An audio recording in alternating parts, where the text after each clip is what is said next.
Chapter 1584. Yi Qian's vigorous and fearless figure appeared on the projection screen. When the Storm Brigade broke through the Snowfield Brigade's defensive line, Yi Qian switched out his sniper rifle for an assault rifle. In the heavy rain, even though it hurt when the rain fell on her body, and her body was so cold that it felt like her blood had frozen, she was still able to aim and protect her comrades as they attacked. Over there were comrades who had charged forward without a care for their own lives.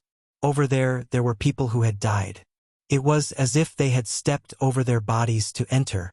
Over there, she saw the cruelty of war and the sorrow of blood and tears.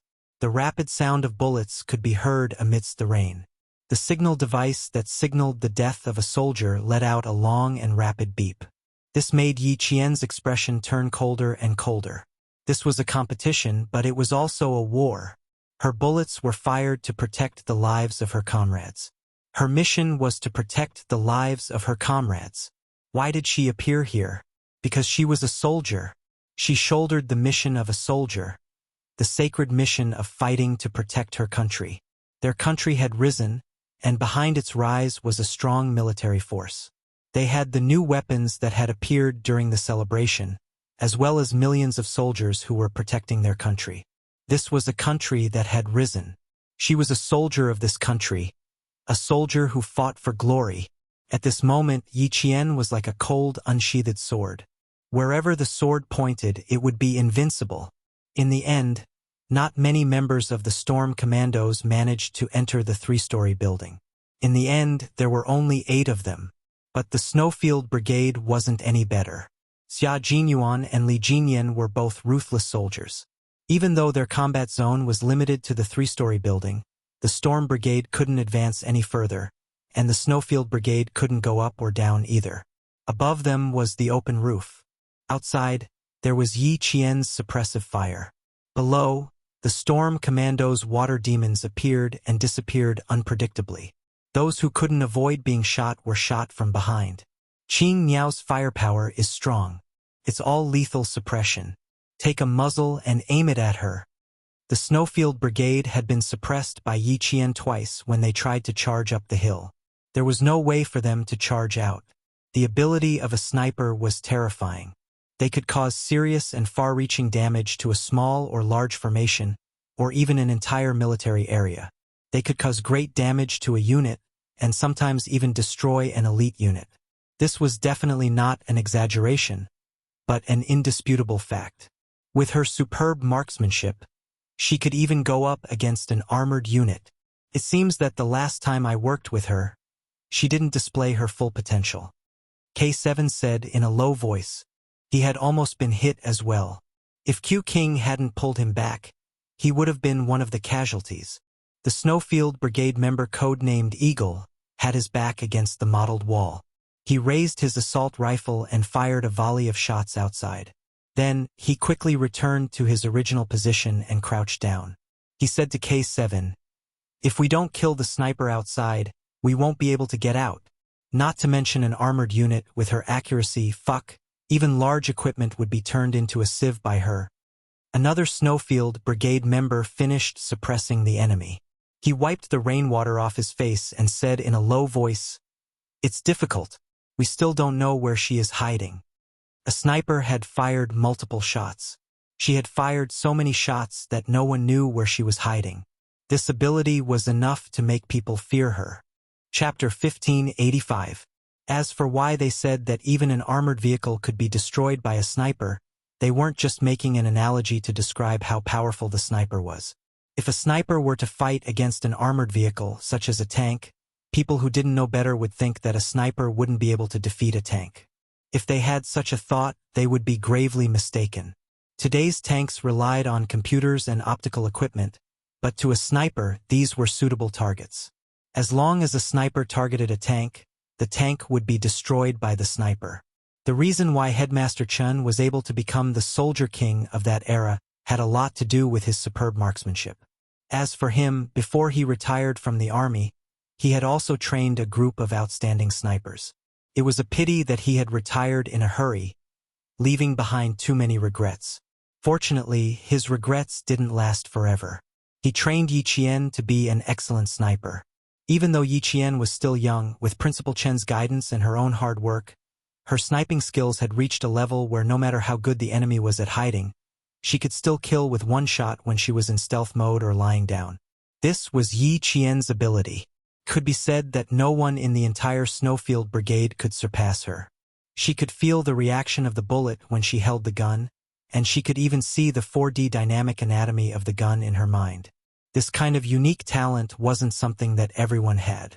If Yi Qian were to fight against a small or large squad, she wouldn't have any problems. Xia Jinyuan listened to the conversation of his comrades and felt an indescribable sense of pride. Little fox, I said that you would definitely become an excellent soldier. Look, you haven't even joined the Snowfield Brigade yet, but my comrades are already praising you.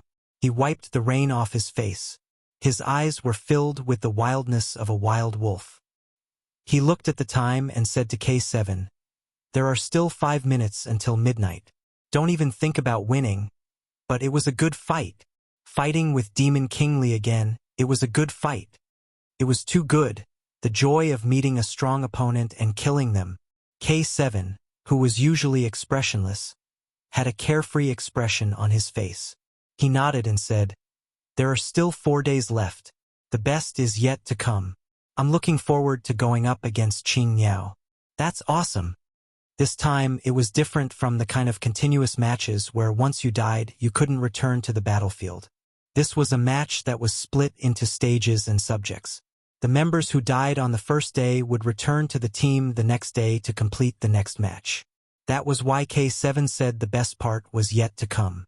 The military's highest-ranking leader who had been observing all this time saw this and spoke again.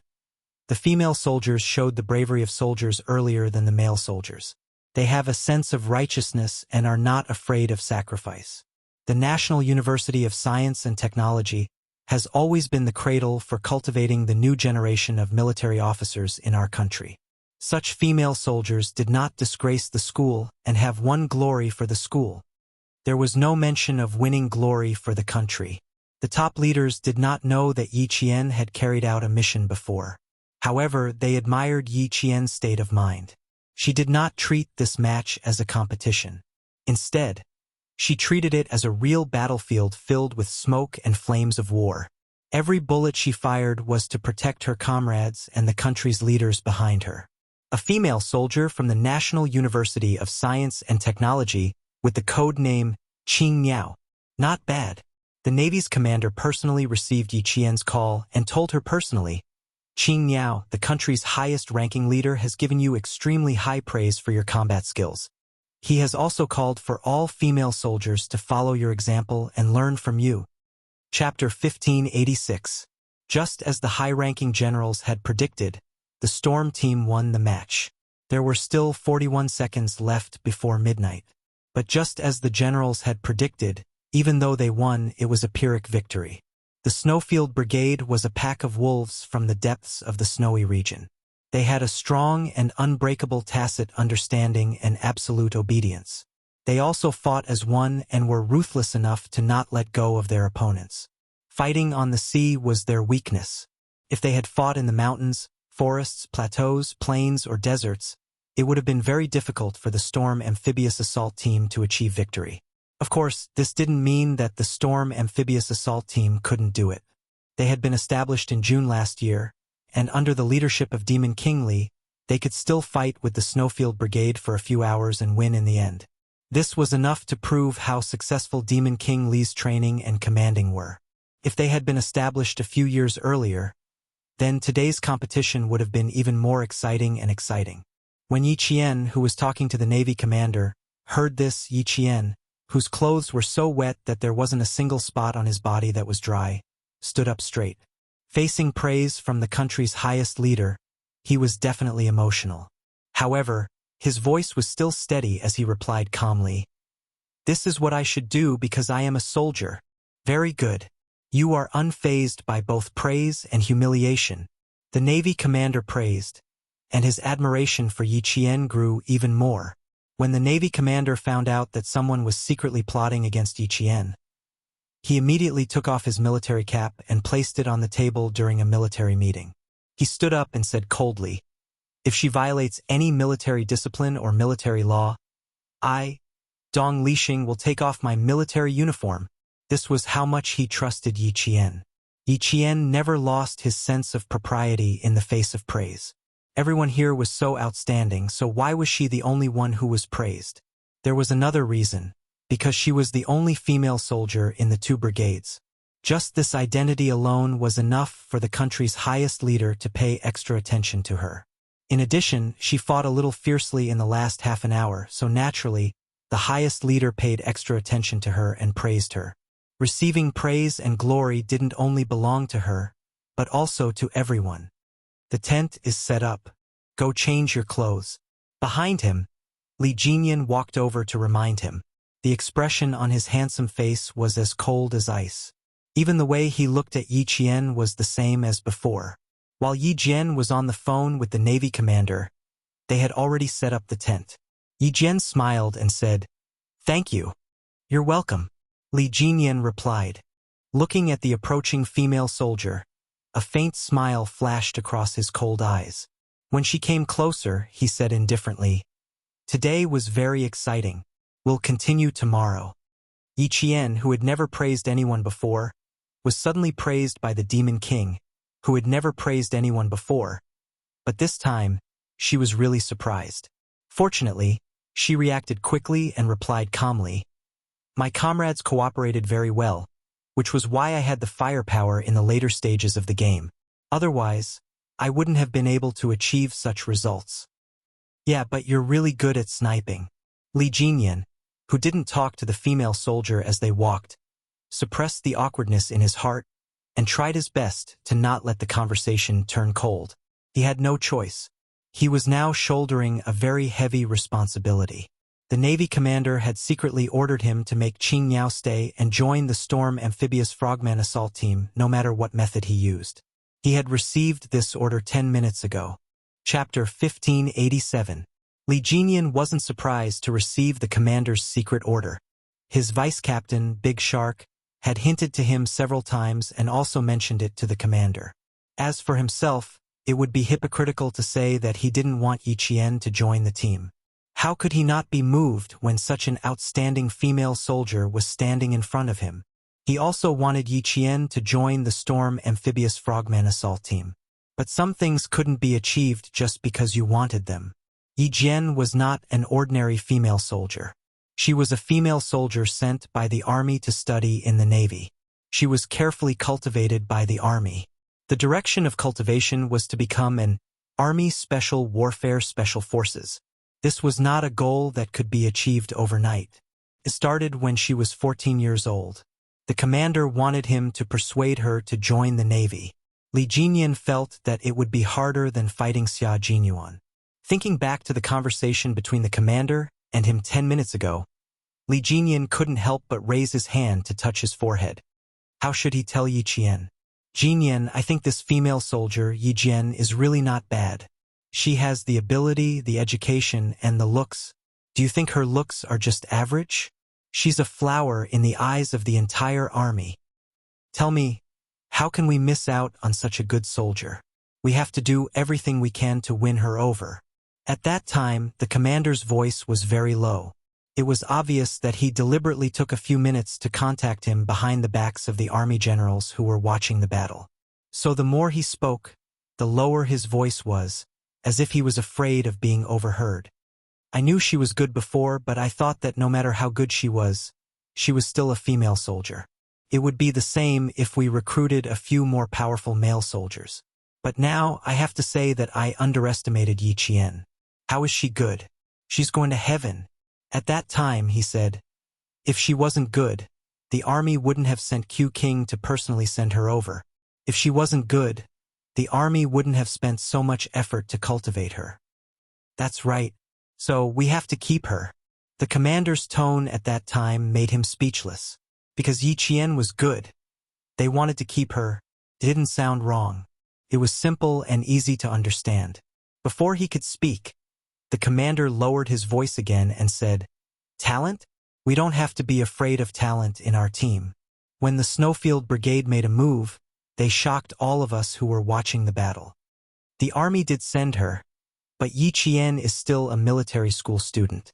We haven't decided which unit she'll be assigned to yet. Therefore, we have to act one step ahead of time. We can't wait for the other army field units to join in the fun. Yi Qian. There will always be people to keep her. Li Jinyan didn't know that when the Navy commander heard him say this. He heaved a sigh of relief in his heart. He finally understood what he meant. That's right, that's what he meant. If that was all, Li Jinyan wouldn't feel as awkward as he did now. Seeing that they were done talking and could hang up, the commander whispered to him again. I just mentioned Yi Jian's looks. I think you're not bad either.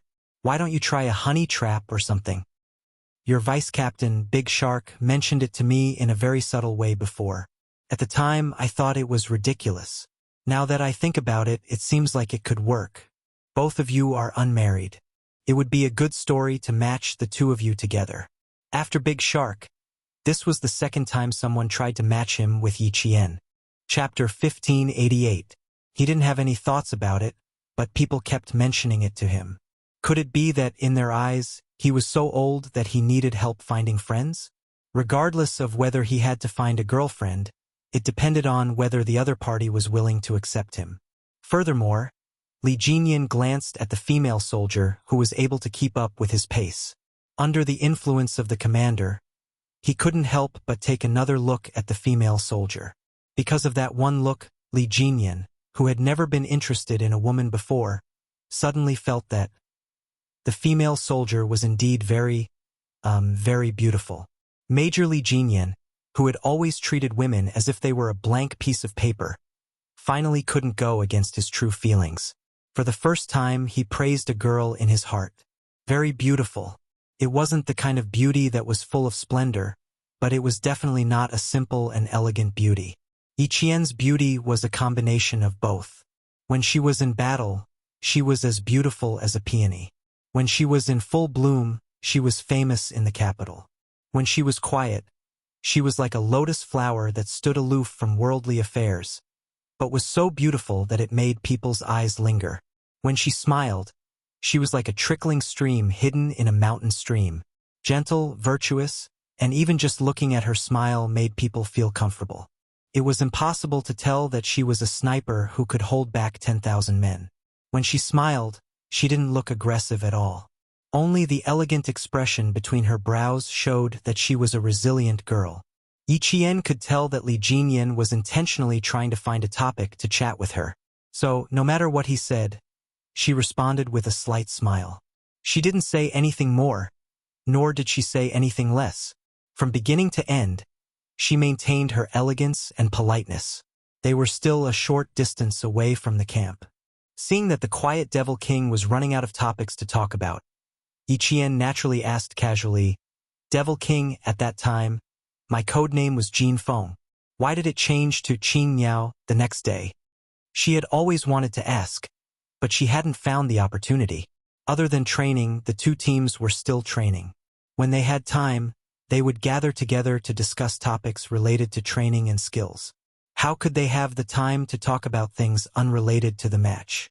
This time, if it wasn't for the fact that she wanted to find a topic to talk about and not make the atmosphere awkward, she wouldn't have asked.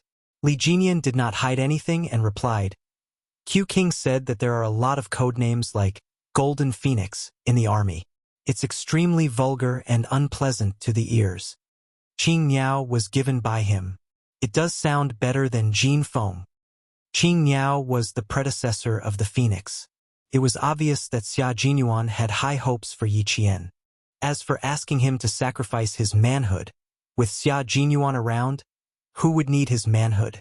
None of them told the commander that Yi Qian and Xia Jinyuan seemed to have an unusual relationship. However, this was someone else's private matter. As long as it didn't affect the training, he wouldn't care, nor did he have much interest in caring. No matter how beautiful Yi Qian was, he had to keep his distance. He didn't want others to misunderstand and cause unnecessary trouble. Li Jinyan was a mature and introverted man. He had always analyzed things thoroughly. He was also an excellent soldier with his own set of principles and bottom lines. Since he could vaguely feel that Yi Qian and Xia Jinyuan's relationship was unusual, he definitely wouldn't do anything. Even if he did admire Yi Qian, it had to stay within the framework of admiration between comrades in arms. He couldn't take another step forward.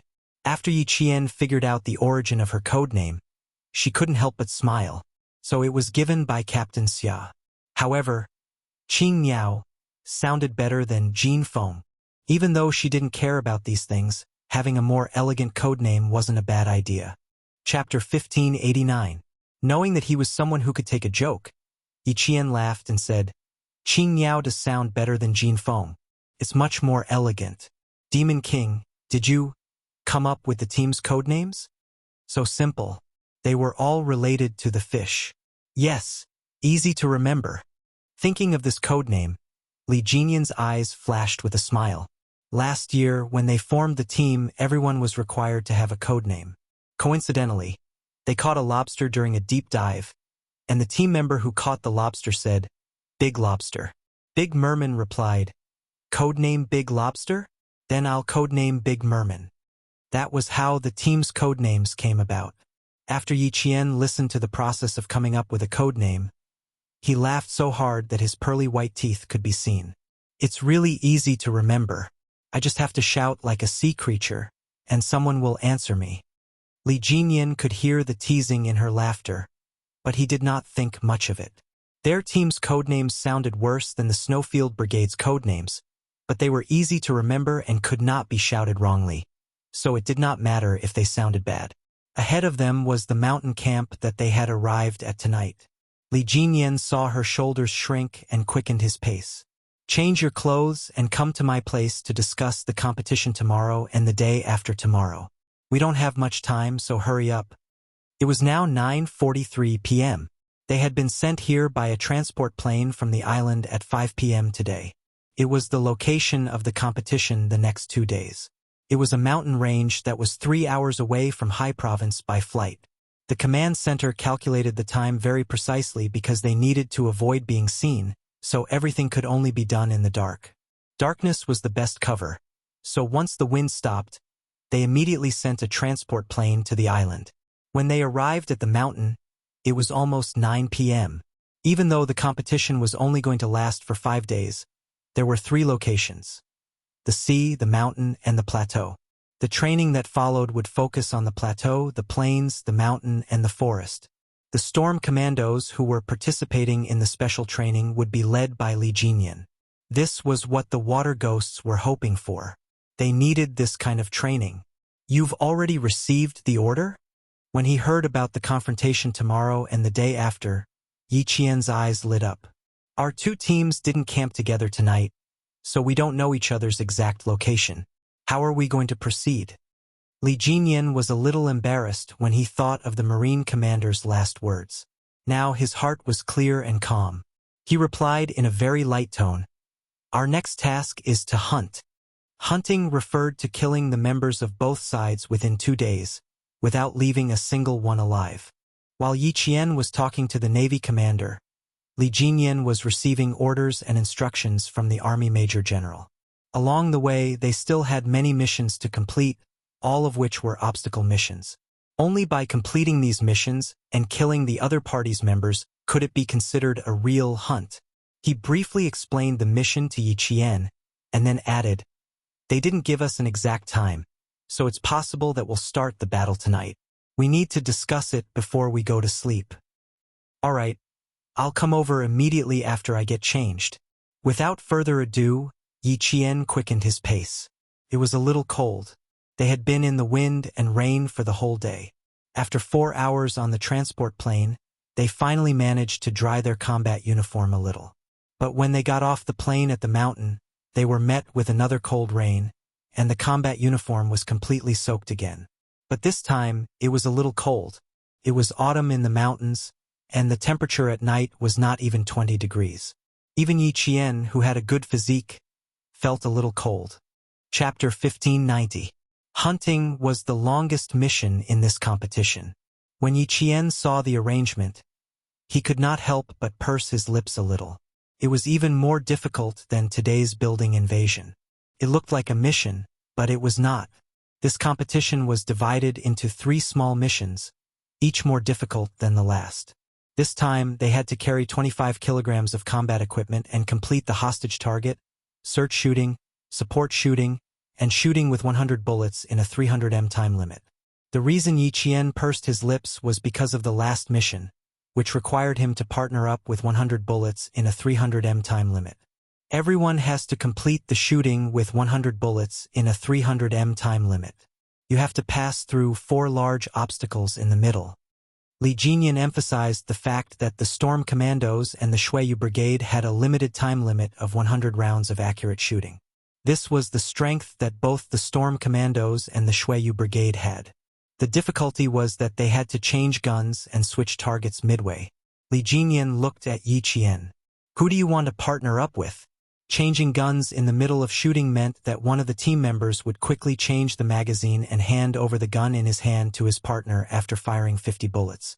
The partner would then have to finish firing 50 bullets at this time to complete the change of gun and switch their target positions. This training not only required the two to have good teamwork, but they also needed to know how many bullets they had to fire.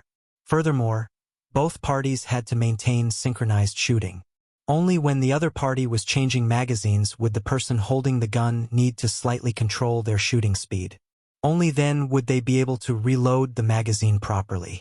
Yi Qian had just finished firing 50 bullets and managed to switch guns at the same time as the other party. Why did Li Jinyan ask Yi Qian first? It was mainly because she did not have much time to train with them, so she had to choose who had the best teamwork with her. Devil, you and Qing Niao are the best partners. Big Shark, who had a band-aid on her face, suggested. Qing Niao usually trains with you. You two also work together during the final battle today. This time, it's still the two of you. Yi Qian had no problems, but he did not know if the devil would have any problems. Sure. Li Jinyan nodded. The rest of the team members already had their own partners, so there was no need for him to arrange them one by one. They could just discuss in private. He glanced at Yi Qian indifferently, then continued with the next topic. Search shooting, hostage shooting, and support shooting will be done in 2 groups. I will be in charge of one group, and De Xiao will be in charge of the other group. As for Yi Qian, he was naturally assigned to Li Jinyan's team, because they needed to march tomorrow and the next 2 days, and because the 4th and 5th days were continuous confrontations, the 2 teams had to finish arranging everything according to the events of these 4 days. It was already late into the night, but none of the members of the 2 teams had fallen asleep. They were all gathered together to discuss the battle tactics for the next 4 days. Xia Jinyuan pointed to the sniper team duel in the last round, and Jun Yen said coldly, "We're using a single-cycle method. Every member of our team needs to duel with every member of the Storm Commandos. Our teams have the same number of people, which means that each person will need to duel 21 times. It's the same for Qing Niao. She needs to duel with all of you once. Those of you who have not seen her sniping before, take a good look at how she completes her sniping. It's a very beautiful sniping skill. Even if you can't learn it, just take a look." Chong Ying said, "I want to be the first to experience it." Chapter 1591. "Then I'll be the second," said Pigeon Hawk. "Changing is more cowardly than me. I'll cheer him on from the back so that he won't faint from Qing Niao. No one will come out to drag him back to the team." J5, who was sitting cross-legged, glanced at the 2 who spoke.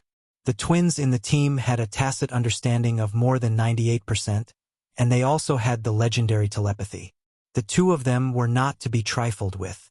One of them attacked while the other defended. Their coordination was perfect. At the same time, they also liked challenging difficult things. Yesterday, the 2 brothers did not see Yi Qian's best firepower. They only heard their comrades discussing it, so it was normal for them to be aroused. J5 smiled and said, "Young man, you're brave. We have no problem with the 2 of you taking the lead." It was also good to let them see Qing Niao's strength. He believed that the 2 brothers' expressions would be very interesting when the time came. It was just like when he saw Qing Niao's strength back then. He could not believe that she was a student. He could not believe. How could a student be so strong? "Take care, brothers." Pigeon nodded at the 2 of them and gave them her blessings in advance. Bai He, T6, V8, and finally the silent G3 and K7 gave them their blessings. Xia Jinyuan had no objections. He clapped his hands on the spot and said, "Okay, it's settled." He was afraid that the two brothers would go back on their word. Apart from their different personalities, their looks, temperament, and height were very similar. The two brothers looked at each other and had a bad feeling. Did they do something they shouldn't have done? Did they take the initiative to do something that Pigeon and the others didn't want to do? Although they had a bad feeling, the decision was already made and could not be changed, so there was no need to think about it. They looked at each other again and then nodded at Xia Jinyuan, indicating that they had no problems. Major Xia also nodded at them seriously. "Good luck, brothers. I have high hopes for you." Their courage was commendable. He just hoped that they wouldn't look too bad when the time came. Next, Xia Jinyuan finished talking about the confrontation projects for tomorrow and the next 2 days, as well as the 4th and 5th day. He also made tight arrangements and didn't dismiss them until midnight. Li Jinyan's side had also been making arrangements. The reason why the battle between kings was so exciting was that they had carefully planned and deployed the entire battle. However, the battlefield was ever-changing. No matter how good your arrangements were, there would always be some things that deviated from your plan. At that time, it would depend on the commanding ability of the entire team. As the battle commanders, Li Jinyan and Xia Jinyuan had to be in charge of every match. Whether they were capable or not was clearly seen by the senior generals on the big screen. The battle in the mountains is the Snowfield Brigade's territory. This time, we are not looking to see if the Storm Amphibious Frogmen can defeat the Snowfield Brigade.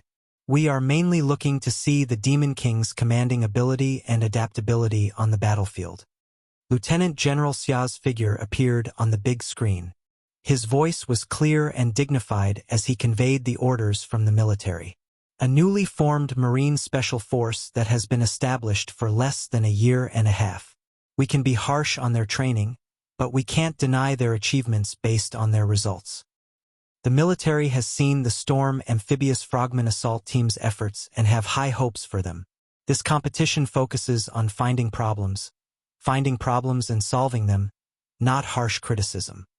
Chapter 1592. Commander Dong, who was standing in front of the big screen, saluted and replied with a serious expression, "Yes, sir. We'll follow the military's arrangements." Not only did the military have high hopes for the two special forces in next year's competition, but so did the highest leaders in the Great Hall. Commander-in-Chief Xia conveyed the instructions of the highest leaders. Since there's a beginning, there must be a good ending. Train hard in the country and discover your own shortcomings.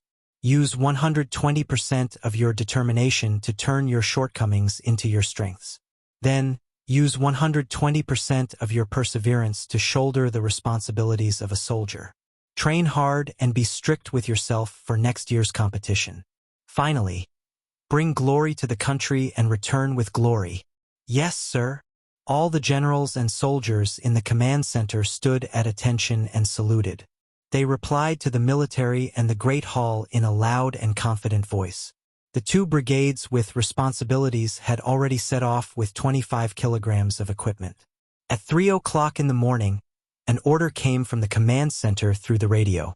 The competition began. The two teams quickly entered the competition area and began the competition.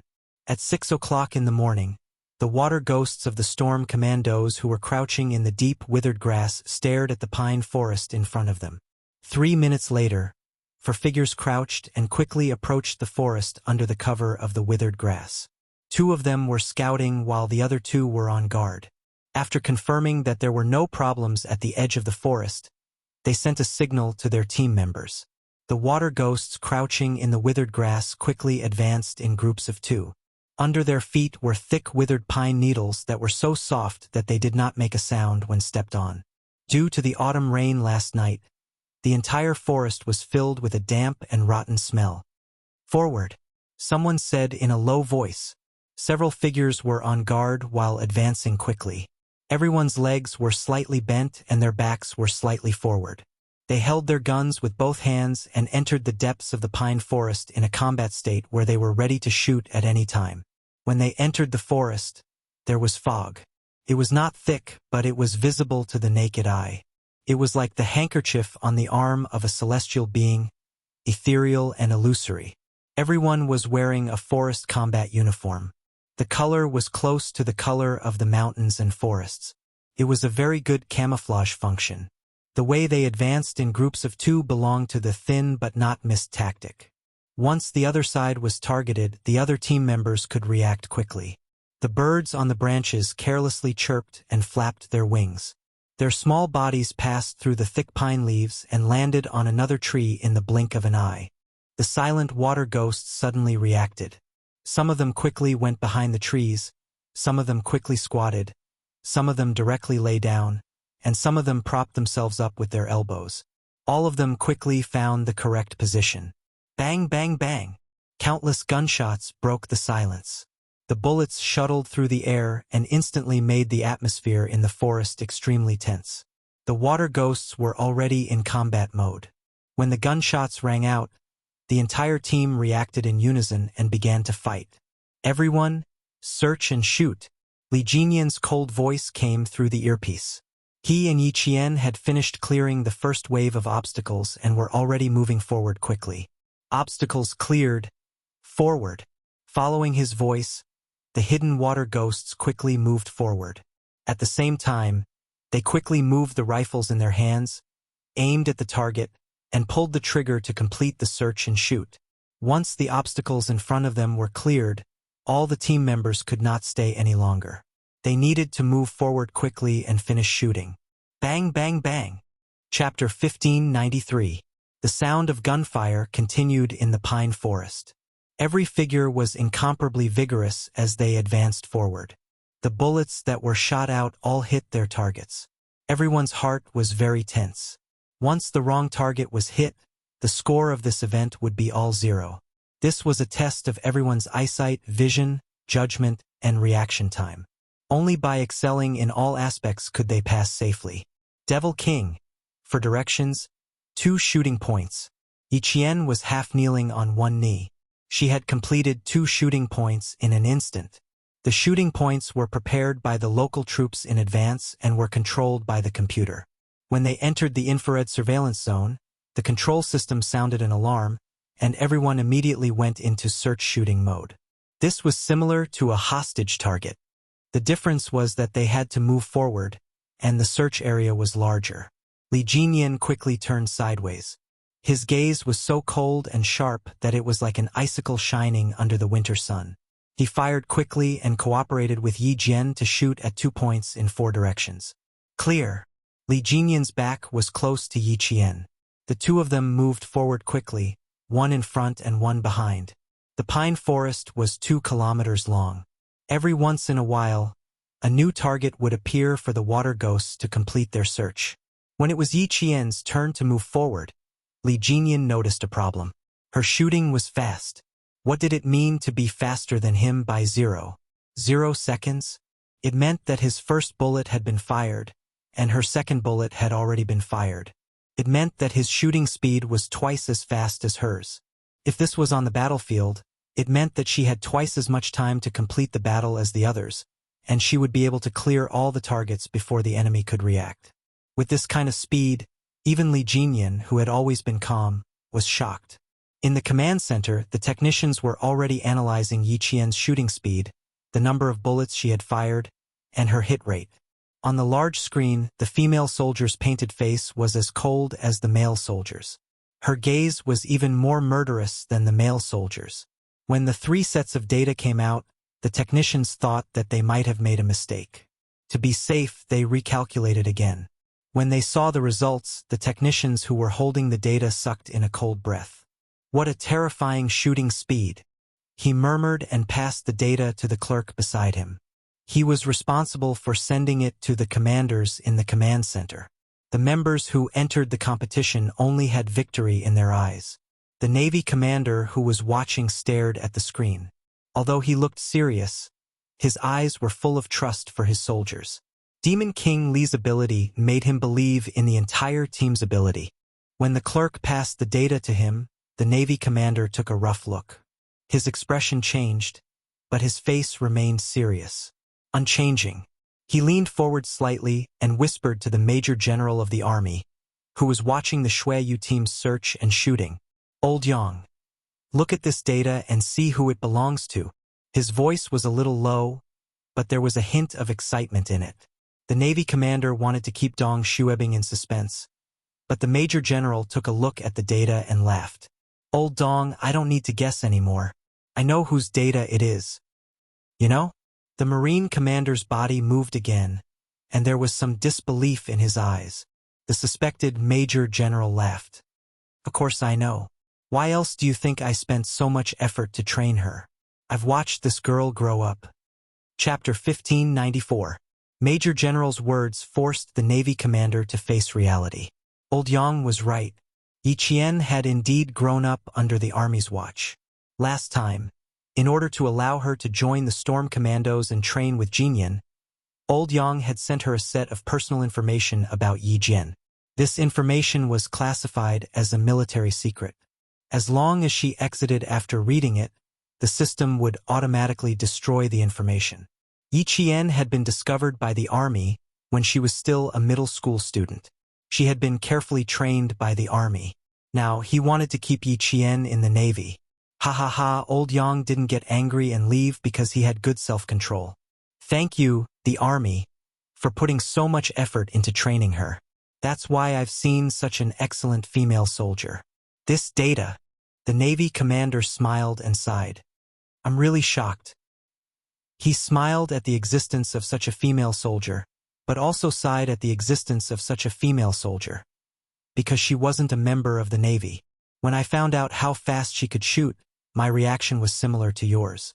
I was shocked and a little skeptical. I didn't think it was possible for her to shoot that fast. Major General didn't care that the Navy commander wanted to poach Yi Qian. Everyone who had seen her knew how outstanding she was. It was normal for someone to want to poach her. Xia Jinyuan had discovered how fast she could shoot when she was on a mission in Pakistan. He had reported it to the Army as soon as the mission was over. At that time, he was also quite surprised and didn't think it was possible. When he came back from Pakistan, he saw the video sent by the Army with his own eyes. Only then did he believe that although the little girl was young, she was very capable. I've seen her results and her improvement. Major General took another set of data and compared it. He nodded with satisfaction. Not bad. She's improved. Her speed has increased, but her accuracy is still 100%. Very good. School life didn't make her regress. The Navy commander smiled. Old Yang, I want to steal her from you even more now. Why don't we give it a try? Let's see if she's willing to stay. You're bringing such a good soldier out for others to see. It's simply tempting. Ha ha ha, Old Dong, you're not being kind. Major General Lu laughed even louder. He handed the data back to the Navy commander and replied with a smile. It's useless even if you try. We'll only know if it works after we try it. I think it's a good idea for Yi Qian to stay in the Navy. She has a bright future.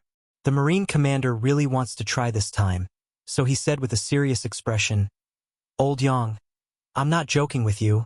I do have such a plan. Major General Lu's smile didn't change. Sure, as long as she's willing to join the Navy, I won't stop her. However, Old Dong, let's make an agreement first. You can only move her with emotions and reason. You can't use your power to force her. As long as he agreed, everything would be fine. Although he had the intention of poaching, it was not his style to let a dignified commander do things secretly. Hearing this, the Navy commander solemnly replied, Then you can rest assured. You should know how I, Old Dong, deal with things. Using force to threaten absolutely does not exist. As long as I know that she has no intention of joining the Navy, I will never use my power to oppress her. Using power to force someone to join the Navy would definitely cause a big problem. Yi Qian, who had completed the search and shoot, took a break with her comrades. They cleaned up their equipment and reloaded their magazines. Chapter 1595. With a click, Li Jinyan reloaded the magazine. When he looked up, he saw Yi Qian disassembling the bomb. Beside her was a male soldier from Fuzhou with the code name Big Fish. He was telling Yi Qian, the shell jammed. The bullet almost went off course. There are many reasons for a bullet to jam. Some of them are due to the huge reaction force after the bullet is fired, causing it to be unable to pass through the shell ejection port normally. Some of them are due to the fact that the first bullet in the ejection port did not return to its original position, causing the shell to jam. Although these situations are rare, this is the problem with this gun. Fixing the gun, unloading the gun, inspecting the gun shaft. These were all taught to Yi Qian by Uncle Jen, who was a first-class sergeant. Now, what she said to her comrades was also taught by Uncle General from the day she touched the gun. Uncle Jen taught Yi Qian how to recognize a gun, identify it, measure it, and unload it. He waited until she reached a certain level where she could assemble all kinds of guns with her eyes closed before teaching her how to fix a gun. She removed the barrel, unloaded the barrel, loosened the small parts, such as the recoil spring, the front and rear recoil spring guides. Then, she loosened the iron on the automatic mechanism, removed the hammer reducer, and found the key to the problem. Big Fish was dumbfounded.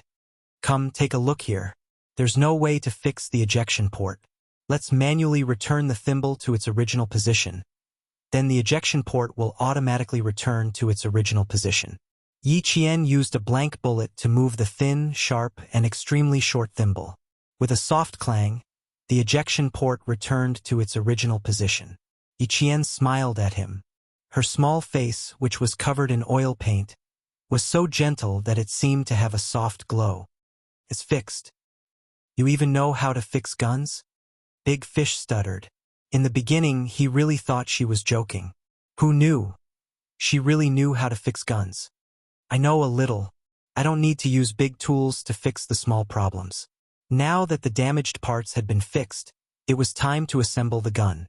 By the time Yi Qian finished speaking, she had already assembled the 3 parts. Her hand speed was so fast that Big Salmon's eyelids twitched. Li Jinyan had been watching her the entire time. He watched as she took Big Fish's gun and disassembled it skillfully as she spoke. Then, she accurately found the part that had the problem and finished assembling the gun in less than 3 minutes at a dazzling speed. He lowered his head and looked at the time.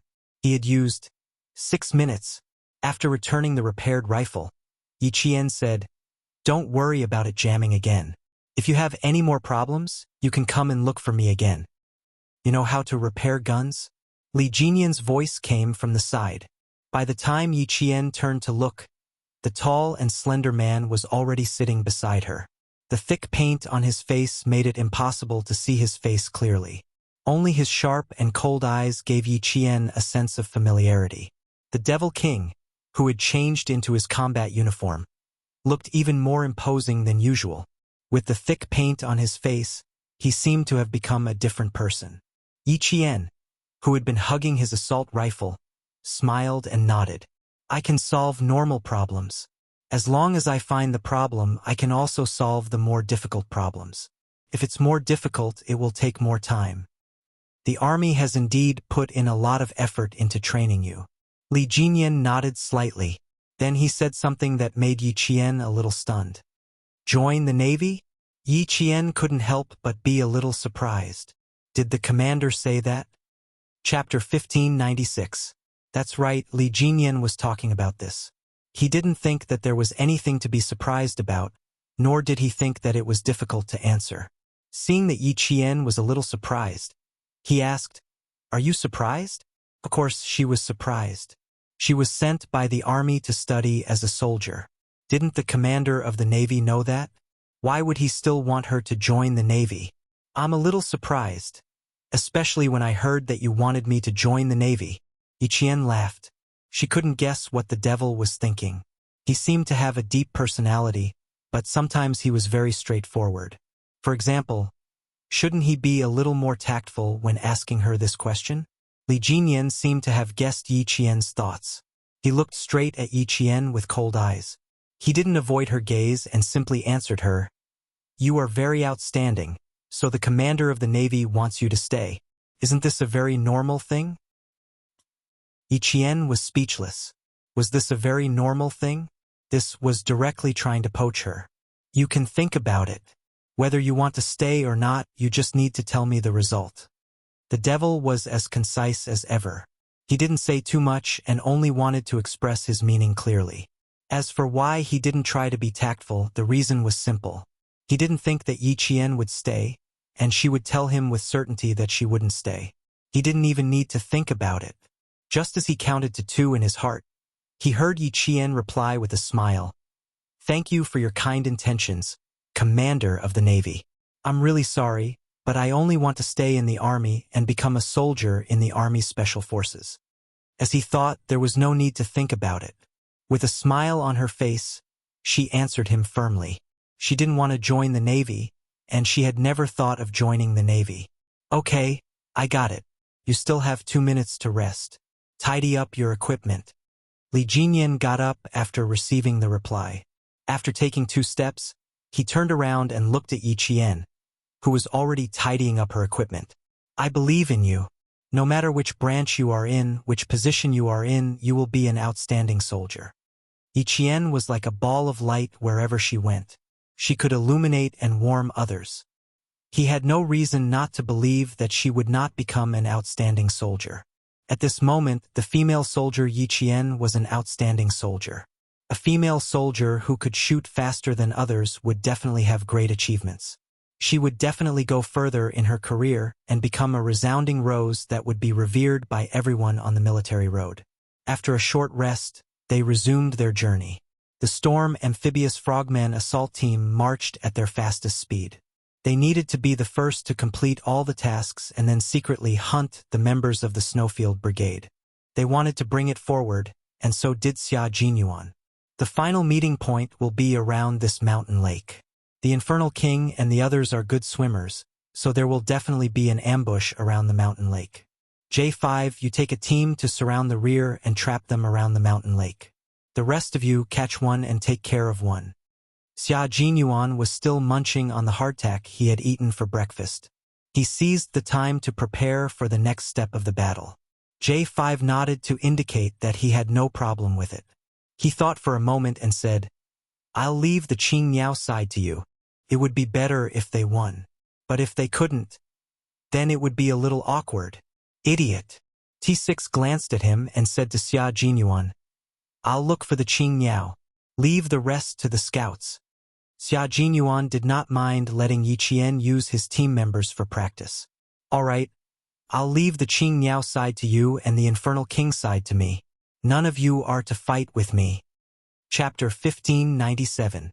No one in the Snowfield Brigade was going to compete with Xia Jinyuan, so they decided to let them handle the duel between 2 kings. The rest of the team could just watch from the sidelines. The Devil's overall strength was very strong, and only Q King was a match for him in the entire team. The Snowfield Brigade rested for 10 minutes after completing the search shot and knowing the next step of the battle. On the other side, J5 walked up to Xia Jinyuan and asked, "Qing Niao is very fast. Do you think the Navy will try to poach her after this competition?" J5, who used to be an instructor, had always been more farsighted. Now that he thought about the possibility of Yi Qian being targeted by the Navy, he felt a little uneasy. Xia Jinyuan was sorting out the magazine. When he heard J5's question, he smiled and said, "It's too late for you to worry.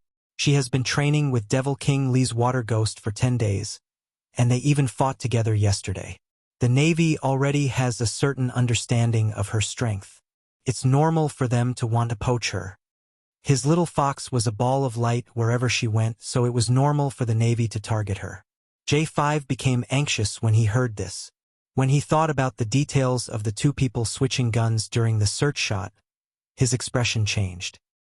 He stared at Xia Jinyuan and asked very slowly, "If that's the case, then we have to ask the Major General to step in. We can't let the Navy commander take her away." Looking at J5, who initially opposed Yi Jian's relationship with him and even talked to him several times, Xia Jinyuan raised his eyebrows and deliberately said, "If Cyan Bird really goes to the Navy, you should be the happiest. After all, at that time you were afraid that something would happen between us. That's because you liked her when she was in junior high school. Of course I was afraid that something would happen between you two." J5 knew that he was doing it on purpose. He glared at him and said, "The situation is different now. Qing Niao is now a college student. She's already an adult. Why would I be afraid that something would happen between you two? Other than the fact that you can't get married, you can have sex with her. J5 was sometimes very tough when he spoke. Xia Jinyuan was shocked by his words. Soon, the thick-skinned major nodded seriously. You're right. Oh. J5 was puzzled. Q King, which part of what I said was right and which was wrong? Xia Jinyuan, who had finished loading the magazine, smiled at J5. His handsome face was obviously painted with thick paint. But J5 saw a trace of something he had never seen before, evil. That's right, it was evil. Even if he was wearing a combat suit, it couldn't hide his evil. When J5 blinked his eyes, he still saw the familiar painted face, as if he was only seeing things for a moment. Everything you said was right. Especially the part about, you can even do it in bed. It was very true. Major Xia looked at his comrade with sincere eyes and answered seriously, Don't worry. I won't let the Navy take Qing Niao away. She can only be our comrade, a member of our Snowfield Brigade. J5 was convinced. Q King loved Qing Niao so much. How could he be willing to let other troops take her away? However, he still had to be on his guard. But we still have to be careful, mainly because the other party is very strong. J5 moved closer and looked at Xia Jinyuan's face, stopping at his chest, and then at his crotch. Then he looked up again. Xia Jinyuan held the gun in his arms and said with a faint smile, I'm a real husband. I'm a real man. Don't be jealous. Chapter 1598. This was a conversation between men, and only men could understand each other. J5 sighed. The Demon King is a true husband. He's the real deal. Q King, don't be overconfident. Not only do you have to be wary of the Navy commander, but you also have to be wary of the Demon King. He raised his hand and patted Xia Jinyuan's shoulder. Although his facial expression is a little cold, he's not bad looking. He's very handsome. Compared to your handsomeness, Q King, he's very handsome. He really couldn't scare Xia Jinyuan. He couldn't deny that Demon King Li was indeed charming. But his little fox wasn't someone who was fickle. He had spent 4 years to get her nod. Could it be that she had fallen in love with someone else after spending less than 100 days with Demon King Li? In response to J5's earnest words, Major Xia Jinyuan directly replied with a creepy, gentle smile. No matter how powerful the Demon King is, he's just an instructor who taught Qing Niao some skills. No matter how handsome and outstanding he is, he's still someone else's man. He had never doubted his little fox's sincerity, and he wouldn't worry about such things. Of course, it was still necessary to be jealous occasionally. No matter what, this young captain was always so confident, even when it came to love. In that case, should he do the same for himself? J5, who was slightly distracted, couldn't help but purse his lips. After a while, he nodded. You're right. No matter how outstanding the Demon King is, he's destined to be someone else's man. His expression was a little gloomy, and his tone was a little faint and indescribable melancholy. Xia Jinyuan was the same as Yi Qian. They both didn't like to pay attention to other people's private affairs. Although he noticed J5's strange expression, he smiled as usual. Yes, I believe in Qing Niao, just like how Qing Niao believes in me. A little more trust, a little more sincerity, a little more effort, and you'll get all of it. It was time to rest. The members of the Snowfield Brigade set off on time. What awaited them ahead was a bloody hunt. Only by killing their opponents could they live. A confrontation was also a war. As long as there was war, there was bound to be slaughter. There would definitely be death and life. As soldiers, they had no choice in the face of war. Since they chose to live, their enemies must die. At 8 o'clock in the morning, the sky was still drizzling. The two teams carrying 25 kilograms of equipment set off again after a short rest. At noon, the storm commandos who were carrying 25 kilograms of equipment on their backs walked through a stream in the mountains. They walked past a piece of land that was abandoned and was not very tall.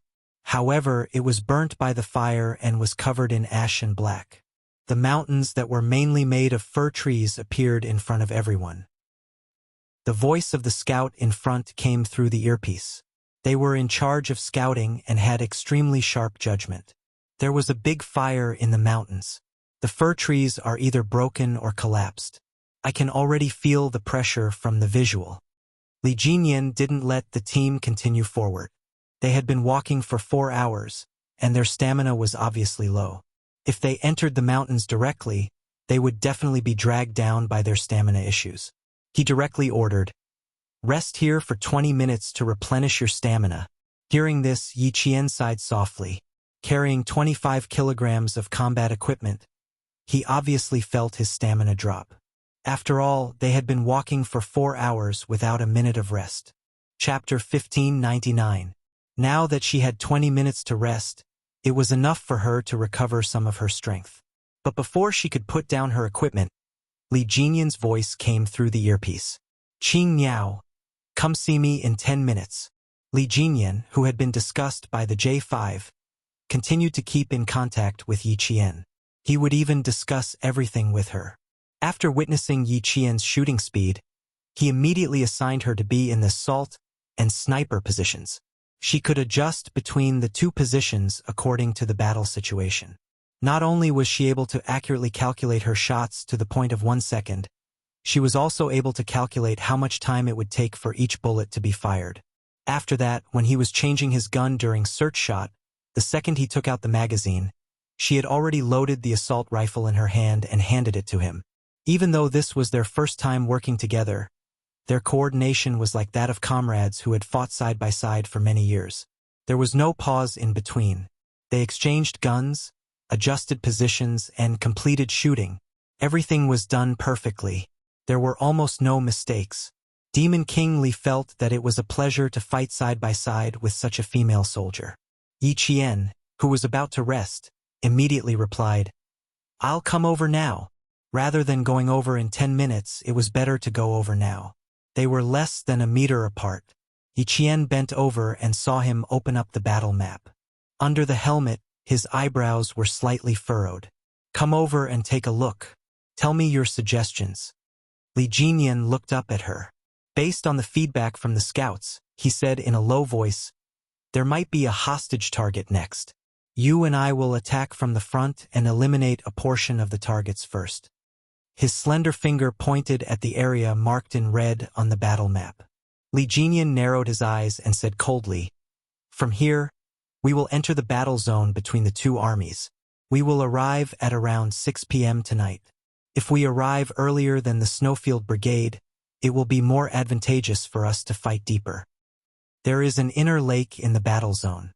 Swimming is our team's strength, but since King Q knows about it, he will definitely arrange snipers around the inner lake. Once our team members surface, they will be killed immediately. Give up on swimming in the inner lake. Use the time saved on going around the inner lake to achieve an even distribution of time." In the end, it was all about fighting for time and gaining the initiative. Yi Qian nodded. The Snowfield Brigade is good at assassinations. Once they take over the battle zone, we will be forced into a corner. Only by occupying advantageous terrain can we reduce the number of casualties to a certain extent. She didn't say that she could avoid casualties because that was impossible. Your analysis is correct. Therefore, we need to shorten the marching time. Now, there are still 15 minutes left. Take a break. Li Jinyan put away the combat map and asked the scout in front, "How many hidden routes did you find? Do you have 3? There was a buzzing sound coming from the earpiece, and after 2 minutes, the scout's voice came through. "There are only 2 paths. One is near the edge of the fir forest, and the other is from the abandoned farmland." Only these 2 places did not have serious burn marks. There were trees and withered grass to cover them as they entered the pitch-black forest. The burned forest was eerily silent. Probably hadn't been burned for long. After entering, they could still smell the smoke from the fire. Some of the short shrubs were directly burned to ashes, and the shorter trees were burned to the point where only their bare trunks were left. Looking at it made one's heart feel heavier. Chapter 1600. There was a deathly silence in the mountain. The fire had not only burned the trees, but it had also taken away the vitality of this place. Scorched trees were everywhere, and when one stepped on them with combat boots, there was a kachi-kachi sound under one's feet. A burnt pheasant was pressed under a bush, and only its two tail feathers were still bright. Yi Jian and the others were now in a mountain forest in Chuan province. They were in a low mountain at the junction of two provinces. The forest here was rich in resources. The pheasant that had been charred to the point where only its tail feathers were bright was the nationally protected white-bellied pheasant. Not only were there rare pheasants that were burnt to death, but there were also small animals like wild rabbits. It was enough to show the ferocity of the fire. Yi Qian, who was hiding behind a withered tree, raised his head and looked at a small snake that was burnt to a crisp. His gaze passed through the snake's body and fell on a certain spot. Situation detected. Move forward carefully, she said in a low voice. At the same time, she aimed at a target point and fired the first shot of the hostage target in this competition. Bang! The muffled sound of the gunshot instantly reached the ears of all the team members. The originally deathly silent forest was suddenly filled with a murderous aura. The oppressive atmosphere, the smell of burnt charcoal, the murderous sound of the gunshot, and the figures that were secretly shuttling back and forth behind the scorched trees made the atmosphere in the forest even more tense and depressing. The local soldier who was shot touched his chest, and the expression on his face was a little dazed. He lowered his head and looked at the empty cartridge next to his feet. The soldier gritted his teeth in anger and bent down to pick up the empty cartridge. He was really so angry that he wanted to vomit blood. It wasn't easy for him to be chosen to be the bad guy who pretended to be a hostage target in a competition between two top-notch special forces. In the end, he was shot before he even saw the mysterious special forces soldier. Squad leader, one of our brothers, is dead. I couldn't accept it when I saw him die, so he was the first one to be killed. A soldier squatted under a cedar tree that had blackened bark but could still continue to grow. He whispered to his squad leader, "I was the closest to him, and I didn't even know where the bullet came from."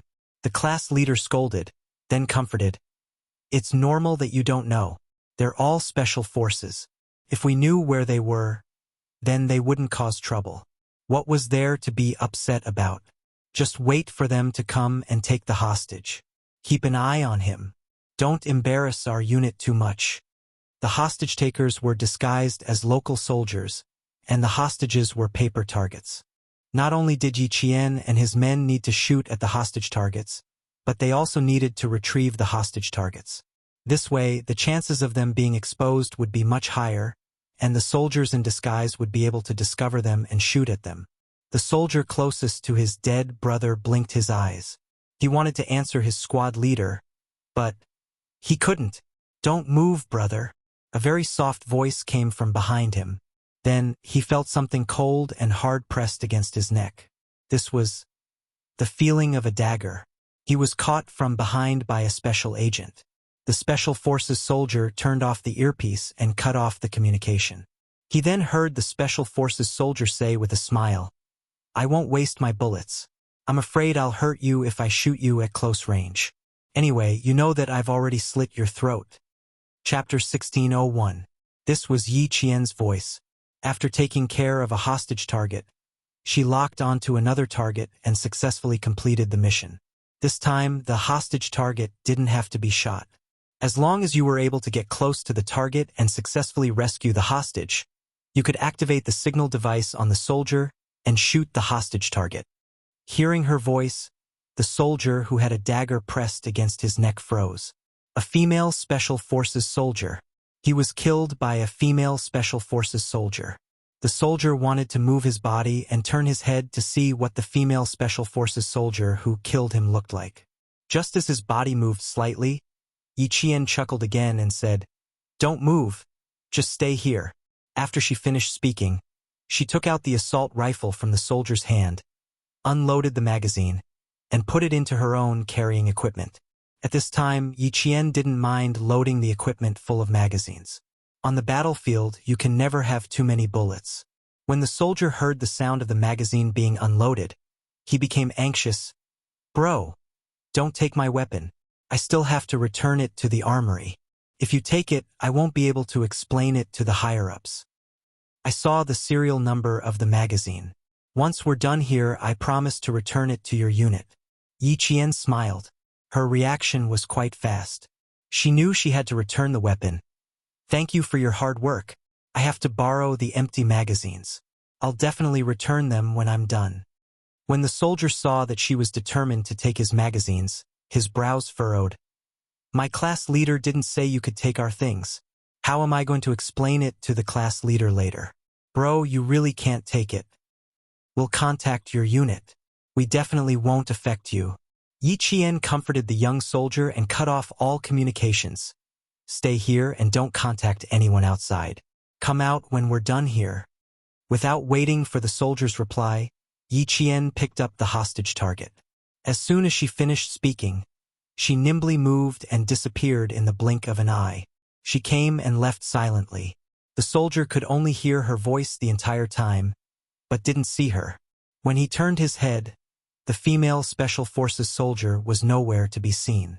He didn't even know where she went. What made the soldier's head hurt even more was that she took all the magazines of his assault rifle. How am I going to explain this to the class leader? Then the soldier touched his neck.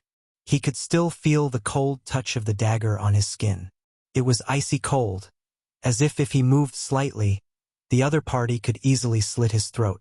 The soldier sighed softly. Both of their squads were considered above average in the army. In the end, when they were up against the Special Forces, it felt like they were instantly defeated before they even started. If they didn't compare, they wouldn't know. Now that they did, they knew the gap between them and the Special Forces. It's definitely impossible to contact the class leader. I'm sure the class leader already knows that something happened to him.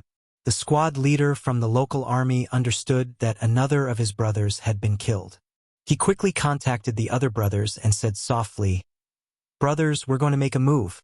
Remember, we have 7.62 blanks in our hands. The safe distance is 5 meters. Remember, don't be a fool and shoot whenever you see someone in front of you. If someone dies, no one will be able to bear the consequences." The squad leader repeatedly reminded them. He was afraid that if they fought until their blood boiled, something big would happen. Once you're killed by them, stay where you are and don't move. The Special Forces will come and take away the hostage target. Have some backbone. Don't think that it's embarrassing to be killed. It's better to learn how they killed you. Chapter 1602. This was a squad leader who wanted to become a Special Forces soldier, so he sounded a little excited. His abilities were limited, so he couldn't become a Special Forces soldier. However, it would be good to meet the Special Forces soldiers. They were going to take back the hostage targets. If he wanted to meet the Special Forces soldiers, he just had to find the location of his dead brothers. It seemed like he had to go out and observe which brothers were going to be killed by the Special Forces soldiers. The squad leader really wanted to meet the Special Forces soldiers in training. The platoon leader said that the Special Forces soldiers coming this time weren't ordinary Special Forces soldiers. They were the top Special Forces soldiers in the country. They were the real blades of the country. Normal people wouldn't be able to see them at all, and it was very rare to see them in the country. When he heard that, he was so excited that his whole body trembled slightly. Last night, the two squads had an emergency assembly. Then, the brothers from the two squads each carried a hostage target and took a truck overnight to the forest where the fire had been put out not long ago. In the truck, they thought that they were going to do some training. They only knew what they were going to do when they gathered in the mountains.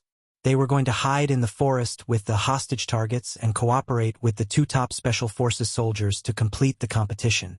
The platoon leader even emphasized what kind of Special Forces they were going to be. Even if they were just cooperating, they should feel honored.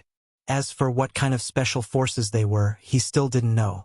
Now that he thought about the possibility of going up against them, he felt an indescribable joy in his heart. He couldn't say that he was going to spar or learn from them. He could only say that he was going to learn from them. The water ghosts of the Storm Commandos didn't like to make too much noise. Their training policy was to focus on silence and take care of their targets without anyone noticing. Although they weren't very good at fighting in the mountains, they had a lot more freedom to move on land than on water. Moreover, they were just not very good at it. It wasn't like they didn't know anything. With Yi Qian's first shot, The gunshots in the mountains gradually became more frequent. The speed at which they were taking care of their targets also became faster and faster. Yiqian was moving faster than them. Once the target was locked on, there was no way he would miss. A soldier in woodland camouflage appeared in front of them. He used a hostage target as a cover and jumped out of the forest. He appeared about 10 meters away from the two storm commandos with the hostage target in hand. 7 o'clock. With one water ghost providing cover, the other water ghost quickly completed the shooting. The empty shell without a bullet accurately hit the shoulder of the soldier holding the hostage target. This was the effective shooting point. Then, another water ghost who was covering for the soldier completed the second fatal shot, and successfully heard a long beep from the soldier's body. There were only 2 squads in the forest, and each squad had 10 soldiers. In other words, there were 20 soldiers active in the forest. The storm commandos could easily take on 1 hostage each. However, these soldiers had placed the hostage targets in front of them. Just like robbers, they used the hostages as their targets. To a certain extent, this made things more difficult for the storm commandos. Rescuing hostages was a common occurrence for the special forces, so even if there was a certain level of difficulty, they could still overcome it. The 2 squads of the local troops were suppressed by the water ghost's firepower to the point that they could not retaliate at all. They were either ambushed or killed before they could even finish shooting. Demon King, our group has dealt with 8 of them. What's the situation on your side? The water ghosts had no idea how many hostages they needed to rescue. The hidden big mermaid contacted Li Jinyan. I estimate that there are 2 to 3 squads of soldiers here. If each of them has a target, then there are at least 20 of them. Chapter 1603. Li Jinyan squatted next to a soldier who had just finished off his task and said calmly, 2 squads, 1 hostage target per person, a total of 20 people. So far, there are still 4 hostage targets left. Don't look at me, I don't know where they are either. The young soldier who was sitting on the ground muttered softly. He could not look back at the other party's gaze. Not only was his gaze cold, there was also a murderous aura in it, which made people panic. Li Jinyan did not expect to get anything out of him. Like Yiqian, he removed the assault rifle's magazine from the soldier's hand and put it aside. He said politely, "Thank you for your hard work. It's nothing." The soldier quickly shook his head and answered. The squad leader had told them to learn a little, but he really did not learn anything. He did not know where the squad leader had come from, but he was easily defeated and taken care of by him. The special forces were indeed powerful. There were still 4 hostage targets that had not been found. 2 of them were squad leaders, and the other 2 were vice squad leaders. As the team leaders, the overall strength of the 4 people was naturally more outstanding. I'll be the bait later. I'll carry the hostage targets and flash in front of them. Don't worry about whether they see you or not. Just shoot a few shots and scout the way out. The squad leader who wanted to fight the special forces the most said to his vice squad leader, and the other squad leader with the surname Liu, "The 2 of you don't move first. Wait for us to shoot before you move. You must only move when you see a shadow. Otherwise, we'll have done all this for nothing." After he said that, the squad leader sighed. "We have 20 brothers, so we should at least show some results. Don't make us lose face." The 2 squad leaders and the 2 vice squad leaders were hiding in a ravine. This was a trench dug to stop the fire from spreading and igniting another patch of fir trees. It was 1 meter deep and 30 meters long. It was almost dug around the entire mountain. The hiding spot was good, and the water ghosts did not notice them for a while. It was not that they wanted to hide, but it was an order from the higher-ups. Squad leader Fu, "I think it's a little difficult," Squad leader Liu said in a low voice. "There are no gunshots in the forest now, which means that all our brothers in the forest have been taken care of. Took 20 minutes. He didn't even need half an hour to take care of 16 of their brothers." Squad leader Fu cautiously poked his head out and glanced outside. Then he slowly squatted down. "That's right. I originally planned to rush to the side of the brothers who were taken care of and observe the special forces at close range. However, I quickly got rid of the idea. There was no other reason. He was really worried that he would be dealt with as soon as he showed himself. Let's stall for time. The platoon leader ordered us to stall for time. Stalling for time is also our ability. Squad leader Fu looked at the time and said to squad leader Lu, "Let's split up. If they find out, we'll catch all 4 of us at once." "Assistant, let's go to the other side." As he spoke, he bent over and led his assistant to the other side of the ravine. In the smoky Shanmu mountain, the water ghosts began a comprehensive search. They were still looking for the missing hostage targets. Only when they had found all the hostage targets could they receive the order to leave. If the higher-ups hadn't given the order, it meant that they still hadn't found a hostage target. Li Jinyan was not anxious because of this. The more it was like this, the calmer he was. He said in a deep voice, "Search the area thoroughly. Complete the search in 5 minutes." Chapter 1604.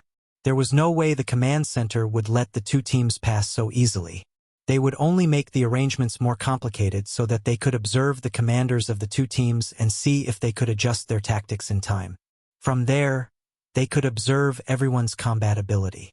After Li Jin finished giving the order, he turned to look at Yi Qian, who was in charge of security.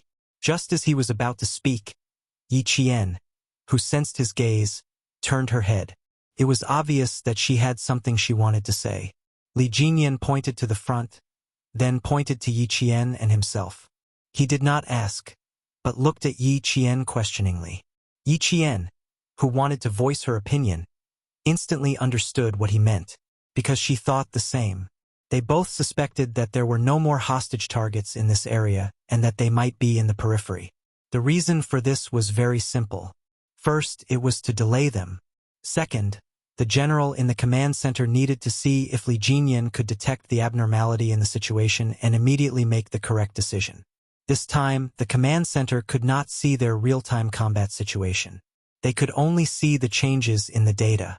Therefore, the command center could roughly estimate the performance of the 2 teams based on the time taken. The Snowfield Brigade was close to the location closest to the 2 remaining hostage targets.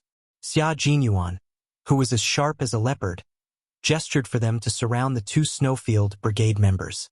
The 2 members of the Snowfield Brigade were like beasts charging out of the mountains as they pounced directly at the location where the hostage targets were hidden. Bang! Bang! 2 gunshots rang out. From 7 meters away, the other 2 members of the Snowfield Brigade finished shooting. They hit the effective shooting points of the hostage targets and completed the mission in 22 minutes. The Snowfield Brigade won this round. When they finished the last effective shooting point, the command center immediately knew that the Snowfield Brigade had completed the hostage target shooting and successfully rescued all the hostages. No hostages were accidentally shot. Team B has completed all hostage target shooting. Every member of the Snowfield Brigade heard the Major General's voice in their headsets. 22 minutes. We completed this round 8 minutes ahead of schedule. The Snowfield Brigade only knew that they had completed it, but they did not know if the Storm Commandos had completed it. They walked up to the local soldiers who had already gathered and cooperated with them. With Xia Jinyuan's salute, all the members of the Snowfield Brigade saluted the soldiers who had unconditionally cooperated with them to express their gratitude. Thank you. Thank you. Led by Xia Jinyuan, every member of the Snowfield was shaking hands with the local soldiers. Taking off his combat gloves, his thick and calloused hand held the other's calloused hand. A thank you and a smile. There was no sense of unfamiliarity or distance between them, because they were both wearing the same military uniform and were soldiers who protected the country together. After shaking their hands, Xia Jinyuan reorganized the team again. The 22 members of the Team Shuiyu strode towards another battle zone. The local soldiers, led by their platoon leaders, stood upright and saluted as they watched the elite special forces leave. The drizzle continued. The 22 figures, who were as straight as poplar trees, walked step by step into the depths of the mountains with a fearlessness that even soldiers respected. The Special Forces soldiers who were wearing forest camouflage uniforms and new combat helmets were indeed different from them. With every step they took, they could faintly feel that their steps could cause the entire mountain to tremble. They were so firm and steady, and every step they took was so solid and solid. Chapter 1605. They carried 25 kilograms of combat equipment on their backs and carried rifles on their shoulders that were meant to protect the lives of soldiers, defend the country's territory, and protect the safety of citizens. They wore combat boots that were covered in yellow dirt and ash as they walked forward bravely. They looked like they would only keep walking forward. Even if there was a mountain of knives and a sea of fire in front of them, they would not stop. The platoon leader waited until the 22 figures were out of sight before he ordered his soldiers to stop shooting. The platoon leader then led the team away. Meanwhile, Li Jinyan and Yi Qian were approaching two of the hostage targets. The two of them glanced at the man-made pile of soil and knew that there was a ditch underneath. They then looked at the mountains across the ditch.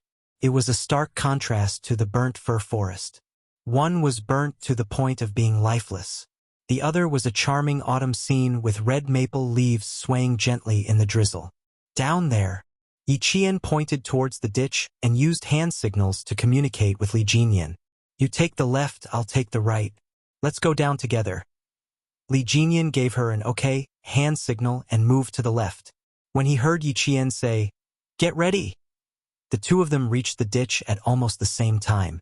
Yi Qian fired and hit a soldier in the back. The signal device was activated and made a long beep. She and Li Jinyan each took care of one soldier at almost the same time. Platoon leader Fu's eyes widened. It was not because he was shot in the back, but because the Special Forces soldier who shot his deputy platoon leader's back was too familiar. It was so familiar that his eyes widened in disbelief. Yi Qian. He called out a familiar name in a low voice. Even though his voice was low, it was full of surprise, shock, and disbelief. How was this possible? How could he meet Yi Qian here? When did she become a Special Forces soldier? In the first half of the first year of high school, he enlisted in the army and returned to Fujian town to complete the enlistment procedures. On the street, he met Yi Qian and her mother, Auntie Sunday. She told him that Yi Qian had quit school and left with a hooligan. Some people in town even said that they had seen Yi Qian in the coastal cities. They said that they had seen her working as a shampoo girl in a hair salon. When he heard it, he felt that it was a pity. Not only did her grades improve, she even won a big prize. Why did she degrade herself and become a shampoo girl with a bad reputation? Shampoo girl? Special Forces? After working as a shampoo girl for a period of time, Yi Qian went to join the Special Forces? Was that even possible? He was a soldier himself, so he knew that it was impossible. Li Jinyan was the one who dealt with squad leader Fu. When he heard the local squad leader mention Yi Qian's name, he couldn't help but frown. What a coincidence! She ran into a soldier who knew Qing Niao. Yi Qian was also very shocked to run into her former middle school classmate, Fu Dong. Squad leader Fu's full name was Fu Dong. He came from Fujian town in Anyang City, Nan Province. He was Yi Qian's former middle school classmate, and he was also the only male middle school classmate in Yi Qian's class who joined the army. Running into an old classmate in a competition and going over to say hello, it was not appropriate at all. Besides, even though she and Fu Dong were classmates, they didn't have much of a relationship. Middle school was the toughest period of her training. Other than Zhang Jiasun, Zhang Bin, Zhang Na, and Zhou Liao, she was only acquainted with the rest of her classmates. There wasn't much to talk about. Chapter 1606. Now was not the time to reunite with an old classmate. Yi Qian, who pretended not to hear him, stopped walking over.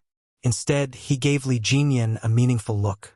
Then, with one hand on the edge of the ravine, he nimbly leaped out of the ravine. Fu Dong wanted to wait for her to come closer to confirm if he had made a mistake, but the female Special Forces soldier did not even give him a chance to take a closer look before leaving. Was that Yi Qian? He really suspected that she was Yi Qian.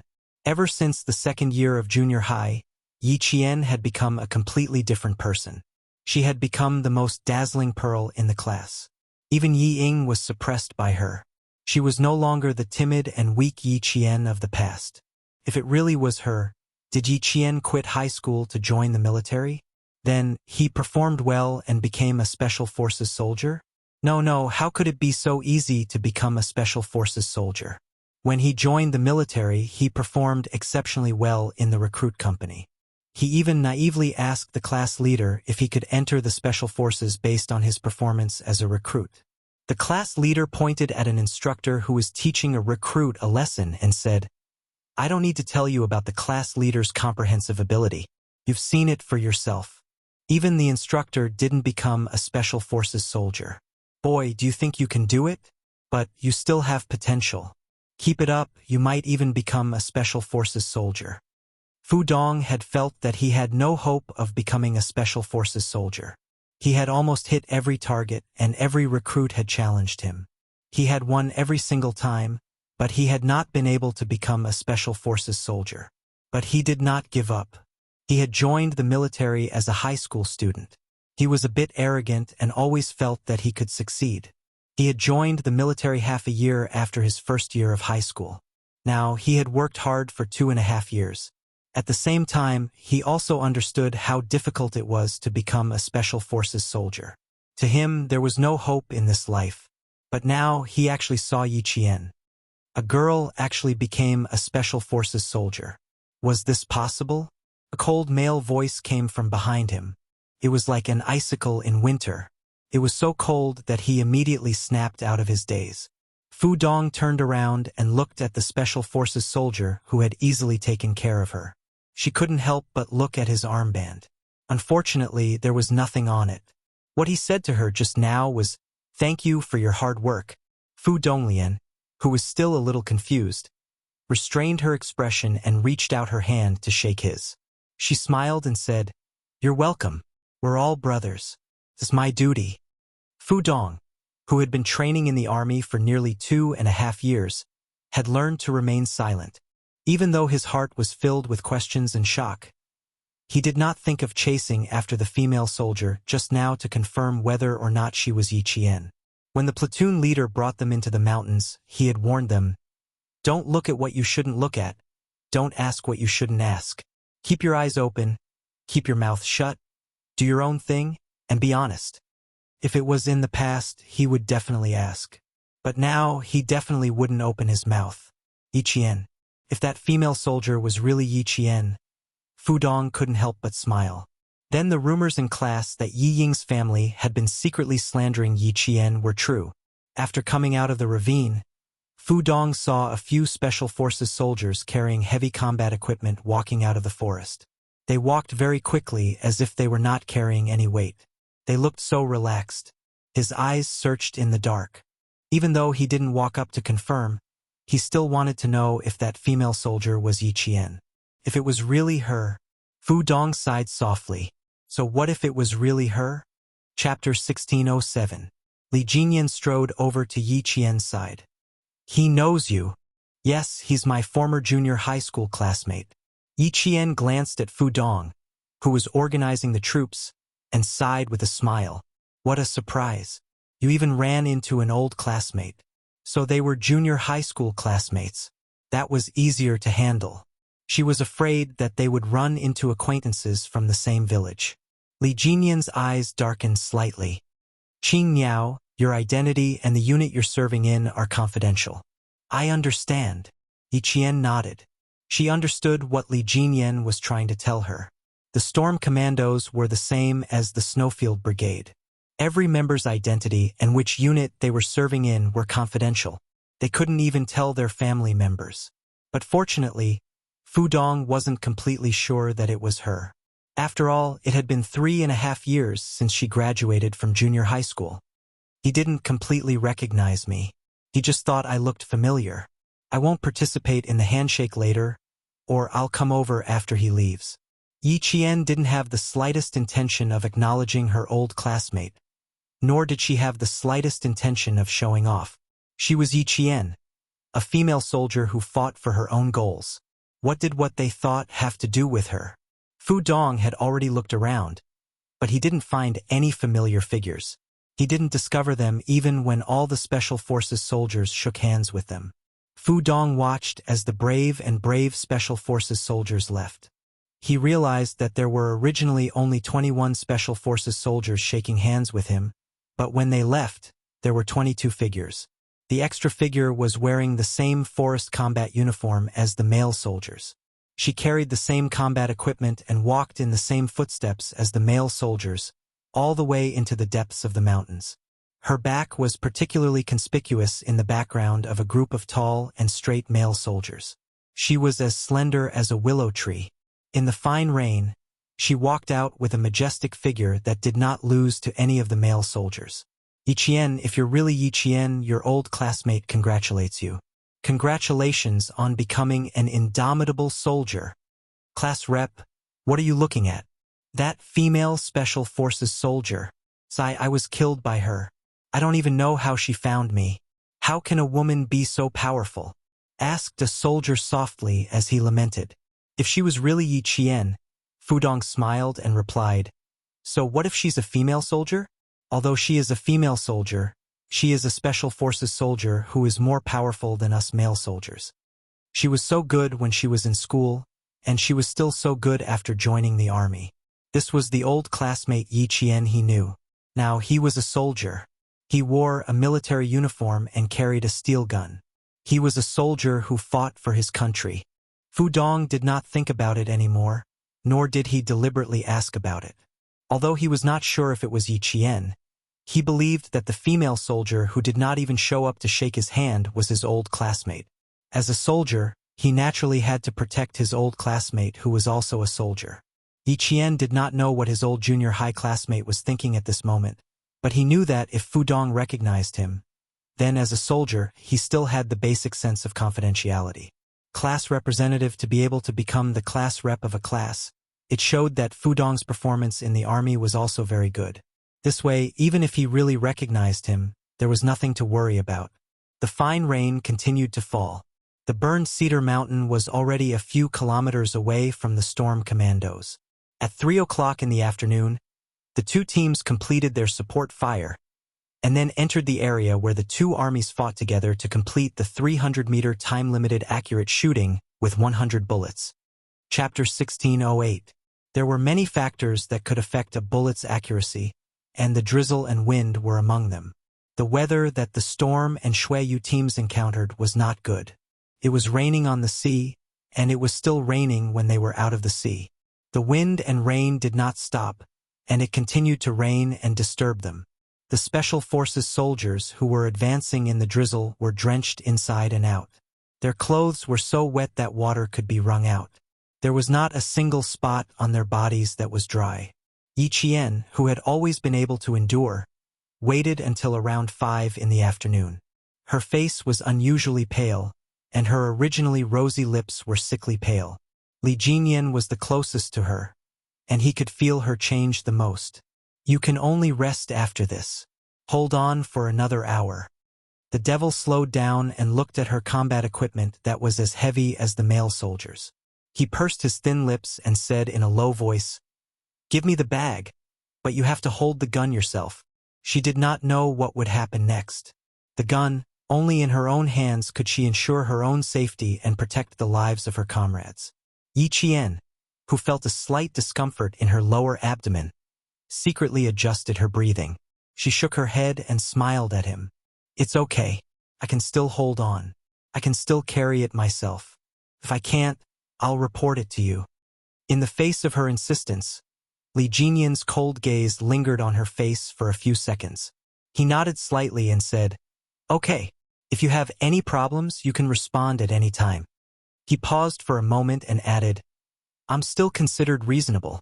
His last sentence made Yiqian feel a little awkward. She quickly recalled her interactions with the Devil King. She really did not say or unintentionally express his unreasonable behavior. Only then did she resolve the awkwardness in her heart. "I know. I can still hold on for now. If I can't, I'll respond at any time and ask for help from my comrades." With that said, Yiqian's pale face broke into a soft smile. "I know that we should help each other." The female soldier's smile appeared so abruptly that it fell from his eyes to his heart. It did not fall lightly, but heavily. It suddenly hit his heart so hard that even his heartbeat seemed to have skipped half a beat.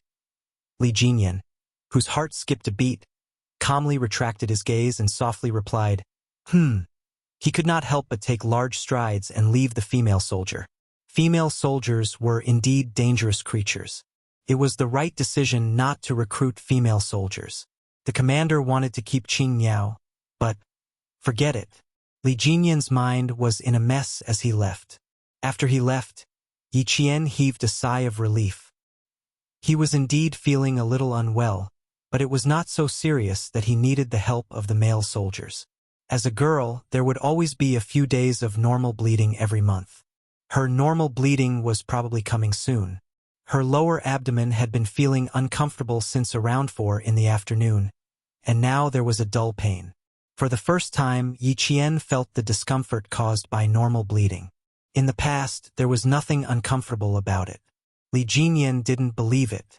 He had already seen that she was uncomfortable. How could she be fine? But if she could hold on, she had to hold on. They needed to arrive at the hunting area in advance and check it out in advance. Then, they had to complete the last 2 tasks together. The first was the 300-meter limited time shooting with 100 bullets. The second was the sniper team duel. After these 2 tasks were completed, they would officially enter the hunting operation. Chapter 1609. Before the military made such an arrangement, many of the team members did not quite understand it. Shouldn't they have arranged for the hunt first, followed by a 100-round precision shooting and a sniper team duel? Why did they do it the other way around? Although they did not quite understand the military's arrangement, since it was an order from the military, all the team members had to accept it unconditionally. Even if they did not understand, they had to accept it first and then come out to understand why it was arranged this way. Reality proved that the military had made such an arrangement on purpose. They would exhaust all the team members' stamina to a certain extent and then arrange for the most physically and mentally intensive activities. This was to stimulate everyone's potential to the greatest extent and improve their individual abilities. As the commander of the battle, Li Jinyan understood the military's intentions when he received the order. He believed that Xia Jinyuan felt the same way. At the same time, they could also quickly arrange a plan that was beneficial to the final hunt.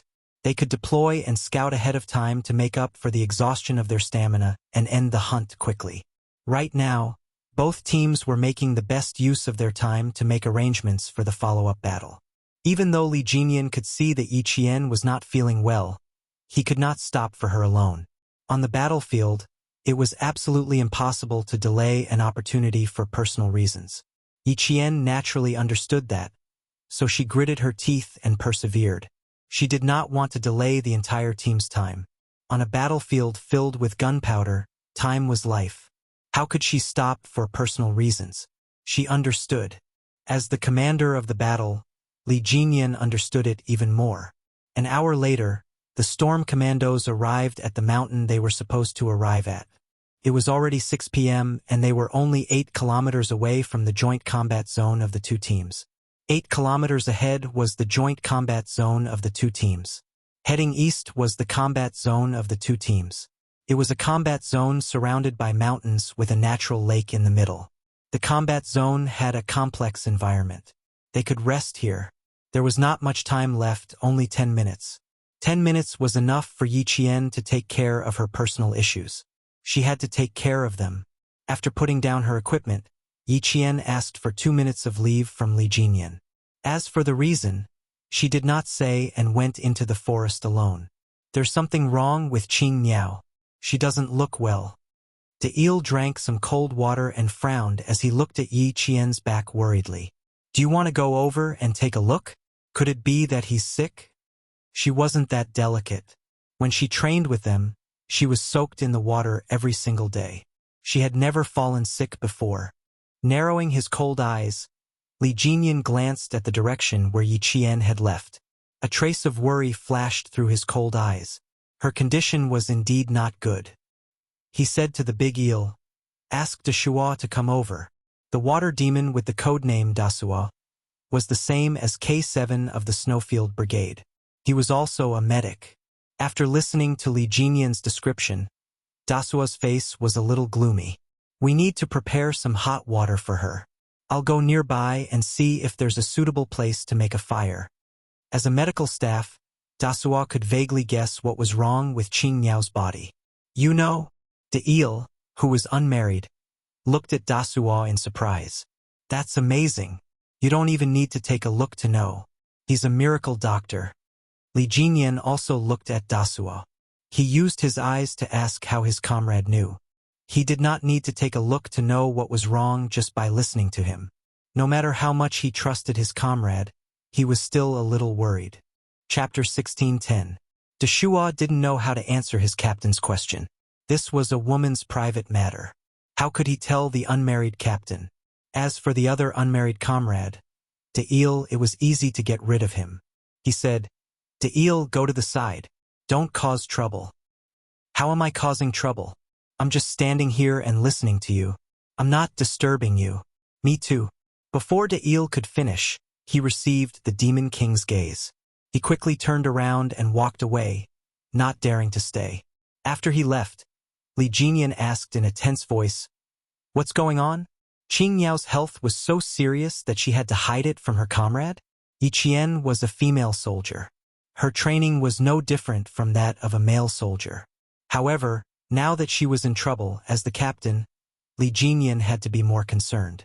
After sending away his unmarried comrade, Deshua, who was still hesitating, cleared his throat and said vaguely, "It's not a big deal, Captain.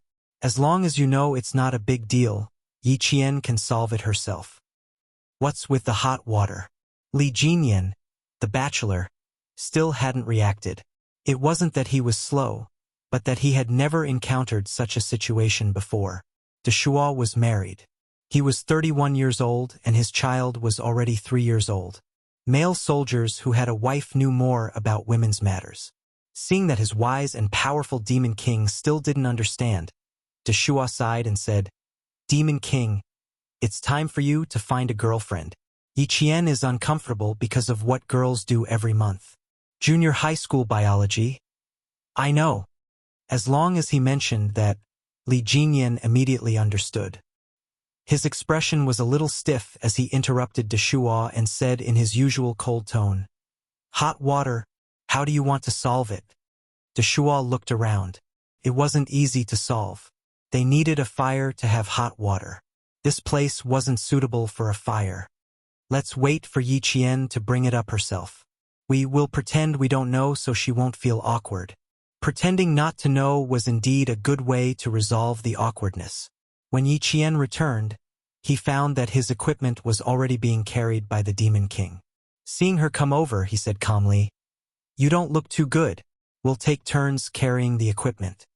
There were no more superfluous words. His tone sounded like he was telling Yi Qian that the reason they made such arrangements was because they did not want to affect the marching speed of the army. Yi Qian, on the other hand, noticed a subtle change in the atmosphere. For example, when the Demon King was talking to her, he was not looking at her. Instead, he looked away as he spoke. This was not the Demon King's style at all. Li Jinyan suddenly felt that he could not withstand Yi Qian's gaze. He lowered his head to look at the time to hide the unnatural expression on his face. There are still 7 minutes left. Take a break. With that, he turned around and left with Yi Qian's equipment. Yi Qian stared at his back as he left in a hurry. She could not help but narrow her eyes. She did not even get a chance to say a word before he left immediately after he finished speaking. Something was obviously wrong.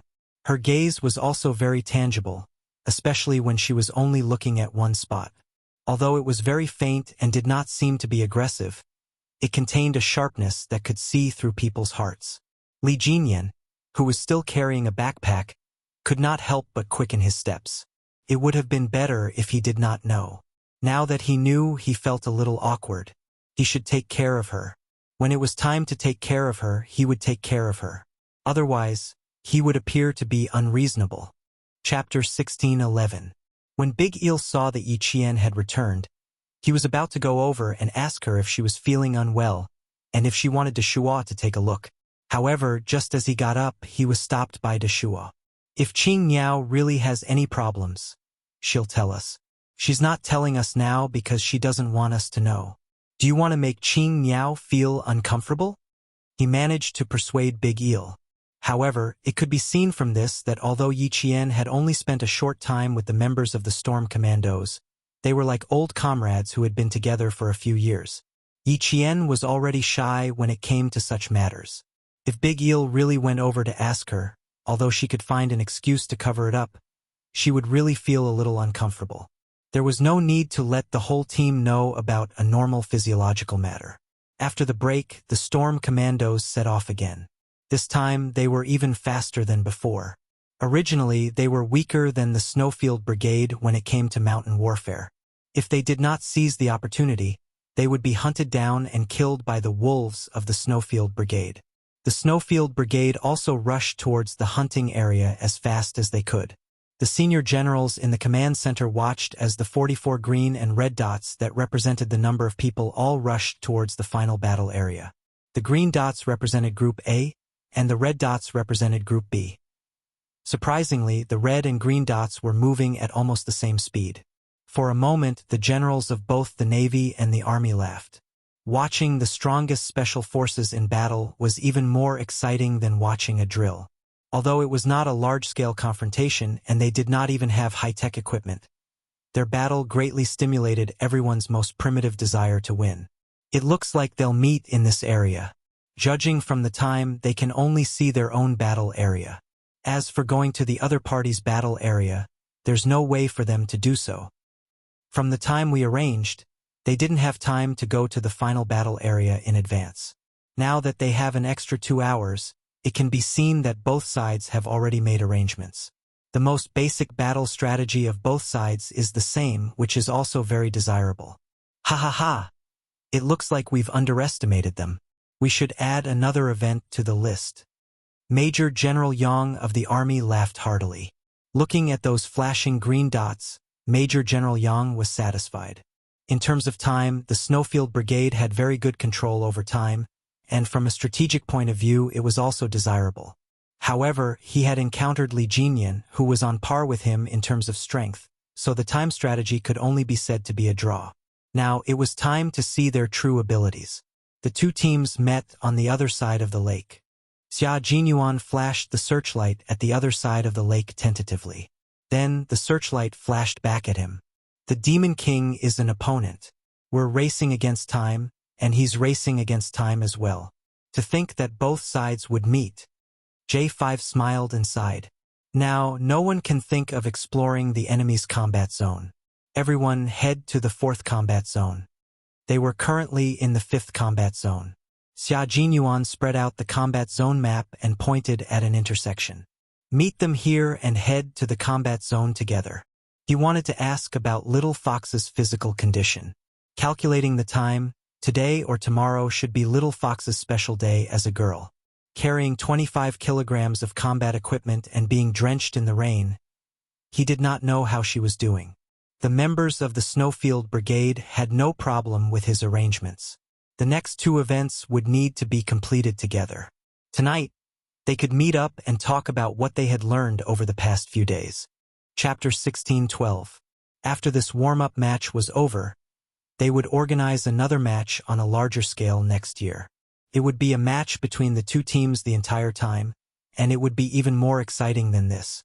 At 7:40 p.m., the two teams met at the intersection of the 4th combat zone. The members of the two teams patted each other's shoulders and thumped each other's chests as their laughter echoed in the night. When the two teams met, they did not stop. The two teams advanced side by side, one on the right and one on the left. Impressive. We were thinking of taking the time to explore your territory, but who knew that you were already there? You're different. The Demon King also arranged for us to visit your territory. But someone flashed a light in our direction, and the Demon King told us that we could return to the 4th combat zone tonight. When the members of both teams talked about this, they had helpless expressions on their faces. Li Jinyan, who was walking at the front, said to Xia Jinyuan, "We returned empty-handed." "Same here," Xia Jinyuan said with a smile. He would occasionally turn around and look behind him. "Tonight, the two teams can sit down and have a chat. Let's hear what you've learned over the past 2 days first." Li Jinyan knew he was anxious to find Yi Qian, so he said, "Qing Niao is in the middle of the group. She's not feeling too well." "Thank you. I'll go over and take a look now." When Xia Jinyuan heard that his girlfriend was not feeling well, he got a little anxious. I'll come over to look for you later. Sorry. With that, he turned around and strode off. Li Jinyan turned around and looked at his back. There was a hint of darkness in his cold eyes.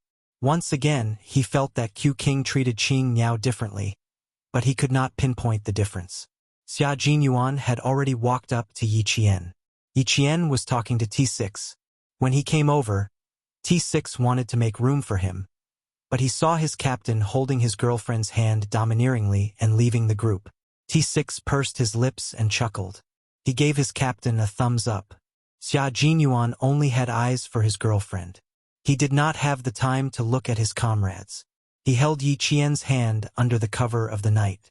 The coldness made his heart sink a little. Other than the warmth in his palm, his fingers were cold. Are you on your period? He asked directly. He knew Yi Qian was shy, so he said, I'm your boyfriend. As a man, I should know this. And as a boyfriend, I should know when my girlfriend's special days. How are you now? Are you feeling unwell? Yi Jian's face stiffened. She really didn't know that he knew about this. I'm fine. After taking a deep breath, Yi Jian lowered her head and said softly, Don't make a fuss. I don't feel uncomfortable anywhere. He tightened his grip on her hand slightly, his low voice filled with heartache. You're so stubborn. Even Demon King Li has noticed that your body isn't in good condition. And your hands are so cold. You should be more careful when you're on your period. Yi Qian felt uncomfortable. Why did he keep bringing up her period? Let's talk about something else. My hands will be cold after being in the rain. Will our teams be spending the night together tonight? We'll split up again after the two events tomorrow. Yi Qian started to change the topic. It's a little different from what I imagined. At first, I thought it would be two teams competing every day.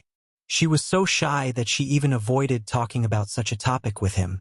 Xia Jinyuan sighed softly. There was nothing else he could do but feel sorry for her. Let me warm your hands for you.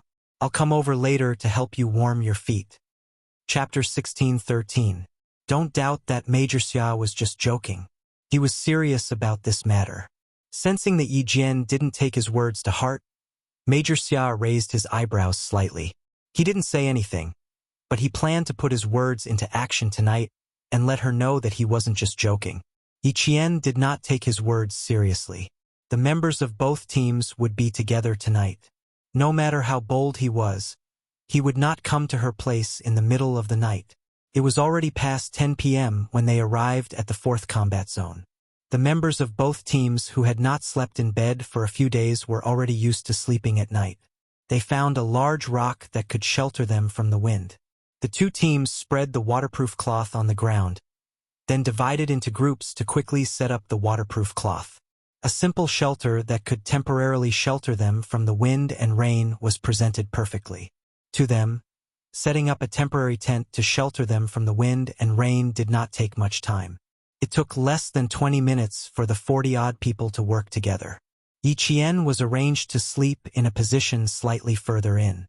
She was a female soldier, so she could train like a male soldier. However, in terms of daily life, there were still differences between men and women. The sleeping bag was a multi-purpose sleeping bag that was the same color as the forest combat uniform. It was windproof, rainproof, and coldproof. If there was an enemy situation, she could quickly stand up and hide. It would not affect her flexibility. Xia Jinyuan and Li Jinyan were still talking. Both of them lowered their voices as they talked about the battle that had taken place over the past few days. Yi Qian, who had spread out the sleeping bags, glanced at them. Then, she silently spread out the sleeping bags that the two of them did not have time to spread out. Following that, she went to settle her own personal matters. She felt much more comfortable now. There was no longer that faint feeling of falling. Her body also felt much lighter. She believed that she would be able to completely recover after a good night's sleep. She didn't think that normal bloodshed would occur during the mission. How diligent! You even spread out sleeping bags for the two of us. Xia Jinyuan watched as Yi Qian left the team alone. He originally wanted to chase after her, but he held himself back. If he followed her at a time like this, his little fox would blush again. Also, she could have just spread out a sleeping bag for her boyfriend. Why would she spread it out for Demon King Li? Wasn't she tired? He would tell her about it later. Li Jinyan narrowed his eyes and said thoughtfully, "You have a good relationship with Qing Niao." "Not bad. After all, I watched her grow up." Xia Jinyuan answered calmly. It was obvious that he understood the meaning behind the Devil King's words, but he didn't want to answer directly for the time being. "She's a very unique female soldier. I've only seen her in my life." In his entire life, he had only met her. Even though he didn't give a direct answer, he did explain a little to Li Jinyan. This explanation caused the darkness in Li Jinyan's cold eyes to waver a little. He had only seen her in his life. He wanted to say, was she the only one in his eyes? His heart suddenly felt a little stuffy. Xia Jinyuan did not give him time to think further. Instead, he went straight to the point. "I've been training with you guys at the beach every day, so I really thought you guys weren't familiar with mountain warfare. Your commander is too humble. He's so humble that I really thought you guys weren't familiar with land warfare. During these 2 days of mountain warfare, I realized that you guys were definitely humble. I really admire you. You managed to lead the Storm Commandos in a little more than a year. You're proficient in all kinds of martial arts. You've made a newly formed team from nothing into an elite force. Demon King, you've contributed a lot." Chapter 16:14. With a cold expression, Li Jinyan stretched his long legs and changed into a more comfortable sitting position. He suppressed the irritation in his heart for some reason, and after a while, he said calmly, "I've given a military order to train this team into a sharp knife within 2 years. It's been exactly 1.5 years now, so I only have half a year left.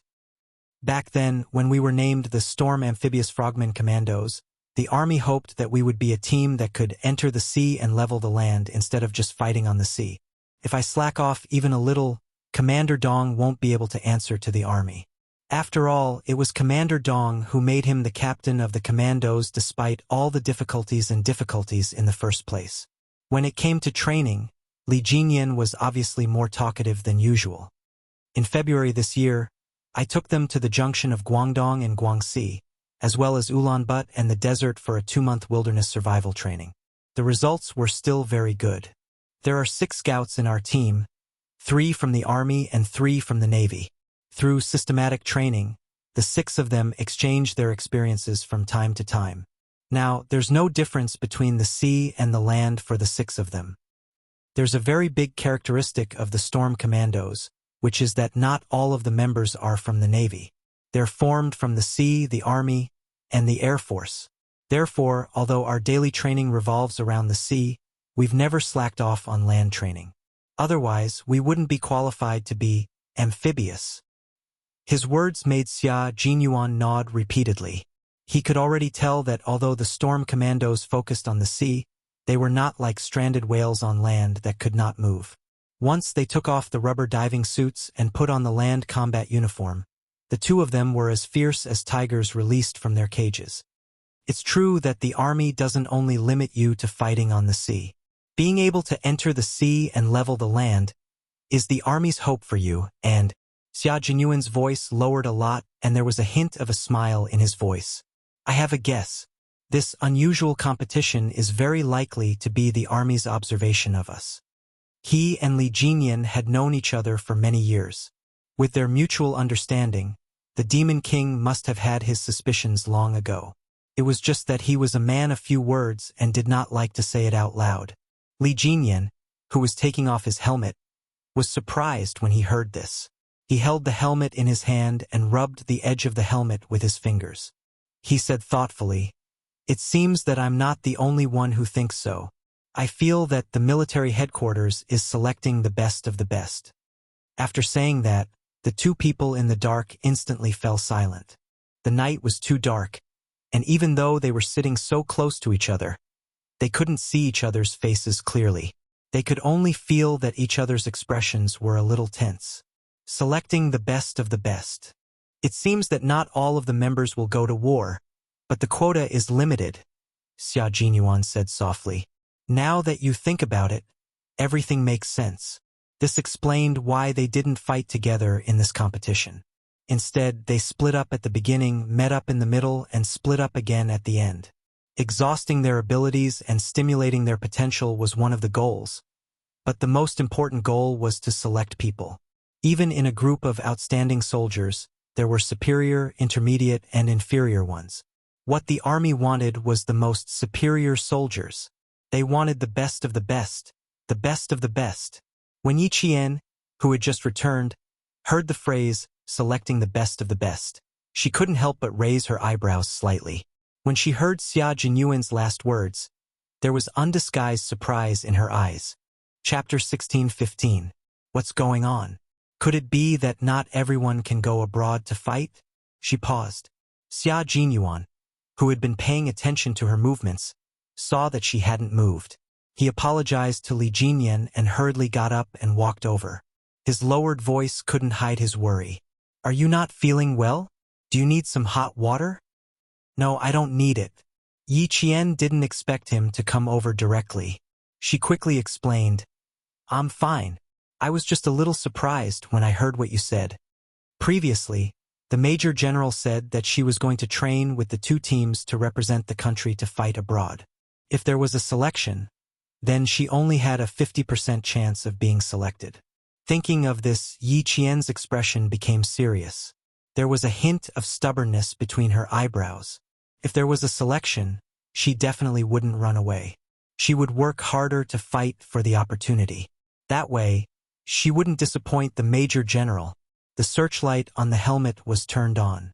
Xia Jinyuan looked at her face worriedly. Yes, her complexion was indeed much better than before. Her delicate lips also had a faint pink luster. Come and sit down. Let's talk about something. If there was a selection, of course, he wanted her to go. If not for anything else, he wanted her to fight for his pride. In the command center, the Major General and the Navy commander looked at the red and green dots representing the two team captains. They had been in close contact for 10 minutes. The Major General raised his hand and rubbed his forehead. He said to the Navy commander helplessly, Old Dong, why do I feel like something is wrong? It's like they'll make a move tonight. There were certain loopholes in the arrangement of this competition. It wasn't surprising that they found out about the military's specific intentions. The Navy commander sighed and said, Paper can't wrap fire. The competition has been going on for 3 days. The two team captains must have a lot of questions in their hearts. Now that they've met and asked each other a little, our ultimate goal can't be hidden. Or maybe they found out. Now they've guessed. Before he could finish his sentence, the Navy commander saw the small dot representing Qing Niao approaching. This is great. The three Zhuge-Liangs are together. Tonight, they'll definitely know what we're trying to do. The Major General heard this and immediately looked back at the big screen. He laughed and said, I'm sure they've already guessed part of it. Now that the three of them are together, they're probably discussing this topic. Participating in the competition next year was no small matter. It was a matter of national glory. Although there were 44 elite special forces training together this time, there was a limit to the number of people who could represent the country in battle. Yi Qianjian had taken up one of the spots, so there were only 19 spots left. If the three of them know now, the Navy commander smiled and said, Basically, the three of them are taking up the spots, so it doesn't matter if they know. As a battle commander, my analytical ability is naturally better than my team members. If they know, then let them know. Chapter 16:16. In that case, for the sake of fairness, let's announce it to all the team members. The Major General of the Army stopped smiling and looked at the big screen with a serious expression. Let them do their best for themselves. The Navy commander agreed and nodded. Only with competition can there be improvement. Only with motivation can there be hope. Let's see who will rise and fall. Just as the two senior generals had guessed, the three of them were indeed discussing this matter. Yi Jian said, If that's the case, then She looked at the two black figures that couldn't be ignored even in the darkness around her. I will do my best to become a female soldier who can stay. Then I can't lose. Xia Jinyuan's thin lips curved up slightly, revealing a faint, evil and confident smile. The female soldiers have all stayed. As the leader, I can't lose. Li Jinyan's answer was concise as usual. Same here. Then there's a very important question. Do we need to tell our comrades? The military didn't give us any clear instructions. It's obvious that they don't want us to know. After Xia Jinyuan finished speaking, his handsome face darkened. We need to contact the command center. Otherwise, it will not be fair to them, unless all three of us don't participate. However, this was impossible. This kind of thing was the captain's business. Although she didn't have the right to speak, she could still say something. Yi Qian pursed his lips and said, I'm also one of the team members. Now that I know, the others don't know. Just as Q King said, it won't be fair to them. This was because everyone wanted to represent their country and fight for their country's glory. Contact the military. Contact the military. Two voices sounded at the same time. Xia Jinyuan looked at Li Jinyan and said, Now, let's go together and contact each other. Yi Qian got up. Then I won't disturb the two of you. I'll go back and rest first. Good night. The two young majors who still had work to do nodded and watched her leave. Soon, the Navy commander and Major General of the Army in the command center received a call from their proud subordinate. Just as they had guessed, they really called to ask for confirmation. 5 minutes later, the members of the Storm Amphibious Frogman Assault Team and the Snow Region Special Forces were informed. The sudden news made them, who had always been calm, stunned for a few seconds. That's how it is. We guessed it 10 minutes before you guys did. After confirming with the military, we immediately gathered and informed our comrades. So, we're not just comrades but also rivals. Xia Jinyuan stood at the front to announce the news. For this kind of thing, the sooner it was announced, the better. The quota is limited. The military didn't tell you exactly how many quotas there are. You just need to remember that all of you have the opportunity to bring glory to our country. Whether you can represent our country or not depends on your own ability. Yi Jian, who was standing upright, suddenly recalled Uncle Jen's words. If you're strong enough, you'll definitely stand at the highest peak for the world to look up to. Suddenly, her heart was filled with lofty aspirations. Her pair of clear eyes seemed to be burning with a ball of fire, burning until her eyes were black and bright. For a moment, they were even more dazzling than diamonds. She didn't need the world to look up to her. She just needed to live up to this new life. Chapter 16-17. After the temporary assembly, Yi Qian could clearly feel that the atmosphere had changed. It was like a loaded arrow filled with killing intent. Go for it, brother. Okay, don't cry when you lose. Looks like I can't go easy on you anymore. Let's see who's better. Qing Niao, from now on, I can't treat you as a female soldier. If I offend you in any way, please forgive me. Because I'm a soldier and I have my mission. It tells me that I have to keep moving forward. Big Eel stood in front of Yi Qian. The water ghost looked at Yi Qian seriously. From now on, we are comrades and also opponents. Yes, Big Eel. From now on, we are comrades and also opponents. So please don't treat me as a female soldier. Because a female soldier will not admit defeat just because she is a female soldier. Because a female soldier is also a soldier and has a fearless military spirit. Yi Qian looked at him with a smile and answered him seriously. She was a female soldier, but she had her own beliefs and pursuits. She was ready to go and fight for glory. Xia Jinyuan, who was standing behind her, smiled. His handsome and elegant face had a deep smile. As he looked at his girlfriend, the gentleness in his eyes rippled like water. After Big Eel left, he took a few steps forward and stood a certain distance away. The tall man stood quietly and looked at her deeply. Qing Niao, I'm the captain of the Snowfield Brigade, codenamed Q King. From tonight onwards, you are my comrade and also my opponent. I won't be modest just because you are a female soldier, and I won't give you special treatment because of our relationship. I am a soldier, I have my principles and I have my mission. As for you, as a soldier, you don't need others to be modest, nor do you need special treatment. I will always believe in you. I believe that, as a female soldier, you will overcome all obstacles and become an outstanding Special Forces soldier. As her boyfriend, Major Xia also said the same thing to his girlfriend. Look, this was the love between them. It was a unique love. A love that was even more dazzling than those romantic relationships. They were lovers, comrades in arms, and rivals. Their love in this life would be more exciting than anyone else's love.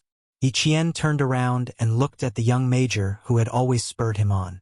His bright eyes were like crescent moons as he smiled. Thank you, Captain Xia. Thank you, Q King. Thank you, my boyfriend. You used your unique way to protect her growth and made her so happy. Not far away, Li Jingyan smiled as he watched. He finally understood why he had a subtle feeling every time he saw the two of them. As long as the two of them were together, their smiles, their words, even if they were just standing together and not doing anything, there was a kind of intimacy that no one could get close to.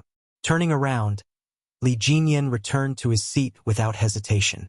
At the same time, he moved his sleeping bag a little further away, leaving more space for the two of them who couldn't be intruded. They were comrades in arms, rivals, and lovers. It was already very late at night.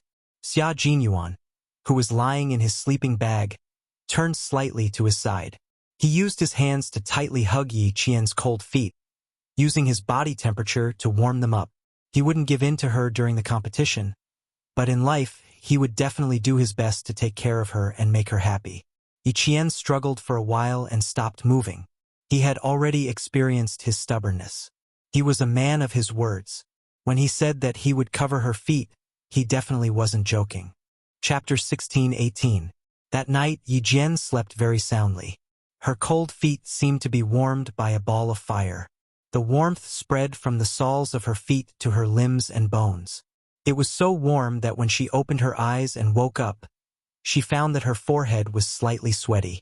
Realizing that her legs were still in his arms, Yi Jian's face, which was full of vitality, blushed even more.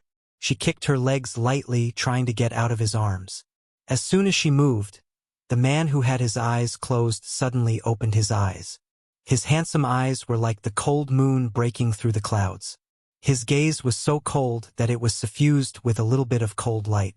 His hand was already holding the rifle. The moment he opened his eyes, Xia Jinyuan entered combat mode.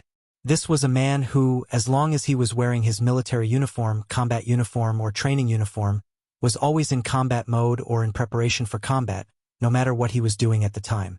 At this moment, Yi Qian quickly pulled her feet back and sat up quickly, looking like she was about to get out of bed and get ready to get up.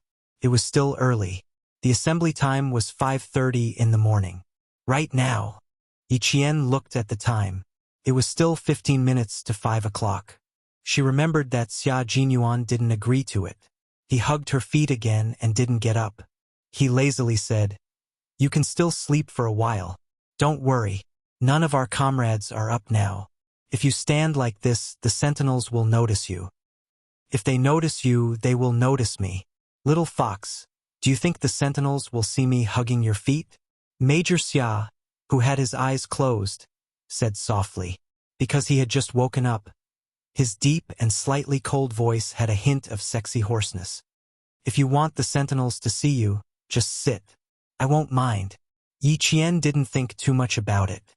After being reminded, she raised her eyes like a deer and looked around vigilantly. Her comrades hadn't gotten up yet. The sentinels were 5 meters away from them. Fortunately, they didn't notice her little action. The major, who had his eyes closed, seemed to know what she was doing. He slowly opened his eyes, and his deep, dark eyes were filled with smiles. "The sentries are the scouts of the water ghouls. Little fox, do you want to continue sitting there?" She didn't dare to continue being a role model. Yi Qian, whose heart was racing, was afraid that she would wake her comrades up if she spoke. She could only lie down again. She helplessly said to the major who was hugging her feet, "Hurry up and let go. It's going to be dawn soon. It won't be good if they see us. There's still some time before dawn. Don't worry. Why don't you sleep beside me for a while longer?" The major had his eyes closed, and he wasn't worried about being discovered in the slightest. He said in a calm and collected manner, "With me here, do you still need to worry about being discovered? If they see us, They'll see their comrades taking care of their comrades. Major Xia was the best at arguing irrationally. He wasn't worried, but she was. Yi Jian, who did not dare to move too much, did not directly argue with the unreasonable man in order to successfully withdraw her feet. Instead, she negotiated with him. Then you have to let go of me so that I can go over. When he let go, she immediately got up. Xia Jinyuan knew his girlfriend very well. If he let go, she would run away immediately. He was even worried that his comrades would see him covering her feet. If the two of them slept side by side, TSK, would little fox be willing? Don't even think about it. The shy little fox would never agree to it. Chapter 16:19. How about I hug your feet and warm you up a little more? Are you satisfied with being treated like a human furnace?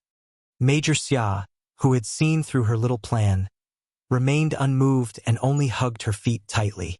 The military multipurpose sleeping bag was different from normal sleeping bags. Normal sleeping bags were designed according to the human body, with wide shoulders and narrow feet. The multipurpose sleeping bags they were using now had sleeves that resembled clothes. It was designed to make it easier for soldiers to quickly grab their guns when they noticed something unusual while sleeping. The sleeping bag had a double-ended zipper. In order to allow Yi Qian's legs to be close to his body, Xia Jinyuan pulled the zipper up to his chest and hugged Yi Qian's legs. Therefore, as long as Yi Qian moved slightly, he could feel the wind in the mountains rushing towards his chest. Therefore, he sighed softly and said, "Don't move. My chest is cold. You don't want me to catch a cold, right?" She could still rest for a while. She was in a special situation right now, so she had to rest well. Even though Yi Qian knew that he was deliberately acting pitiful, he couldn't bear it and could only whisper, "I'm much better now. I wasn't in good condition yesterday, mainly because I've been soaking in the water every day. Now I'm really fine after sleeping for a night. If you don't believe me, I'll come over and let you take a look." Xia Jinyuan believed him. When he heard this, he let go of his hands and sat up. He reached his right hand out of the sleeves of the sleeping bag and gently stroked Yi Qian's cheek. It was very warm. His body temperature was indeed much more normal than last night. As for whether his qi and blood were good, there was no way to tell at the moment. He could only wait until dawn to find out. Finally, he could pull his legs back. Yi Qian instantly breathed a sigh of relief and even his expression became lighter. He didn't stop Xia Jinyuan from stroking his face. "Do you feel that my body is much warmer?" She felt the gentle touch of his fingers on her face. It was very light and very soft, like a flower gently falling into her heart, filled with a sweet floral fragrance that made her feel sweet. Yi Qian smiled at the man who only had a rough outline. The corners of his mouth were a little deep. "I couldn't take care of my body during training, but I won't push myself when I'm resting." During training and missions, no matter how bad her body was, she had to hold on. This was the tenacious willpower that a soldier must have. When she was resting, she would adjust her body so that her body wouldn't be unable to get the rest it needed when she was resting. She needed to be strong, but she wouldn't push herself just for a moment of strength. Xia Jinyuan then looked at his girlfriend sitting in front of him and laughed softly. "Indeed, it seems like I was a human furnace last night. You sound like you're energetic, so there shouldn't be any big problems. I can't bear this kind of thing for you, so I'll have to trouble you." Yi Qian. It was better to change the topic. She didn't want to talk about her physical problems at all. However, it was indeed because of him that she was able to sleep so soundly last night. She thanked him graciously. "Yes, thanks to Q King for taking care of me last night. I'm so energetic now." "How are you going to thank me?" Xia Jinyuan didn't give Yi Qian any time to catch her breath. He quickly said, "I'll be happier if you thank me sincerely. Of course, we can only record it now. We'll talk about it after training." After bringing his girlfriend to his unit, Major Xia suddenly realized that he could occasionally seize the time to talk about love and romance. It had to be said that this was a good way to kill two birds with one stone. Chapter 16:20. Some of his comrades had already woken up. Hearing the rustling sounds, Yi Qian's heart tightened. He quickly scanned his surroundings, afraid that someone had clearly heard their conversation. It was 5 o'clock in the morning. In the light of the morning sun, Yi Qian realized that Demon King Li, who should have been the closest to them, was now at least 2 meters away. In other words, this area was occupied by her and Xia Jinyuan. Xia Jinyuan followed her line of sight. His gaze swept over Li Jinyan once before he retracted it. It was easy to deal with smart people. Although he didn't directly mention his relationship with Yi Qian, the Demon King had already guessed it. He even intentionally distanced himself, leaving enough space for him and Yi Qian. Demon King, you're really something. At the same time, he believed that this man wouldn't tell anyone about his relationship with Yi Qian. As for why he wanted to leak some information to Demon King Li, it was very simple.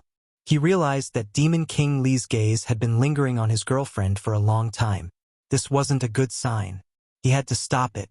Such an outstanding little fox wouldn't lack people who had designs on her. He also couldn't defeat all the men who had designs on her. But that didn't stop him from declaring his authority as her boyfriend. Since he knew he had to attack and not give the other party a chance. The love letter incident, he had to learn from it. Yi Qian didn't know that the man beside him had already quietly declared his authority as her boyfriend. Seeing that Demon King Li had distanced himself from them, he sighed in relief. Seeing that a few of his comrades had already gotten up, he immediately said, I can't thank you enough. If you really want to thank me, we'll talk about it when the time comes. I'll record it first. Also, don't collect interest. Major Xia, who had originally planned to collect some small interests such as a kiss, a gift, and so on, decided against it. He was afraid that he wouldn't even be able to collect his capital when the time came. He also heard the commotion of his comrades getting up. He knew that the short time between the two of them had to come to an end. Besides, he also didn't want everyone to know about his relationship with Yi Qian. Even if he wanted to announce it, he had to wait until Yi Qian had entered the Snowfield Brigade and achieved a certain level of success. Only then would he be able to shut everyone's mouths. The members of both teams did not have the habit of sleeping in. In addition, they all knew that this competition was also a qualifier. Everyone was doing their best to fight for a spot. The competition had already begun. If they did not want to be eliminated, they had to give it their all. Although they had also done their best before, they would fight even harder now, so she had to do her best too. Yi Qian had already packed the sleeping bags. When he turned around, he saw that Xia Jinyuan had finished packing all her equipment. He said to her, Go ahead and walk around. Come back and meet us at 5:30. There was a small stream in front of them so they could simply wash up. There were still 23 minutes left. Yi Qian saw that Demon King Li was also packing up and had yet to assemble his team. She nodded and followed him into the forest. Before she left, she quickly felt around in her bag and calmly placed one hand in the pocket of her combat uniform. Only then did she catch up with Xia Jinyuan.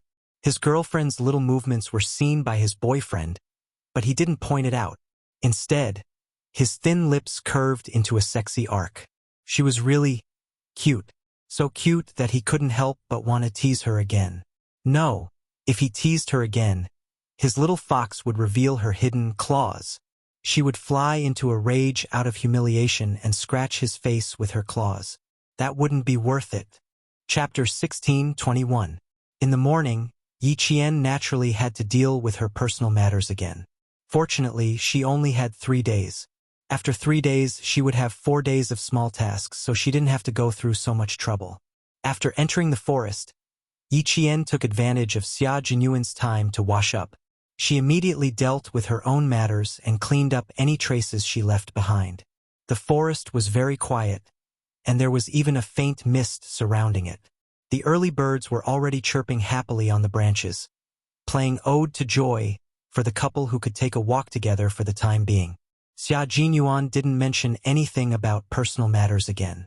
Instead, he said in a deep voice, Today and tomorrow will be the most tiring 2 days. Do you remember the captive plan that I told you about? From this afternoon onwards, Qing Miao, you have to be careful. Be careful that you don't get kidnapped by us. The captive plan could be said to be the highlight of the competition. It was also the competition that tested the individual combat ability of a soldier the most. Especially last night, all of her comrades knew that this would be a selection competition, so individual combat would only be more rigorous and fierce. Xia Jinyuan's reminder made Yi Qian feel a chill in her heart. He was right. She really had to be careful. If she was captured, she would very likely miss the opportunity to go overseas to fight. That was definitely not what she wanted. Don't be too stressed. You are a soldier personally trained by Uncle Chen. Uncle Chen was the strongest soldier of his generation. Qing Niao, do you know that it is a blessing to learn from the best soldier of his generation? Yi Qian's gaze moved slightly. Uncle Chen once told her that he went on a big mission more than 7 years ago. There were a total of 10 soldier elites, but only 4 of them returned alive. But from Captain Xia's tone, it seemed that Uncle Chen belonged to the glory of that era and was not an ordinary soldier elite at all. Besides, Uncle Chen rarely mentioned his past to her. Except for the day when they started the purgatory training, Uncle Chen never mentioned anything about their military experiences more than 7 years ago. Most importantly, Uncle Chen was obviously hiding something from her at that time. Uncle Chen was discharged from the army in 1987, but he claimed that he had been exposed after completing a mission 7 years ago because he was given the identity of the world sniper. In order to ensure his safety, the military spent 3 months preparing to erase Uncle Chen's identity. He became an international sacrifice, but was actually still alive. However, Uncle Chen only left the army in 1987. There was a long time between 1987 and 1987. However, after that, Uncle Chen never mentioned his past in the army, nor did he mention his glorious past. She even asked him about it later, but Uncle Chen just smiled and said to her casually, "Let bygones be bygones. Some things are only suitable for one person to remember, and they can only belong to one person." At that time, she felt that Uncle Chen had something to say. The sadness in his eyes was so deep that she felt a little sour in her nose. She could not ask him any further. Until now, Uncle Chen was still the most mysterious family member in her heart. Xia Jinyuan sensed that something was wrong and could not help but ask, "You don't know about Uncle Chen?" "I know a little, but not much. Uncle Chen only mentioned him to me once," Yi Qian said in a low voice. Although he did not mention much, she knew that Uncle Chen must have been very powerful in the past. Uncle Chen could shoot a willow leaf from 100 paces away, hit 3 targets with 1 shot, and other legendary sniping skills that Uncle Chen could perform. Should she ask around in front of Captain Xia? Since Uncle Chen did not want to tell her, there must be a reason why he could not tell her. Was she being disrespectful to Uncle Chen if she insisted on asking? Chapter 16:22. But when she thought about how Uncle Chen had deliberately avoided it, she felt a little uneasy. His identity had been exposed. It had been so many years, so it should be fine. After a slight change in her gaze, Yi Jian asked, "Captain Xia, I'd like to ask you something. Is Uncle Chen a unique soldier king or a soldier king in an army?" The one and only soldier king, the legend of the sniper world. To this day, Uncle Chen still holds the throne of the sniper world. No one can replace him. Xia Jinyuan's expression turned solemn when he mentioned his predecessor's achievements. His voice was filled with respect. Uncle Chen can be said to be a legend that many people do not believe. Yi Qian was shocked. The one and only soldier king. A legend that many people do not believe. Uncle Chen didn't tell him about this at all. Xia Jinyuan was also a little surprised. He thought that Yi Qian knew everything about Uncle Chen, but her expression told him that she did not know about Uncle Chen's past achievements. "Uncle Chen never mentioned that he was a soldier king to you?" Xia Jinyuan frowned. Uncle Chen had never mentioned it to her? Why? When he trained Yi Qian, did Uncle Chen not mention anything about his past? Yi Qian shook her head gently. "I only know that Uncle Chen had 10 soldier kings go on a mission together with him in the 70s. In the end, only 4 soldier kings came back alive. Other than that, Uncle Chen never mentioned anything about him. Among the 10 soldier kings, Uncle Chen was the real soldier king." Xia Jinyuan added, "In that era, Uncle Chen's sniping skills and individual combat ability made him the Soldier King in the army. The Soldier Kings who went on missions with him were all defeated by Uncle Chun. That was why Uncle Chun was said to be the one and only Soldier King. Yi Qian, who had never heard of Uncle Chen's personal history, was shocked beyond words. To this day, the god of sniping still belongs to Uncle Chen. No one can replace him. From 1987 until 1999, when Uncle Chen retired, no one had been able to defeat Uncle Chen's battle record for the past 12 years. So that was how the world-class sniper came to be. However, when Uncle Chen mentioned this, he casually told her that it was just for fame. From his tone, it sounded as if everything was fake and could not be taken seriously. Xia Jinyuan's eyes gradually darkened. Yi Qian was Uncle Chen's only successor, and his sniping skills were all personally trained by Uncle Chen. Why didn't Uncle Chen mention him to him? Could it be? Xia Jinyuan asked Yi Qian in a deep voice. Do you know why Uncle Chen retired? Yes, I do. Yi Qian saw that Xia Jinyuan's face was a little gloomy, so he couldn't help but lower his voice. His personal identity was exposed. In order to avoid some trouble after 3 months of military deployment, Uncle Chen retired as a sacrifice. In other words, Uncle Chen's identity was still a secret and could not be revealed to anyone. Xia Jinyuan's expression softened a little. If that was the case, Uncle Chen did tell Yi Qian a thing or two, but he didn't say too much. He then said, Uncle Chen is a legend, and even more so, a legend in the sniping world. Even after he retired, there were still countless people searching for him. Uncle Chen's situation is a little complicated. Since he didn't tell you too much, he must have his reasons. And you just need to remember that you are a sniper personally trained by Uncle Chen. Don't embarrass Uncle Chen. Understand? Xia Jinyuan reminded him, then calmly changed the topic and stopped mentioning Uncle Chen. Chapter 1623. Uncle Chen didn't tell Yi Qian because he didn't want Yi Qian to worry. More importantly, he wanted to protect Yi Qian, so he definitely couldn't mention Uncle Chen's past to Yi Qian. Today, he almost made a big mistake. He thought that since Uncle Chen and Yi Qian were relatives, Yi Qian should know everything about him. Yi Qian pursed her lips. Uncle Chen didn't want to tell her. Captain Xia didn't want to tell her either. Why did they have to hide it from her? Could it be that Uncle Chen was still in danger? What other secrets did Uncle Chen have? Was it a dangerous secret? Yi Jian, who was sensitive, lowered her eyes. The complicated emotions in her eyes were covered by her long and thick eyelashes. She was a little worried. When Xia Jinyuan saw this, he knew that his words had disturbed Yi Qian's emotions. After the training, he had to give Uncle Chen a call immediately and apologize to Uncle Chen. Uncle Chen, who was far away in Shuka village, opened the wooden door. When he saw who was knocking on the door with the help of the light, his resolute face suddenly changed. Hello. Is this the home of Martyr Sun Xueqing? At the door, Chief Kai of the Tongzhou City Public Security Bureau asked politely. I'm looking for her daughter, Yi Qian. Uncle Chen sighed softly and said politely, Yes, please come in. After Chief Kai entered the room and sat down, he looked at the middle-aged man who wasn't much older than him. He lowered his head to hide the confusion in his eyes as he drank tea. This man, why did he look so familiar? He felt like he had seen him somewhere before. After getting dressed and washing up, Uncle Chen also looked at the middle-aged man who was drinking tea. His eyes were also filled with confusion. He knew who he was. He was Yi Qian's mother's former comrade. He had seen him in photos before. My apologies for intruding. Chief Kai did not try to figure out who this familiar middle-aged man was.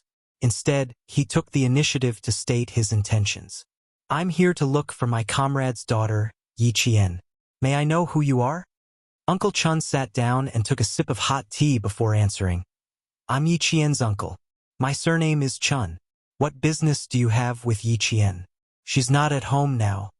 Before coming here, Chief Kai had already asked around and found out that Yi Qian had been taken care of by an old revolutionary and her junior high school's principal Chen. It could be said that if it weren't for the two of them, Yi Qian might have been spoiled by her uncle's family. So you're Principal Chen. Hello, Principal Chen. My surname is Kai. I was Martyr Sun Xueqing's comrade. Seeing that he had found the right person, the smile on his face couldn't help but become more genuine. He opened his briefcase and took out a yellow diary. This is Sun Xueqing's legacy. Principal Chun, can you pass this to Yi Qian for me? Last time, I met her in a hurry in Tongzhou. We parted ways after a few words. Seeing her is like seeing the glory of Martyr Sun Xueqing. A daughter inheriting her mother's will. This is an amazing child. He had actually met Yi Qian before. Uncle Chun, whose expression had eased a little, suddenly darkened again. He did not take the diary. Instead, he looked at the old friend who had suddenly come to visit with a sharp gaze. I wonder if Mr. Kai has mentioned anything about her mother to little Yi? Principal Chun, don't worry. I know what's important. I haven't said a word about Martyr Sun Xueqing yet. Seeing Principal Chen's sharp gaze, Chief Kai straightened his body slightly and said with a serious expression, "It seems that Principal Chun also knows about Martyr Sun Xueqing. I haven't mentioned this to Yi Qian yet because I have many questions myself." Chapter 16:24. The morning breeze blew in through the open door, bringing with it the chill of winter. Principal Chun looked solemnly at the open door of the central room and said to Chief Kai, "If you don't mind, let's sit in the kitchen. We can talk while warming ourselves up. How about that?" He didn't know if anyone in the village had seen this Mr. Kai before. There were a few famous gossipy women in the village. If they saw him, they would probably gossip about him. The village was small, so if a stranger came in, it was inevitable that everyone would ask a few questions. This was the typical village life. No one had bad intentions, so when they gathered together, they would gossip about each other. There were almost no secrets to speak of. "I don't mind. Please lead the way." Chief Kai smiled and stood up first. He had a good impression of Principal Chen. He saw a familiar aura in him, the mighty aura of a soldier. As retired soldiers, he felt that the distance between them was much closer. Yi Qian's house was an old house from the 1980s, unlike the small red brick houses that were being built in the village. They were all made of mud bricks and painted with white lime powder. Although they were old, they were clean and clean. It was warm in the winter and cool in the summer. The kitchen was used to heat the fire. Principal Chin usually ate here as well. He would burn the chopped firewood and set up an old-fashioned kettle. Chief Kai smiled when he saw this. "I haven't seen this kettle in a long time. I used to see it in the army." When they talked about the army, Principal Chun, who was also a retired soldier, also smiled. "Our village still uses this kettle. It's convenient and durable. The water it heats is also delicious." The conversation became more relaxed, and there was no coldness like before when they met. Unknowingly, the water in the fire boiled, and white steam rose from the kettle. Principal Chun put on a pair of gloves and picked up the handle of the kettle, which was blackened by the smoke from the firewood, to brew a new cup of tea. He handed it to Chief Kai and sighed. "Old Kai, tell me about Yi Qian's mother." Half an hour later, one called him Old Kai, while the other called him Old Brother. Yi Qian looks like her mother, but she looks calmer than her mother. She also has the aura of a soldier. Chief Kai took a sip of the hot tea that had just been brewed. The tea leaves were also self-made, and the fragrance of the tea filled his mouth. The firewood crackled as it burned, and the light from the fire illuminated Chief Kai's face, revealing a hint of melancholy. "Although I've only met Yi Qian once, I can tell that this child is very opinionated.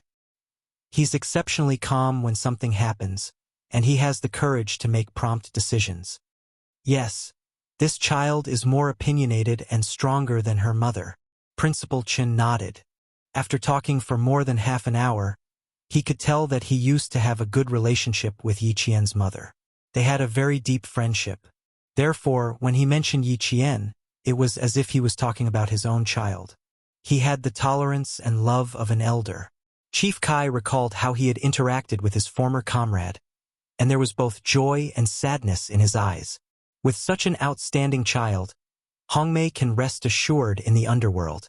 Yi Qian was only 3 years old when she sacrificed herself. At such a young age, she was already an orphan. Fortunately, you and the old senior who passed away supported her and took care of her.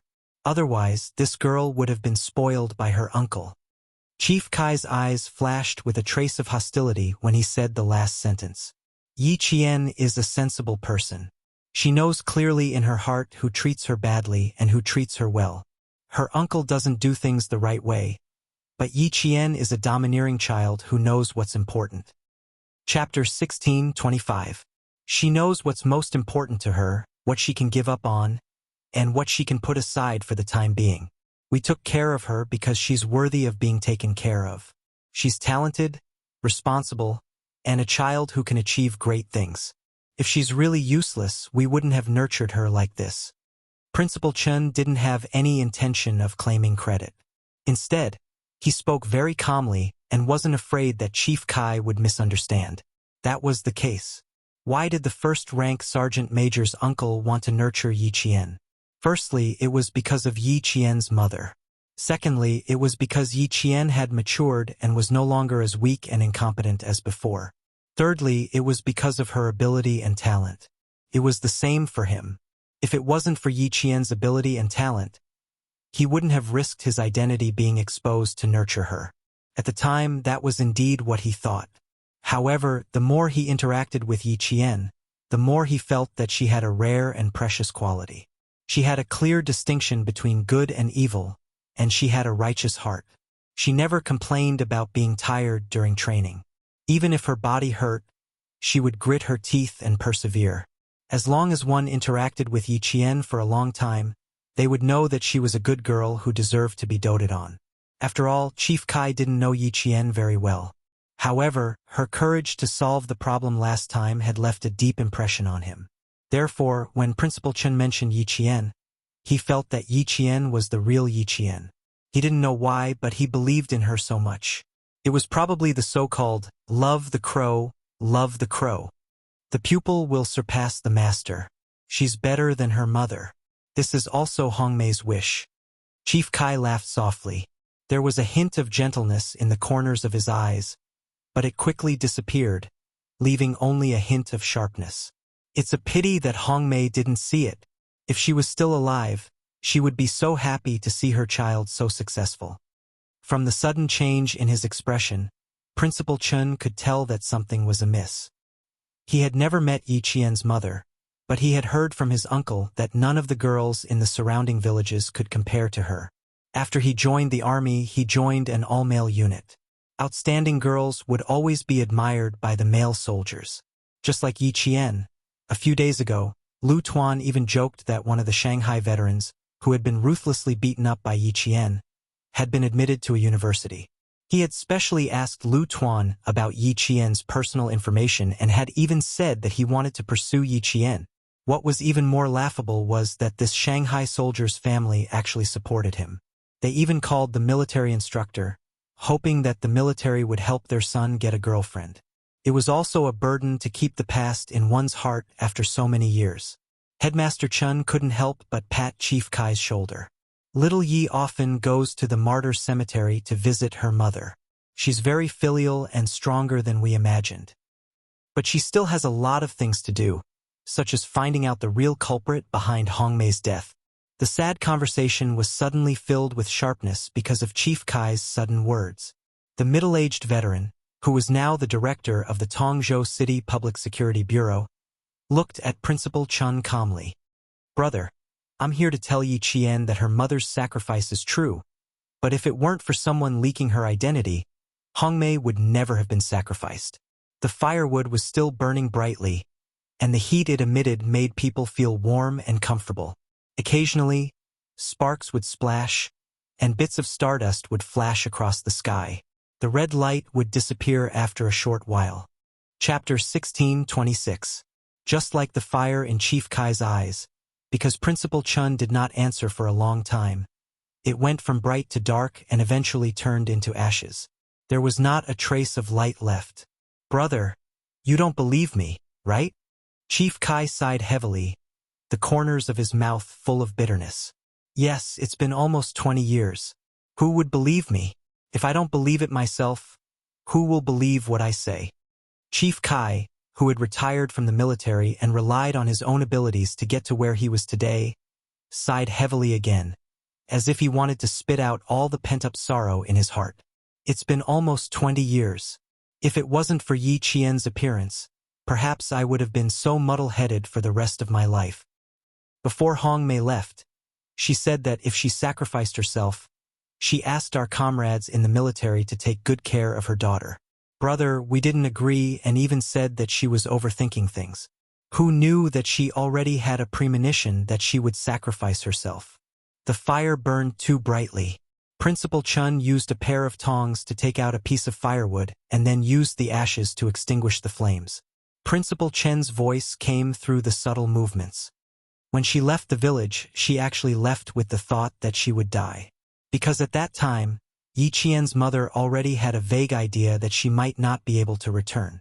Principal Chen's expression did not change much when he said such a big thing, because he already knew a thing or two from Uncle General Chief Kai's face was full of shock. He thought that even Yi Qian did not know, but now that he heard that she actually had a vague idea, the extinguished fire in Chief Kai's eyes burned brighter and brighter than before. Principal Chen looked at him quietly and said softly, "Don't worry. The Yi girl will investigate thoroughly, but we hope that at least 2 years after she graduates from the military academy and has a firm foothold in the military before investigating her mother's matter. We didn't tell the Yi girl because this child has her suspicions, and she already has a suspect, but she can't get away to investigate at the moment." Principal Chen's face darkened slightly as he spoke slowly. His calm tone was laced with a hint of coldness. "We will investigate it thoroughly, but not now. Chief Kai couldn't accept it. Since you already know, why not now? It's been so many years. If we don't investigate further, it's very likely that we'll never find out who the real culprit is. If Yi Qian is being targeted right now, and if she makes a move, she will be hurt. Are you willing to see that happen?" Principal Chen's words made the sharpness in Chief Kai's eyes suddenly sink, forcing him to suppress all of his anger. After taking a deep breath, he asked, "It seems that the real culprit is already in a very high position. In the 3rd year after Hong Mei's death, a group of our comrades retired. In September, we wrote a letter to the town, and in early October, we received a reply saying that Yi Qian had died young after falling into the water. At the end of December, we sent a retired comrade to Fujian town to investigate personally.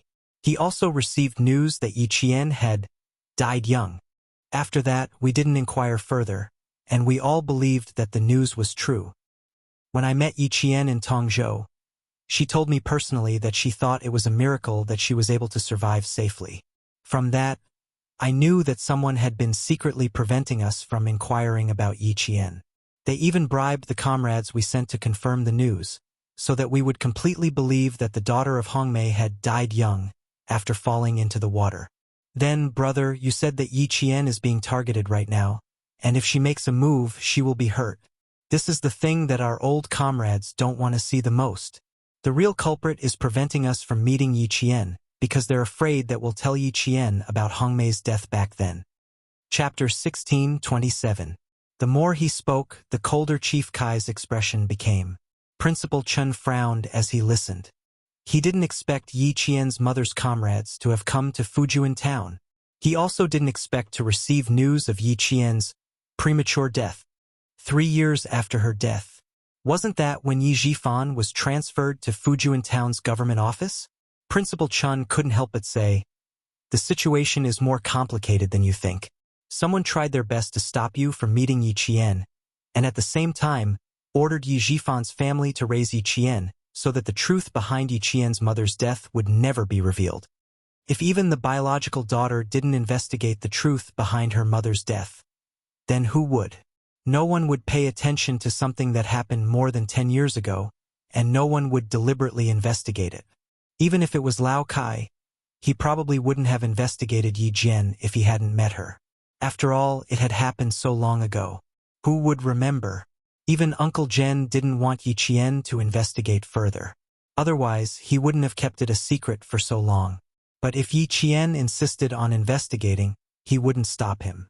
Chief Kai's brows furrowed even tighter. He fumbled around in his pocket and took out a pack of cigarettes. Holding the cigarettes, he bent over and lit them up by the firewood. He took a few deep puffs and exhaled a string of smoke. He kept thinking in his heart and mind. No, he couldn't let Yi Qian take the risk. He couldn't let Hong Mei's only daughter take the risk.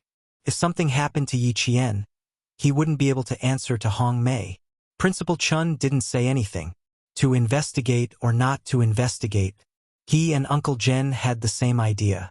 As long as Yi Qian went far and stood high, they didn't want her to lose her happiness because of hatred. Old Chun, let me investigate Hong Mei's matter. I'll let you know if there's any news. I waited so long to find out that Hong Mei's daughter is still alive. As long as Yi Qian wants to investigate, I will definitely help him. After finishing his cigarette, Chief Kai didn't have any expression on his face. This high-ranking police chief said word by word, "My life was saved by Hong Mei. Now, it's time for me to repay her with my life. Brother, tell Yi Qian not to touch her for the time being. Let me do it." Principal Chun did not say anything else. He only asked, "Why must we investigate?" "Brother, let me tell you about Hong Mei. You'll know why I'm doing this after you hear it." When he mentioned his comrades who had sacrificed themselves, a gentle look appeared in Chief Kai's eyes again as he reminisced about those days when he was young. That year, China began to form a female special forces unit to carry out special and dangerous missions that male soldiers could not complete. Hong Mei stood out from more than 6,000 female soldiers and appeared in their unit in a clean military uniform, becoming the flower of the unit. She risked her life even more than the male soldiers. One of her comrades mistakenly used a grenade. Seeing that a serious accident was about to happen, it was Hong Mei who kicked the grenade away. The male soldier was bitten by a poisonous snake. Without saying anything, Hong Mei possessed his body to take the poison and saved his life. When they encountered an avalanche, Hong Mei ignored the risk of her own life and relied on her own strength to drag two male soldiers whose legs were broken. When they entered the desert and encountered a sandstorm, the entire unit got lost. It was Hong Mei's bottle of water that saved the lives of 20 people in the unit. His life was supposed to be sacrificed at some border, but Hong Mei braved the hail of bullets to save him. Her calf and shoulder were pierced by shrapnel. Chapter 16:28. Although Hong Mei was only a female soldier, the bravery and fearlessness she displayed made all the male soldiers respect her. Brother, Hong Mei is just that good. She is just that worthy of respect. Back then, the Prime Minister personally put the red flag on her because he knew about Hong Mei's heroic deeds and called on the entire military to learn from her. Whenever Sun Xueqing was mentioned, Chief Kai's sitting posture would be the standard one he used to hold meetings in the army. His back was straight, his legs were slightly pressed together, and the hand holding the cigarette was placed respectfully on his knees. Needless to say, the expression on his face was solemn, dignified, and full of respect. Principal Chun did not know much about Yi Qian's mother. After he heard everything, this world-class sniper was full of respect for this martyr who had sacrificed herself. In that case, Yi Qian really resembles her mother. She was brave and fearless, completely unafraid of sacrifice. But this child is much stronger than Hong Mei. She will not be swayed by emotions. Chief Kai pointed out the biggest difference between the mother and daughter. Hong Mei's fatal flaw is that she is soft-hearted. She is very soft-hearted and easily trusts others. She always thinks that people are kind, but she ignores the complexity of human nature. Yi Qian is different. Although I've only met Yi Qian once, the way she handles things is not something Hong Mei can compare to. If Hong Mei had made a prompt decision back then, perhaps none of the subsequent events would have happened. Although he did not find Yi Qian, Chief Kai felt that his trip was not in vain. As long as Hong Mei's daughter also suspected her mother's death and was interested in investigating it, then he could rest assured. Although I suspected that Hong Mei's sacrifice was suspicious, I really did not think of going back to investigate it. After all, 17 years have passed. In addition, because of Hong Mei's sacrifice, a few things happened in the unit. After sending Hong Mei away, all the comrades in the unit devoted themselves to new missions, and so did I. By the time we came back, more than half a year had passed. Even if I thought that Hong Mei's sacrifice was suspicious, I did not think too much about it because of the time constraints. This time, when I saw Yi Qian, this child did not know much about her mother. This made me very sad. Her mother is so outstanding and dedicated her life to the country, but her child doesn't even know what kind of soldier she is. This shouldn't be. In order to let Yi Qian understand her mother better, I went back to my old unit, but I found that there was no more information about Hong Mei in my old unit. I asked the young soldiers. None of them knew that there used to be such a respected martyr who was their senior. Chief Kai, whose eyes were filled with sparks, seemed to have turned red as well. The fist on his knee suddenly clenched, and even the still burning cigarette butt was clenched in his palm. He was so angry that he didn't even feel the cigarette burning his palm. This is a deliberate attempt to cover it up. This is intentional. He wanted to completely erase Hong Mei's existence. A soldier had sacrificed himself for the country, leaving behind only a daughter who was crying piteously for food. Not only did someone want to erase her existence, but they also wanted to raise her daughter to be useless. He deserves death. At the end of his speech, the dignified director of the Public Security Bureau had tears in his eyes. Even Principal Chun gritted his teeth when he heard this. He really deserved to be punished. What on earth was going on that even traces of a person's existence would be erased? To make a soldier who had sacrificed herself for the country and had outstanding military achievements become an unknown ordinary person. How dare they do this? Chapter 1629. Chief Kai's voice grew colder and colder. It was like the north wind in the polar regions, bringing a chill to people's hearts. If I didn't step forward, I would have let Hong Mei down. I would have let my conscience down. Old Kai, I thank you on behalf of Yi Qian. Principal Chen's face was solemn. He wouldn't stop Yi Qian from investigating the cause of her mother's death. This was no longer a personal matter. This concerned the glory of a soldier. Chief Kai sighed and shook his head. I don't deserve Yi Qian's thanks. I was too careless. I've thought about it countless times, but I always thought I was overthinking things. Back then, if I had persevered a little longer, perhaps everything would have been different. He took out a small phone book from his briefcase that never left his hand and handed it to Principal Chun. This is the contact information of the comrades who had been through life and death situations with Hong Mei. They were all comrades that Hong Mei risked her life to save. I've contacted 4 comrades who are now of a certain status. I'll lead the investigation into Hong Mei's death in secret. When I contacted them, I found out that they also suspected that Hong Mei's death wasn't simple. This is their contact information. If there's an accident, old brother, you must let Yi Qian continue the investigation. We can't stop until we find out the truth. Principal Chun took the phone book. Yi Qian once wanted to investigate from her uncle, Yi Zhifan.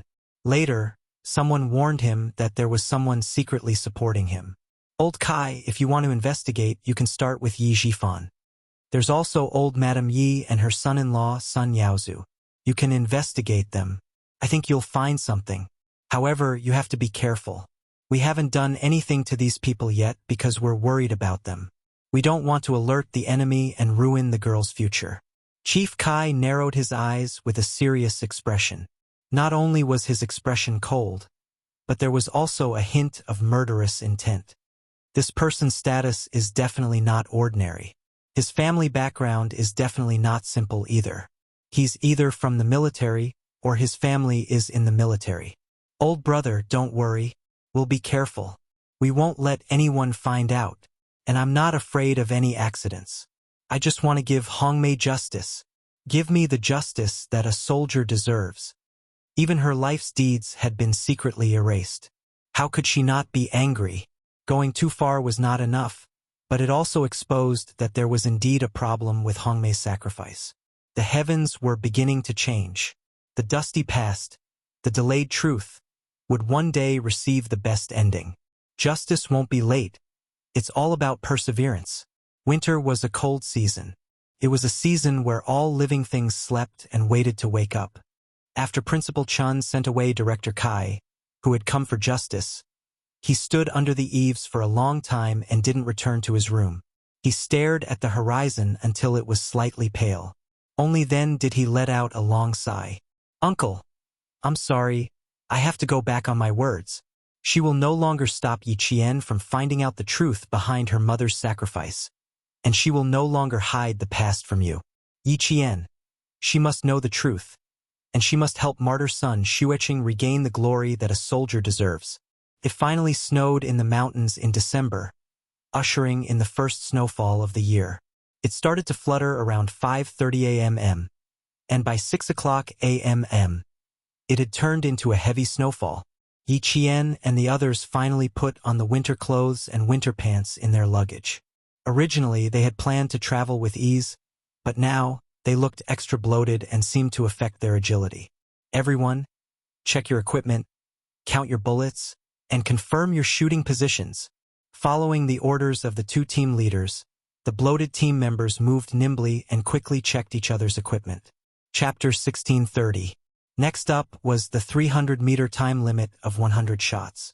Everyone only had 3 minutes to check, count the bullets, equip their equipment, and confirm the shooting target.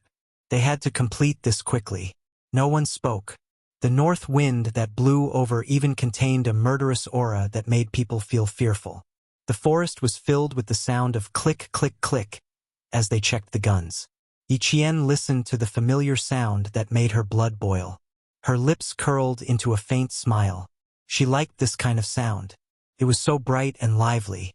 She liked the moment when the bullet was shot out of the barrel. She felt as if the sound of her bullet was running around her heart. Listening to it made her feel as if her whole body was filled with power. Check complete. Check complete. Check complete. In less than 3 minutes, the divided team members reported one by one.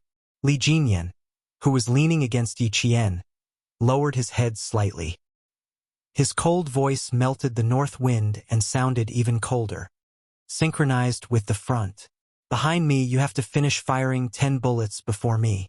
According to the calculation of 0.15 seconds per bullet, you need to finish changing the magazine within 15 seconds. At the same time, you need to exchange rifles with me." "Yes. I will calculate the time and the number of bullets fired." Yi Qian nodded. Her calm voice was filled with confidence. "I will control the time. Don't worry." Yi Qian was no stranger to working with the Devil King again. With the gun in her hand, in her heart and in her eyes, there was only the gun in her hand. When she aimed at the target and pulled the trigger, she could feel the gun violently colliding with the back of the bullet case. The gunpowder gas expanded within the bullet case at that moment. The burning gunpowder produced gas, and with a deadly force, propelled the bullet. Bang! The gunshot rang out. The bullet case flew out of the magazine. The first bullet was fired. Yes, just like that. The crosshair and the notch were placed parallel to each other. The bottom line of the target formed a 3-point line. Without any hesitation, she pulled the trigger. The bullet passed through the center of the target. The bullet case flew out in a perfect trajectory and landed on a rock.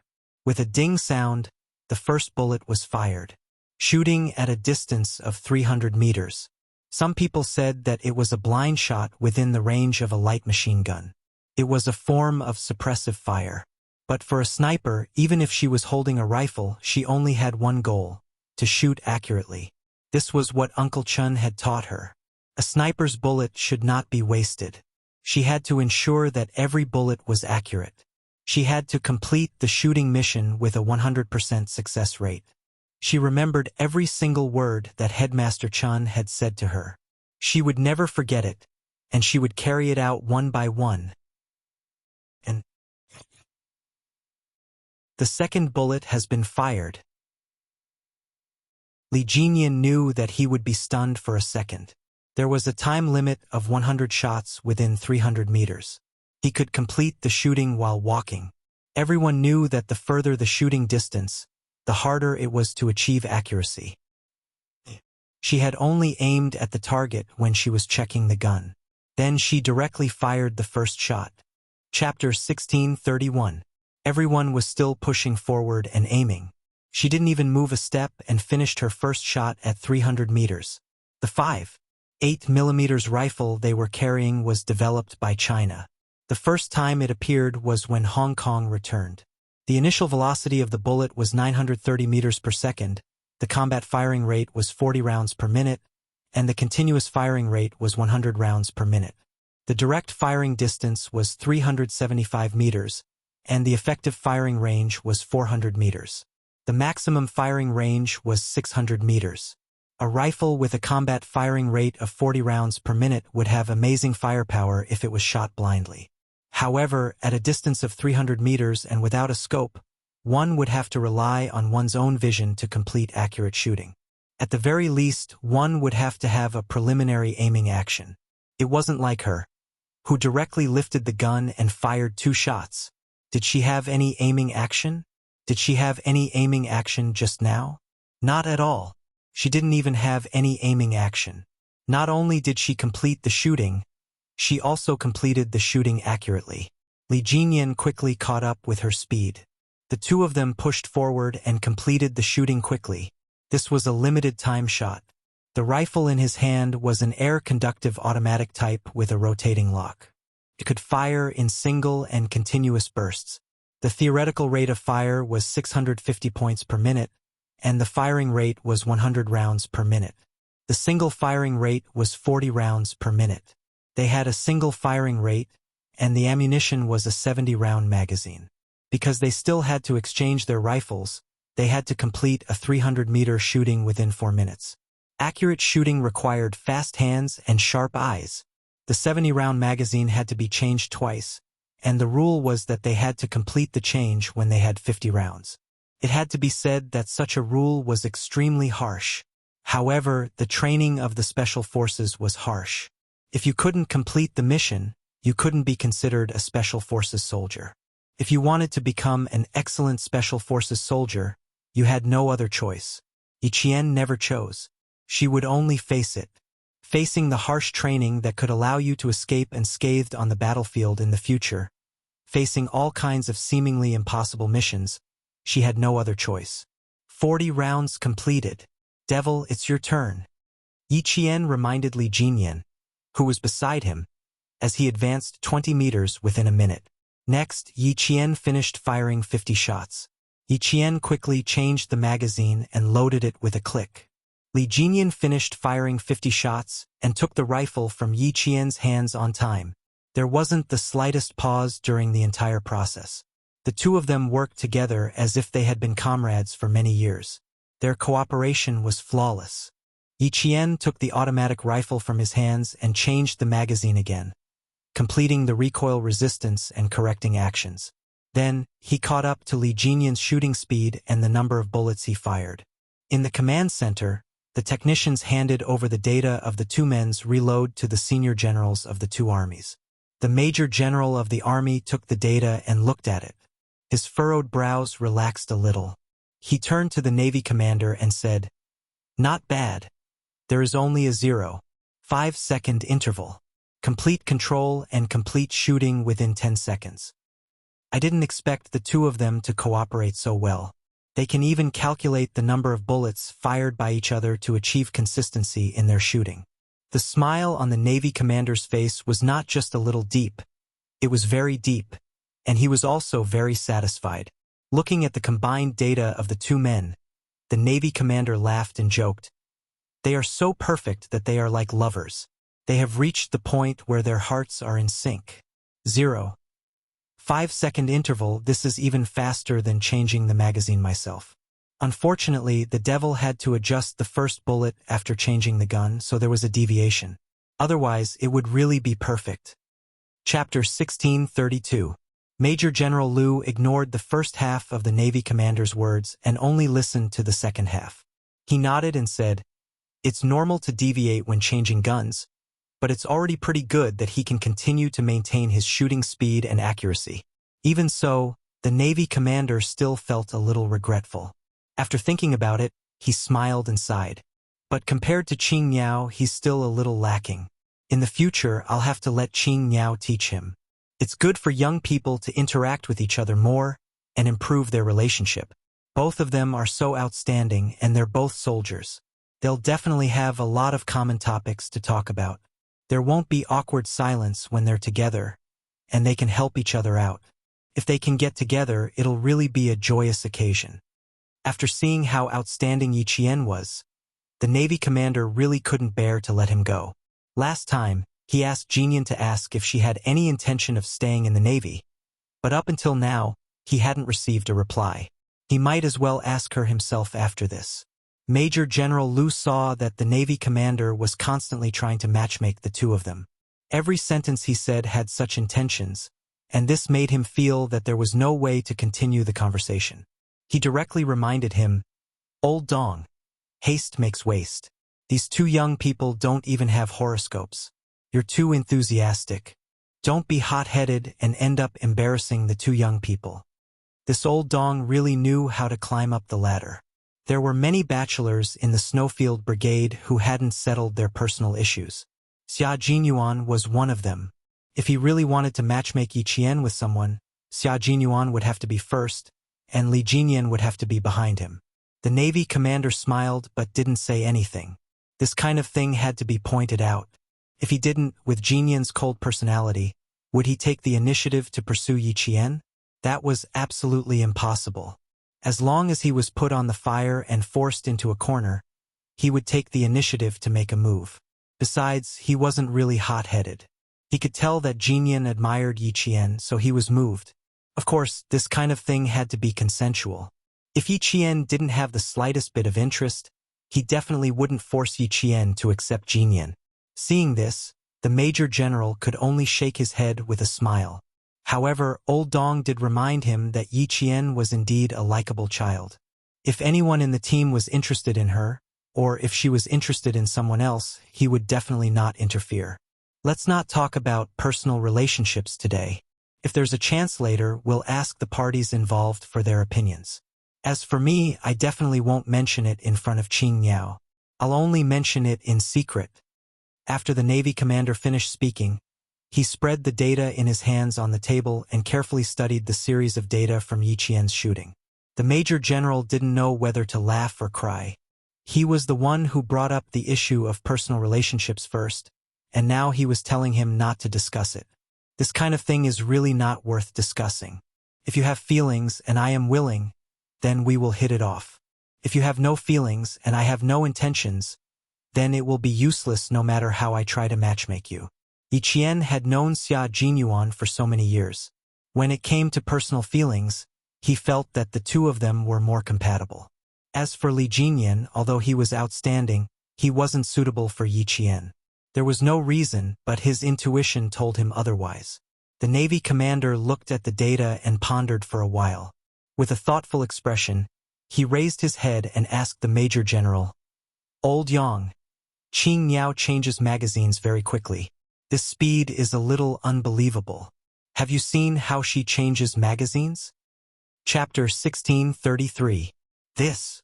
The Major General tried to recall and then shook his head. Now that I think about it, I realized that I really didn't pay close attention to how Yi Qian changed magazines. Her data is indeed a little unbelievable. Did you notice a problem? Picking up a pencil from the table, the Major General underlined Yi Qian's data, from when she finished firing the 49th round to when she started firing the 50th round. The 49th round to the 50th round is when she was ready to change magazines. That's when she unloaded the empty magazines and installed the new ones. If she didn't switch guns with the Demon King, then the 51st round and the 50th round are connected. It's as if she didn't change magazines halfway through, and she completed the 50th round to the 51st round in one go. Soldiers who are very skilled in handling firearms will change magazines with one hand when there are only 3 to 4 bullets left in the previous magazine. This way, they don't even need to pull the bolt and load the gun with their left hand, and they can continue firing. But Qing Niao isn't like that. She started preparing at the 49th round, and when she finished firing the 50th round, the magazine was already loaded. That's the most special thing about her. It's obvious that she's very proficient with firearms.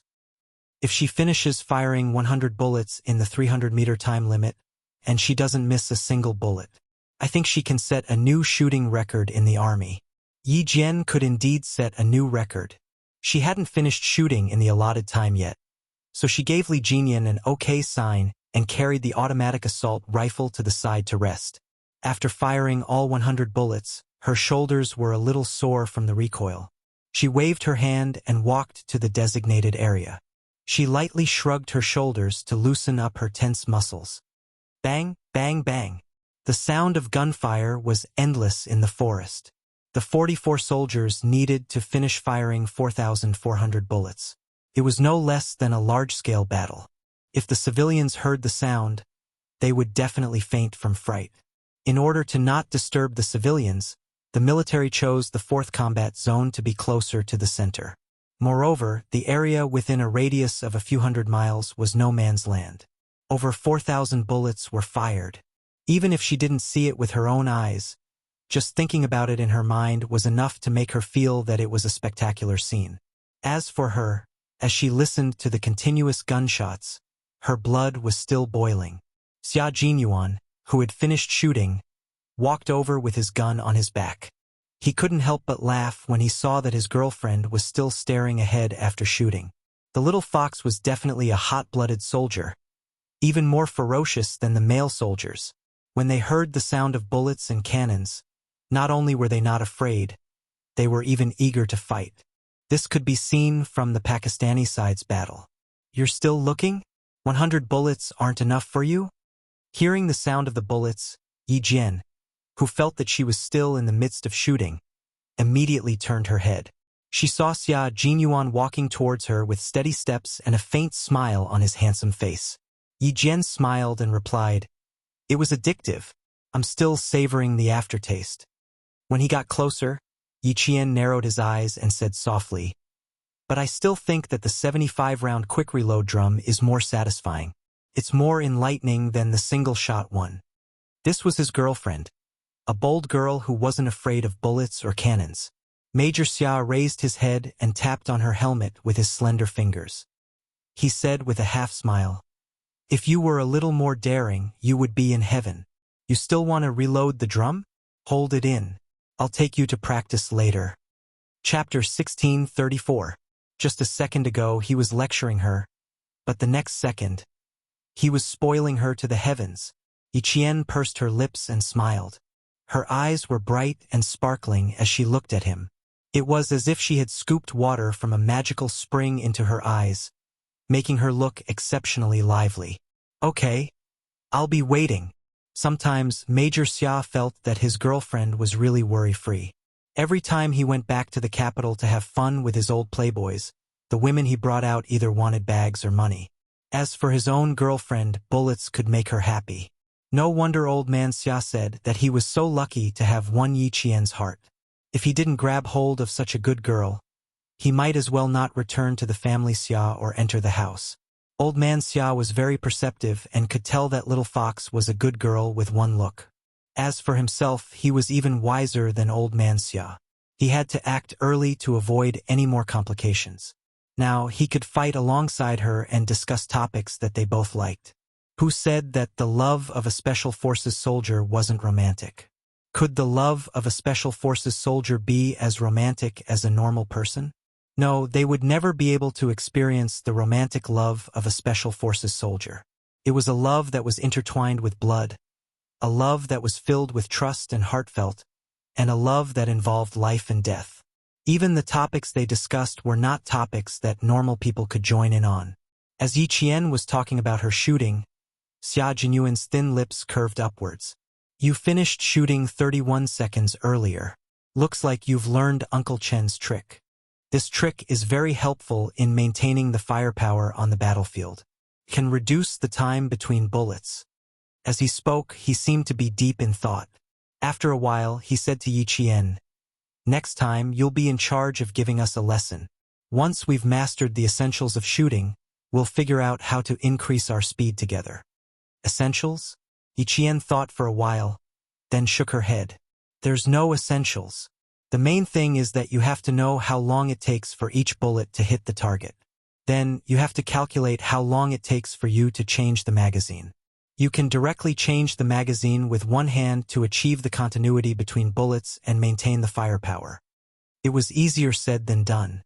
Xia Jinyuan had already started experimenting with 2 empty magazines.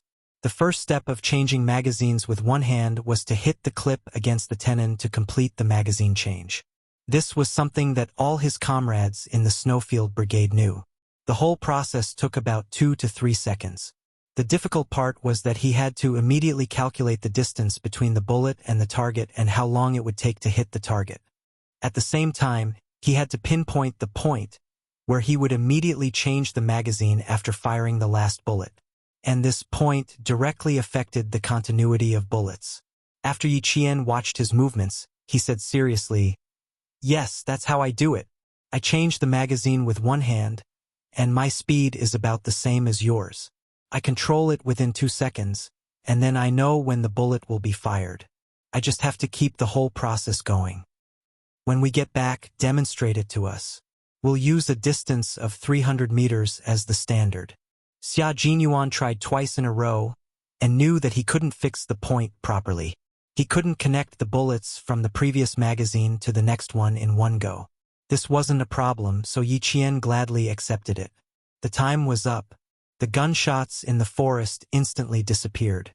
A second ago, the deafening sound of gunfire was heard, but in the next second, there was only smoke in the air. There was no sound of gunfire at all.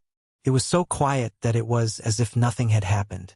Chapter 16:35. It was snowing heavily, and the north wind blew through the forest, dispersing the thick smell of gunpowder. About 2 kilometers away from where the two teams were shooting, the local troops heard the dense gunfire and knew it was their turn to enter the battlefield. This was a nature reserve.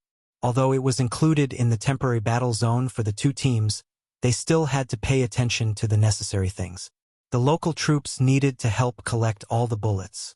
44 comrades meant that there were 4,400 rounds of ammunition. These were all the missions of the local troops. Gather! Following the platoon commander's whistle, the 2 squad leaders quickly gathered their comrades. Attention! Turn back! They led their comrades to their destination. It took some time to collect all the bullets, but with the help of the local troops, it saved the two teams a lot of time. The results were out. Li Jinyan and Yi Qian missed the target twice out of 200 bullets, and were ranked first. Xia Jinyuan and K7 missed the target 3 times, and could only be ranked second. K7's thin face was a little tense, and his murderous aura was somewhat exposed. He said to Xia Jinyuan, "It's my fault. I'm sorry, Captain. Qing Niao's shooting skills are above all of us. We're not too bad of a team to be ranked second." Xia Jinyuan patted his comrade's shoulder and smiled. "Next time, continue to work hard and win back what you lost." The 2 bullets missed the target because Li Jinyan and Yi Qian were affected by the wind and snow when they were changing guns. His situation was the same as K7's. They were both affected by the wind and snow when they were changing guns. These were all uncontrollable factors, and mistakes were understandable. However, understanding was one thing, and the main thing was that their shooting skills were not at their best. Take Qing Niao, for example. She was holding the same gun as everyone else, and they were all shooting at the same time. Why was she able to hit the target every time? It was because her shooting skills were so good that she was not affected by the weather. Qing Niao is talented. Do you still remember the mission in Pakistan? Normal people aim first before shooting, but she's different. She can directly aim and shoot when she pulls the trigger. That's the biggest difference. It's a talent blessed by the heavens. It's difficult for us to have her talent. Xia Jinyuan bent down and picked up the 2 bullets from the snow. His handsome eyes were slightly sharp. "We don't have her talent, but we need to learn shooting skills from her. We can't be complacent, and we can't find excuses for our losses. We admit that we lost, but we can't keep losing like this." The snow was unusually heavy. The feather-like snow fluttered and decorated the mountain into a world of white. Xia Jinyuan, who was holding 2 bullets in his hand, looked at his comrades. His sharp eyes were like the cold light on a blade, revealing a frightening sharpness. "So, K7, we can admit defeat, but we can't keep losing." Even if the person who surpassed them was Yi Qian, his girlfriend, he would not admit defeat, nor would he find excuses for himself. Winning had always been their goal, and it would not change because of anyone. Yi Jian knew that her 100 bullets hadn't gone to waste. She stepped on a bullet with her military boot. When she bent down to pick it up, she saw Li Jinyan standing in front of the target with a hostile aura. He was looking at her results. He was the one who caused the 2 misses, so he needed to reflect deeply. Chapter 1636. Li Jinyan was not only reflecting on himself, he was also studying Yi Qian's shooting skills. He was completely convinced by Yi Qian's godlike shooting skills. He had no idea how she could shoot so fluidly without any adjustments. Demon King, let Qing Niao teach us another day. I'm afraid no one in our 2 teams can compete with her shooting skills. The big mermaid walked over and said in a low voice, since we can't keep her here, it's enough if we can learn her shooting skills. After Li Jinyan got the reply from Yi Qian that night, although he did not contact the Navy commander, he still told the big mermaid. As for the Navy commander, he would talk to him after the hunting operation tomorrow. Li Jinyan's somewhat dark gaze shifted away from the target. He said to the Great Mermaid, tell me, is there anyone who can accurately shoot without aiming at the target? How is that possible? The big mermaid laughed. Why did the Demon King suddenly ask this? It's completely impossible. Until now, our army doesn't have such a sharpshooter. Everyone knew that one had to aim before shooting. Without aiming and preparation, how could one shoot accurately? It was not like they were blindly suppressing fire. As long as it was an accurate shot, one had to aim first. This was the law. Li Jinyan also thought that it was impossible. He was probably overthinking it. However, when he thought about Yi Qian's shooting movements, he really felt that she was shooting directly with a gun. She did not aim at all. He was deep in thought, as if he was thinking about a big problem. The big mermaid looked at him. What's wrong? You look like you have a lot on your mind. Did you encounter something difficult to solve? About the competition? About the 300-meter shooting? Other than these 2 things, he could not think of anything that the Demon King was troubled by. Qing Niao, if I said that she did not aim at all, do you think it's impossible? As if feeling someone's gaze on him, Li Jinyan's feet moved slightly. His military boots squeaked as they crushed the snow. He turned around and his gaze met Yi Jian's from afar. Yi Qian, wearing combat equipment and a helmet, stood in the snow. She smiled at the man who turned around and looked at him calmly. She continued to bend down and pick up the bullets. The snow blurred her beautiful face, but Li Jinyan felt that he could see the smile on her face clearly. It was like a red plum blossom in the snow, facing the wind, standing on a branch with a cold fragrance. He calmly looked away and looked at the big mermaid, who was shocked by his words. I'm also shocked, but it's possible. After the training, I'll verify my guess. The command center was so quiet because of the Major General's words that you could hear a pin drop. The technicians felt that the atmosphere was a little strange. They could not help but use less strength when pressing the buttons to avoid alarming the senior generals. The Navy commander looked at the Major General, who said something shocking. After taking a deep breath, he once again looked at the data of Yi Qian's shooting. He took out a pencil and wrote for a while. He then said to the clerk beside him, "Reanalyze the data in detail. I need to know how long each bullet took to shoot." Yes. The clerk took the data and immediately handed it to the technician for another detailed analysis. Chapter 1637. After the Navy commander finished giving his instructions, he tapped his fingers on the table. His face, which was slightly tanned by the sun, looked very tense. Just like Li Jinyan, he seemed to have encountered a difficult problem. After knocking, the Navy commander looked up at the Major General, who was also staring at the data. "Old Yang, if this is true, then it's really a big surprise. One soldier can fight against a few hundred soldiers." In fact, the Major General was also shocked by his own speculation. However, it was undeniable that Yi Qian was indeed very capable. In addition, she was also a sniper, so she could definitely fight against a few hundred soldiers. Then he said, "She's a sniper, and we spent a lot of effort to train her. Being able to fight against a platoon of soldiers is also our hope for her. In order to make her sniping skills reach a certain level, the person who trained her put all his efforts into training Qing Niao. That's how she became the Qing Niao she is today. If we add on her extraordinary talent, it's indeed possible for her to fight against a few hundred soldiers. However, this is just our speculation for now. I still need to verify it. During the battle on the Pakistani side, Xia Jinyuan had mentioned to him that Yi Qian's marksmanship was different from others, but he did not explain in detail what made it different. When he later found out that the person who trained Yi Qian was the Sniper King who was known as the World Sniper in the 1970s, he naturally assumed that Yi Qian's marksmanship was definitely different from the rest. After all, the title of World Sniper was still held by that person, and he was still a legend that no one could dethrone. The Navy commander knew that the Major General would not say such an impossible speculation for no reason. There had to be some basis for it, but he still needed to confirm it for now. Then confirm it now so I don't have to think about it with you. The Navy commander made the decision and immediately contacted Li Jinyan, who was preparing to leave. Li Jinyan had already finished organizing his team.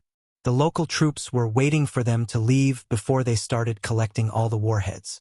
It was getting late, so they needed to head to the 5th Combat Zone immediately. On the other side, Xia Jinyuan handed over more than 100 warheads collected by the two squads to the platoon leaders of the local troops. Due to Yi Qian, the Storm Commandos did not appear again, and the Snowfield Brigade and the local troops took care of the rest. The 10-meter distance in the heavy snow also blurred everyone's vision. Fu Dong looked forward again and vaguely saw a figure that was slimmer than a male soldier standing straight in front of him. He observed that there was only one female soldier in the two Special Forces teams. Class Monitor Fu, your class is in charge of the west to the north. Class Monitor Lu, your class is in charge of the east to the south. 4,400 bullets, 4,400 warheads must be collected for me. Not a single warhead can be left out, do you understand? Yes. Yes. Fu Dong retracted his gaze. Until now, he still felt that he had not recognized the wrong person. That female soldier was Yi Qian. Xia Jinyuan's gaze slid past Fu Dong's face without leaving a trace. He was indeed Little Fox's junior high school classmate. He had an impression of her, but he did not expect to meet her here. It was really fate. This male soldier must still have some doubts, otherwise, he would not have kept looking forward. They had not seen each other for more than 3 years, and even though her face was covered in thick paint, this male soldier could still vaguely feel that the female soldier was Yi Qian. It had to be said that Little Fox had a great influence in the class back then, and she had left a deep impression on everyone. Chapter 1638. At this time, the command center had already contacted Yi Qian. The commanding officer's voice came through the earpiece. Qing Niao, we already have the data analysis of your shooting. Now the command center has a big question to ask you, and we need you to answer it. According to the analysis, we found that the speed of each bullet was almost the same, and there was no pause in between. Qing Niao, how did you do it? So it was about that. Yi Qian thought about it and answered seriously. It's not easy to explain directly. I can demonstrate it again, this way it'll be clearer. It was really not easy to explain. She couldn't tell the commanding officer that she was relying on her intuition like last time. In fact, she was relying on her intuition. However, a live demonstration would be more direct and would not leave too many doubts in people's hearts. When Uncle Chun found out that she could shoot like this, he was quite surprised. He thought it was an impossible but real miracle. Yes, Uncle Chun said it was a miracle that came from talent. She didn't know if it was a miracle, but every time she finished shooting, she had a very strong feeling. It was as if the gun was one with her, and the bullet was like an obedient child. She looked at the target, raised her hand, and aimed at the target, and the bullet could hit the target accurately. There was no way to explain it, only a live demonstration. The commanding officer was looking forward to it. The cold wind blew on his face like a knife cutting into his skin. Yi Qian, who had entered the 5th Combat Zone, gently exhaled a breath of hot air to warm his fingers. Beside her, Li Jinyan looked back at her. If you're cold, rub your hands. As a male soldier, he also felt the cold. His hands and feet were stiff from the cold. His joints felt like they were poured with rust, and there wasn't much flexibility. It was 4 o'clock in the afternoon, and the hunting operation was in full swing. Yiqian raised his hands and rubbed his ears. He even gritted his teeth and put his hands under his collar to warm his hands with his body temperature. The temperature in the mountains was negative. If it wasn't negative 15 degrees Celsius, it would be negative 10 degrees Celsius. Couldn't be helped that the weather wasn't perfect. The members of the Storm Amphibious Frogman assault team who were used to training by the sea gritted their teeth and endured the cold wind head-on. The snow had stopped falling, but the north wind was still howling and blowing snow everywhere. Their line of sight was still a vast expanse of whiteness, which made it extremely difficult for reconnaissance work. After Li Jinyan finished his reconnaissance, he gestured to Yiqian, and the two of them continued forward. On the other side, J5 said to Xia Jinyuan, "I'll leave Demon King Li to you, and I'll leave Qing Niao to you. Why did you assign two powerful characters to me? You think too highly of me, your brother." J5, who had already been captured once, felt that the pressure wasn't ordinary. Demon King Li was comparable to Q King, and Qing Niao's assassination skills weren't bad either. He really felt that he was the weakest of the four. Xia Jinyuan, who was bent over, used his binoculars to observe the lake. His thin lips curved into a cold smile. "The more you're afraid, the more I want you to go. If you're captured, won't you get back at them?" A black shadow swept across the lake. Xia Jinyuan immediately put down his binoculars and contacted his brothers.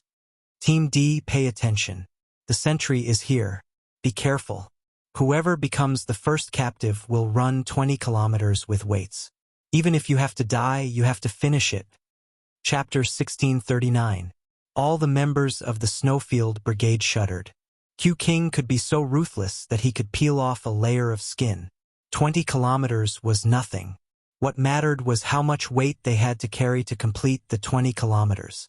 "Pigeon, White Crane, you two go lure the enemy." Xia Jinyuan lowered his voice and arranged for the battle. The two of them were good at fighting in the snow.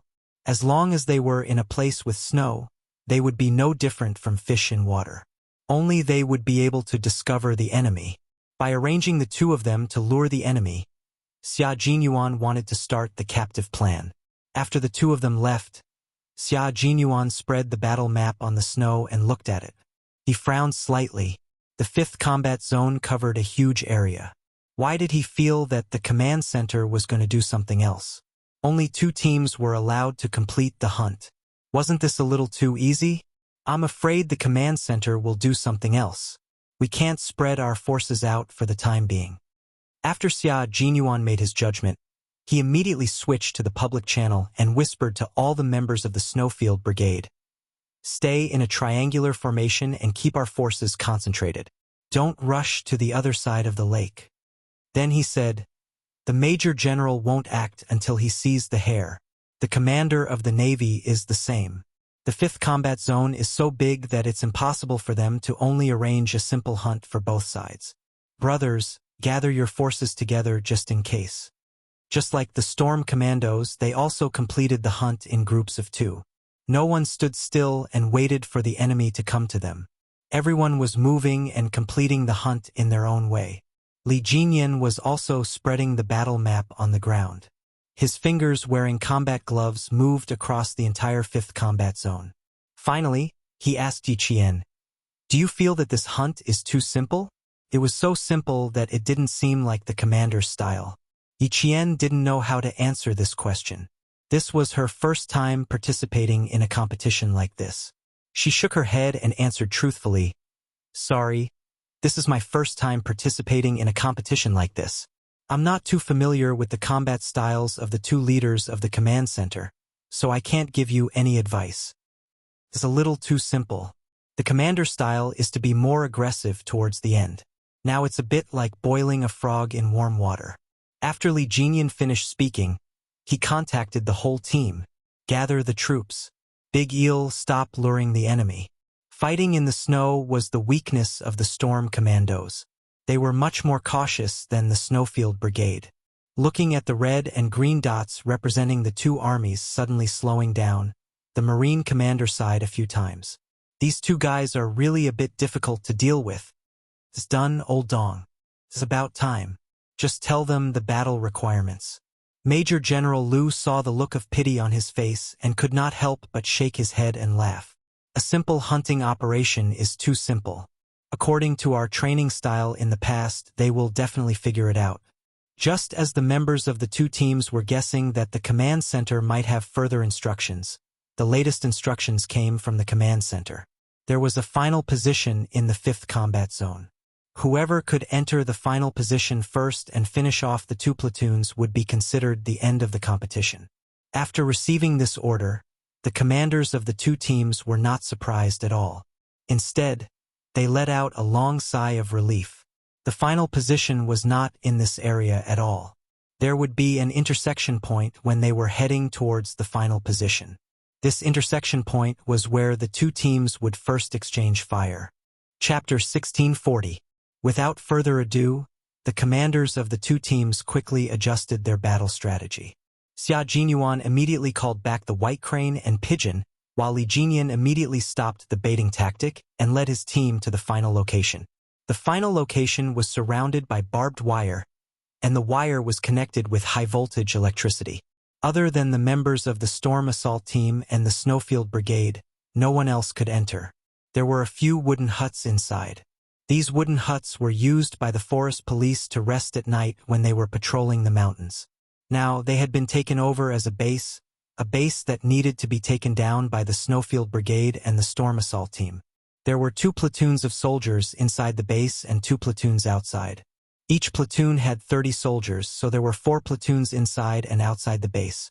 A total of 120 targets needed to be taken care of. The two teams needed to take care of the soldiers guarding the base before they faced each other. At this time, both teams were tired and hungry. At the same time, their physical strength was severely depleted. The command center did not give them much time to rest in order to better understand each team's combat ability. The 5-day competition had to end by 6 p.m. the next day. If both teams failed to take down the base, both teams would lose. The temperature inside the wooden hut was slightly better than outside, but the north wind still came in through the gaps in the wooden hut. A sentry pushed open the wooden door and walked over. He patted the snow off his body and walked to his platoon leader. "Platoon leader, let's just keep watch for tonight." They had been on guard for 3 days, but they still had not seen the so-called special forces. "Tonight is about right. Stay alert tonight. Don't let anyone sneak up behind you and slit your throat." The platoon leader had been keeping a close eye on his soldiers for the past few days. It was fine during the day, but he was afraid that someone would sneak up on them at night. This time, he brought his soldiers here to broaden their horizons and see how the special forces killed the other special forces. It was really lucky for their platoon to have such an opportunity. Outside the wooden hut, the snowy wind had not stopped blowing. The wind blew into the hut and made the raincoat flap noisily. The platoon leader could not help but stand up and look outside. With such a strong wind, the snow should stop at night. When the snowy wind blew on his face, it was like someone had slapped him. It was painful and itchy. In the end, even his nose was so stiff that he could no longer feel it. Other than Li Jinyan, who was slightly paler, the rest of the water ghosts were all dark. Even if their noses were frozen like carrots, it was not very obvious. Yi Qian was different. When she stood among the water ghosts, she was like a white swan mixed among black swans. Right now, her nose was the most obvious red.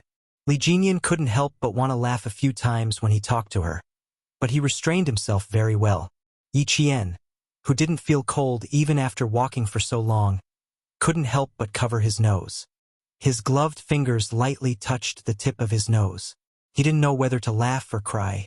He seemed to have lost his senses. He was so cold that he felt like he was touching someone else's nose.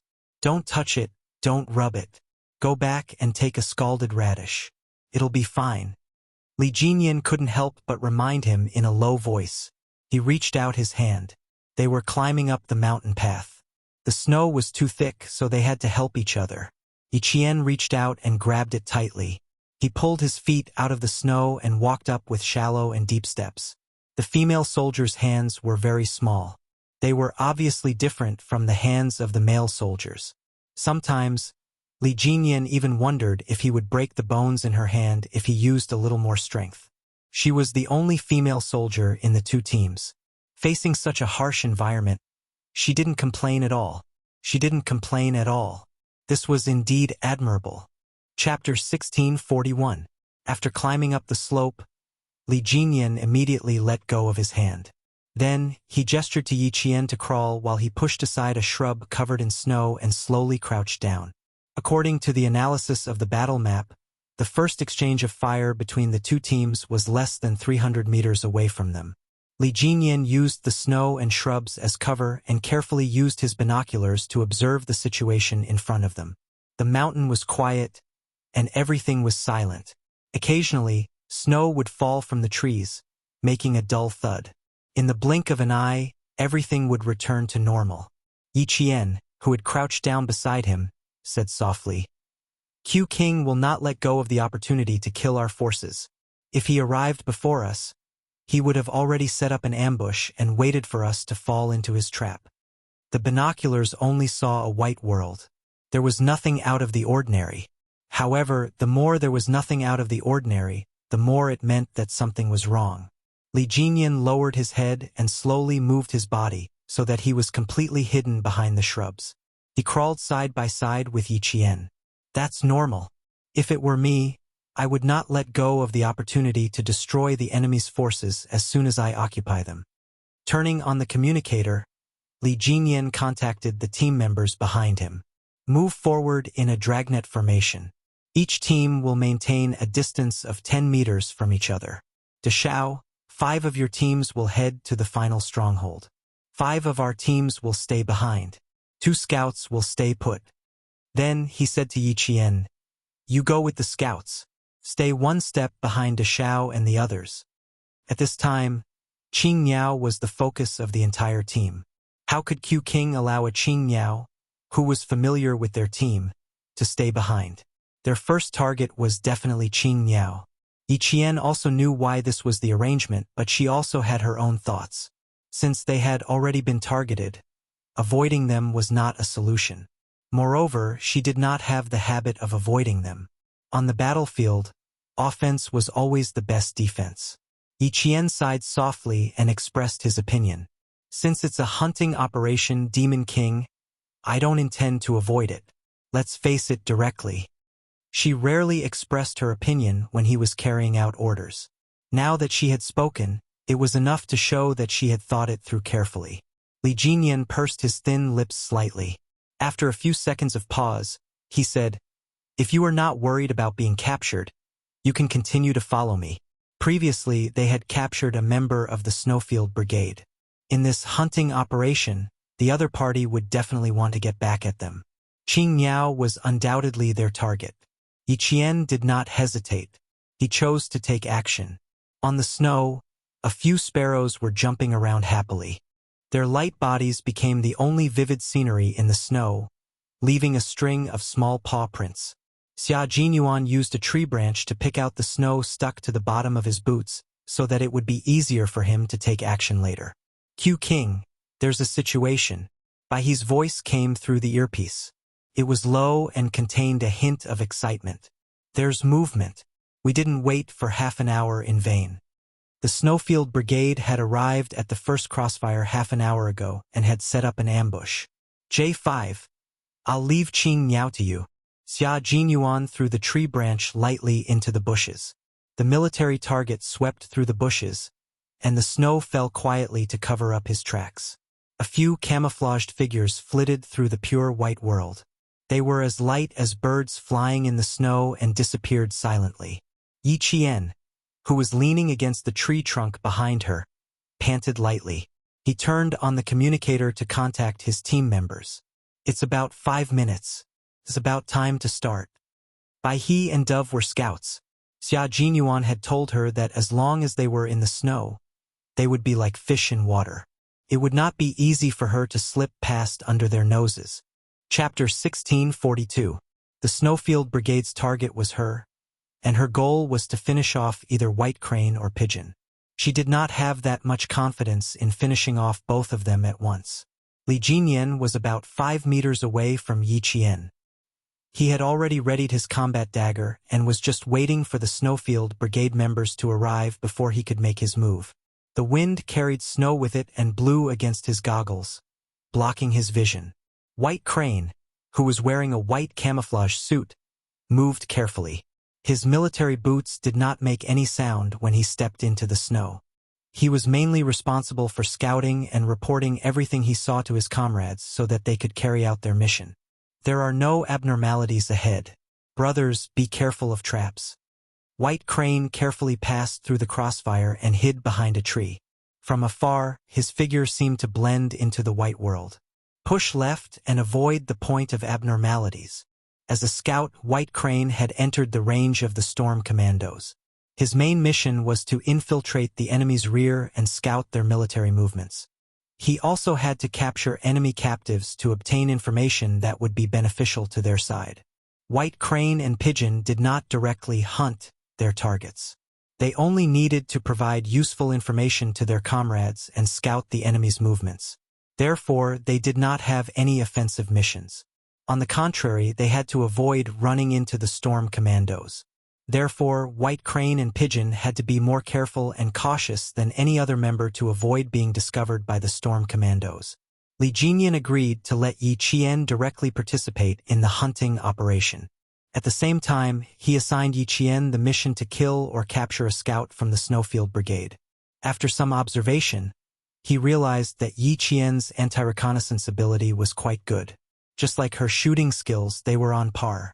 Xia Jinyuan predicted that Yi Qian would definitely participate in the hunting operation, but he could not have predicted how Li Jinyan would arrange for Yi Qian. He also did not expect that Yi Qian would have his eyes on the scout he sent out, White Crane. The mountain was very quiet, but the atmosphere was somber. The sparrows that flew into the snow from time to play seemed to have sensed something and flew away from the forest. Yi Qian narrowed her eyes and stared at a white figure. She gave her position to Li Jinyan and said in a voice so low that it was almost inaudible, "I found the target. He's about 3 meters away from me. Cooperate with me." "Got it." Li Jinyan and the other water ghosts who were closer to him answered through his earpiece. The three of them would set up an ambush, while Li Jinyan would go deep to lure the enemy and fully cooperate with Yi Qian to complete the hunt. At this time, the sky had gradually darkened. It was about 4:30 in the afternoon, and the painful cold wind that blew against his face was even stronger than before. His body temperature seemed to have dropped slightly.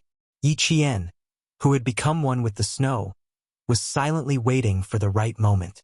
She was completely buried in the snow. In the gradually darkening sky, as long as she remained motionless, no one would know that the slightly arched snow bump in the distance was actually Yi Qian in disguise. At least, White Crane did not discover it. However, he was very cautious. After entering the Storm Commando's range, he would lurk and observe every meter he walked. 10 meters, 9 meters, 8 meters, 4 meters, 3 meters, 2 meters, 1 meter. The target was getting closer. Yi Jianping held her breath and listened to the army boots stepping on the snow softly. She heard the squeaking sound of the snow being crushed. White Crane passed by her, less than 50 centimeters away. Yi Qian did not move. For the time being, she could not confirm whether there was someone behind White Crane. She had to wait for Li Jinyan and the others to send news. Chapter 1643. Her target was the Snowfield Brigade scouts, while Li Jinyan's target was Xia Jinyuan. She thought that Xia Jinyuan's target would definitely be Li Jinyan as well. King against king, there would definitely be a decisive battle. Suddenly, the sound of fighting came from behind. Yi Qian felt a chill run down his spine. The Storm Commandos had been outflanked from behind. Even though Yi Qian knew that he was being outflanked from behind, he still maintained his current posture so that he, who was less than a meter away from him, did not notice him at all. She even held her breath as she heard he say, 5 meters away from me. Target spotted at 7 o'clock. K7, surround him. T6, you'll be the vanguard. He quickly pinpointed his position and informed his comrades behind him to move quickly. When Yi Qian heard this, he knew that the Storm Commandos had all entered the Snowfield Brigade's ambush range. Just as Li Jinyan had said, The Snowfield Brigade would definitely not miss an opportunity to strangle their targets. This was a frontline unit that was good at ambushing and assassinating. They would only attack and would never stay in their original positions. The figures of 2 Snowfield Brigade members entered the line of sight of Li Jinyan and the other 2 water demons. Following the order to move came from the communicator. Yi Qian leaped out from the snow like a hidden snow leopard, flashing his sharp claws at the prey he had locked onto. Right at this moment, Bai He received a cold order from Xia Jinyuan. Bai He, retreat! There was no time to explain, and Xia Jinyuan ordered Bai He to retreat immediately. But it was too late.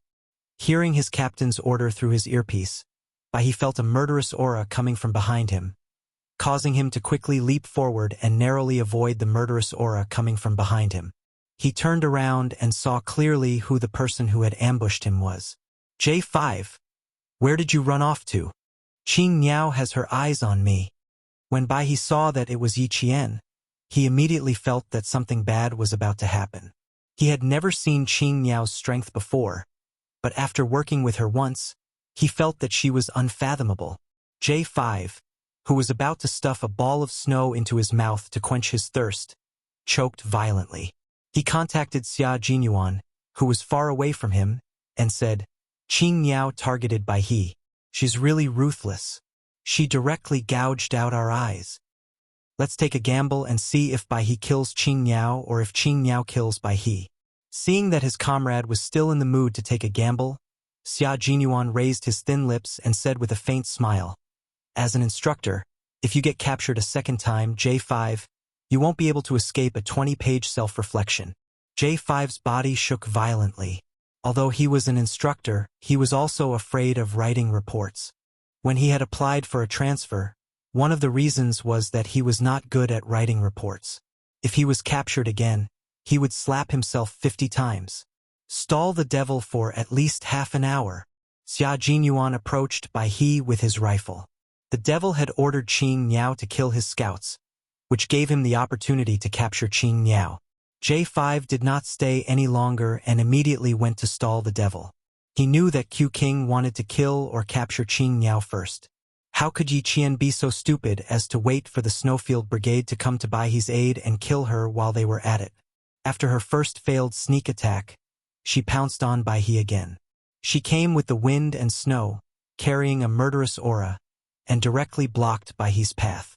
At this moment, Bai He finally understood why K7 and the others said that Yi Qian was a natural-born soldier. It was because the murderous aura around her was enough to frighten her enemies. Chapter 1644. Bai He knew that his comrades would come to support him, because Q King's goal was to capture Qing Niao. Even though he didn't quite understand why he insisted on capturing Qing Niao as the captive, he would definitely fully support Q King's decision. Even if this was an elimination round, he would still support Q King's decision unconditionally. So Yi Qian wanted to end the battle quickly, while Bai He wanted to stall for time and wait for his comrades to arrive. Qing Niao, are you sure you can beat me? As a Special Forces soldier who had undergone professional and systematic training, Bai He knew very well how to communicate to buy time for himself, and how to stall for time without leaving a trace. After dodging Yi Qian's sneak attack, he revealed his location to all his comrades nearby. That way, whoever was closest to him would be able to rush over immediately. However, Yi Qian wasn't going to give him the chance. The two of them were already facing off against each other. Instead of ending the battle quickly, he was still in the mood to chat with her. Yi Qian immediately knew what Bai He wanted to do. You want to capture me? I'm sorry, Bai He, but I really don't want to become a captive. Yi Qian smiled at him.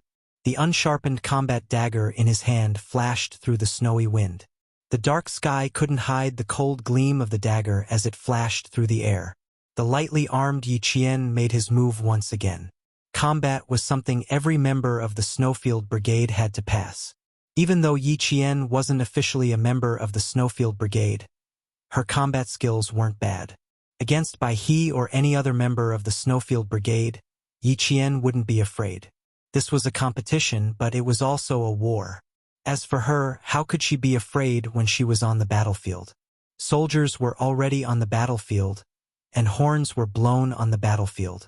The cruel flames of war didn't allow you to be afraid, and it didn't allow you to even think about retreating. Why was there a need for such harsh training? It was so that when you went to the battlefield to protect your country, you could return safely and become a member of the family reunion. During the hunting operation, as long as the two parties were facing each other head-on, guns and ammunition were not allowed within 3 meters of each other. Empty bullets would still hurt people if fired within 3 meters. In a short distance, the only tools you can use are your own hands and the unsharpened dagger in your hand. This is the best weapon you can use to defeat your opponent. Bai He was shocked by Yi Qian's ferocious and almost cruel attacks. She actually chose to fight him in close combat alone, without the support of the water ghosts. This was not a simple fight. This was a fight with their lives on the line. There were no elegant movements, only strength and ferocity. Yi Qian relied on his agility to close in on Bai He at the fastest speed possible. The dagger in his hand went straight for Bai He's chest. Bai He, who had been a scout, came from a scholarly family. All the girls he had come into contact with since he was young were gentle and delicate. Even though he knew that as a soldier, Yi Qian was different from those girls. When he faced Yi Qian alone, he was still shocked by her fierce and cold eyes and extremely bloody movements. Yi Jian kicked the snow hard with her military boots. Large chunks of snow flew towards Yi Jian. When something flew towards a person, no matter how light or heavy it was, the body's most realistic reaction would always be to dodge it out of reflex. Chapter 16:45. Bai He wanted to make use of Yi Qian's few seconds of dodging to make himself the attacker. Unfortunately, he was wrong. Yi Jian was not a female soldier who acted according to common sense. She did not dodge at all. Instead, she chose a more direct way to fight head-on. The snowflakes hit her shoulder. Even though she was wearing thick winter clothing, her shoulder still hurt. However, this did not force Yi Qian to stop. She was still fearless in her attacks. She knew that if she did not finish off Bai He quickly, the Snowfield Brigade would come to her aid. By then, she would be surrounded and would have nowhere to run. Yi Qian, who had lived 2 lives, knew how to give up and take. At this moment, she had to give it her all and bear the pain. Only then would she be able to take the ending she wanted. Only the winner would have the right to continue fighting. Yi Qian's abdomen, shoulders, calves, and arms were all hit by his fists and military boots. Men were always stronger than women. When the kicks landed on her body, Yi Qian felt like her bones were about to crack. She grabbed Bai He's wrist with one hand and punched his armpit directly. Her right leg kicked Bai He's knee. She did not show any mercy. Similarly, Bai He did not show any mercy. Both of them used all their strength to beat the other to the ground. The two of them fought in close combat. Yi Qian was not as strong as the male soldier, but she was very good at making use of her strengths and agility to make up for her weaknesses. She disrupted Bai He's defense. There were no fancy moves in the Special Forces combat. All of their moves were based on speed, accuracy, and ruthlessness. They strived to finish off their opponent as quickly as possible. "I'll be there in 5 minutes." Xia Jinyuan's low and steady voice came through Bai He's earpiece. He needed to avoid the water ghosts from the storm commandos and avoid fighting with Li Jinyan. Therefore, he could not arrive immediately. Bai He did not answer. He was frightened by Yi Qian's actions. "Qing Niao!" he shouted, trying to stop Yi Qian from harming himself. When Xia Jinyuan heard this, his expression darkened. Bai He's shout was filled with worry. He was trying to stop Yi Qian. Why was he trying to stop Yi Qian? What's going on? Xia Jinyuan, who was supposed to take 5 minutes to get there, arrived a minute earlier. He saw a figure lying in the white snow and walked over with a gloomy expression. Bai He, who was lying in the snow, looked at his comrade who had appeared above him. The corner of his mouth was bleeding from Yi Qian's punch. He let out a long sigh and said, "You're a heroine. You're so cruel to yourself." "Heh." Xia Jinyuan chuckled and looked at his comrade coldly. "You've lost to Qing Niao twice. Bai He, you need to be sent back to the village to train." Bai He, who was originally lying down, suddenly had a drastic change in expression. He stood up like a carp. Q King was definitely not joking with him. Although he was a person who loved to joke, he would never make such a joke. That's right. Qing Niao is a heroine. She's so cruel to herself. That's because she knows when to be cruel to herself and her enemies. Xia Jinyuan's voice turned cold. And you, not only can you not be cruel to yourself, you can't even be cruel to our enemies. By he, since when did the Snowfield Brigade need a group of Special Forces soldiers who show off their benevolence on the battlefield? Chapter 1646. He was happy that Yi Qian had managed to escape, but he was also disappointed that his comrade had died in battle. If his comrade had tried his best and failed, he would have laughed and said, "Don't think that female soldiers are easy to deal with." However, it was obvious that his comrade was not good enough, but had committed a grave mistake.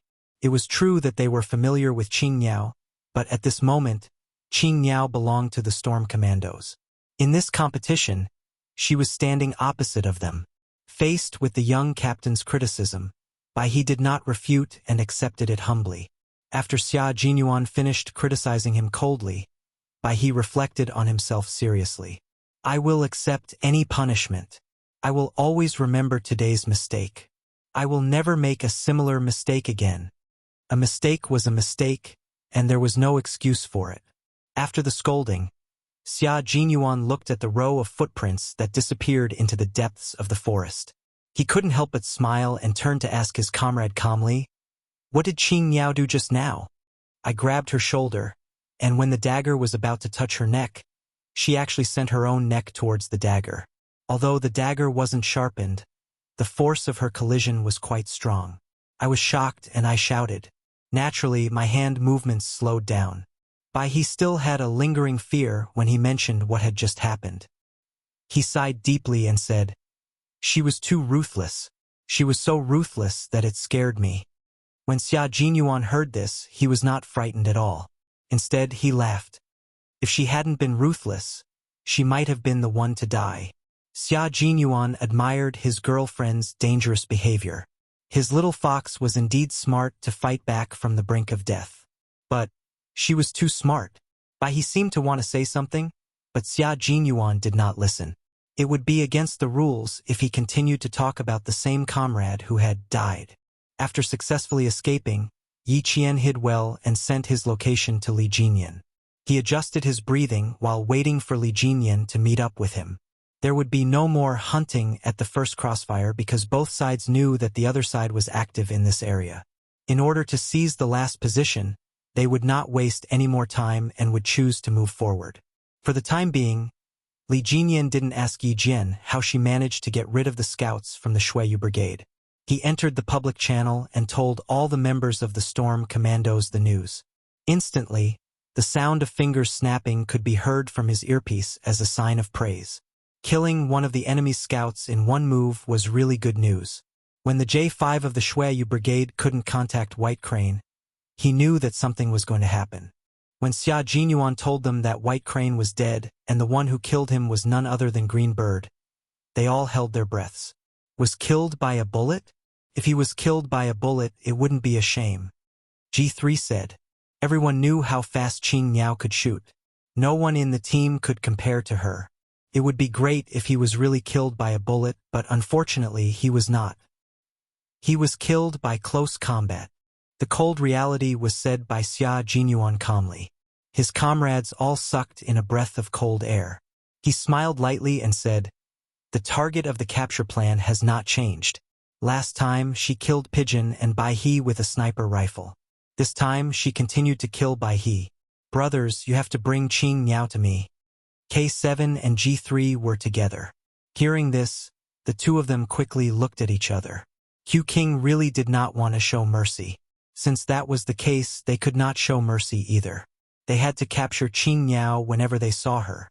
It did not matter if they knew her or not. Chapter 1647. K7 was a forensic doctor and had always been calm.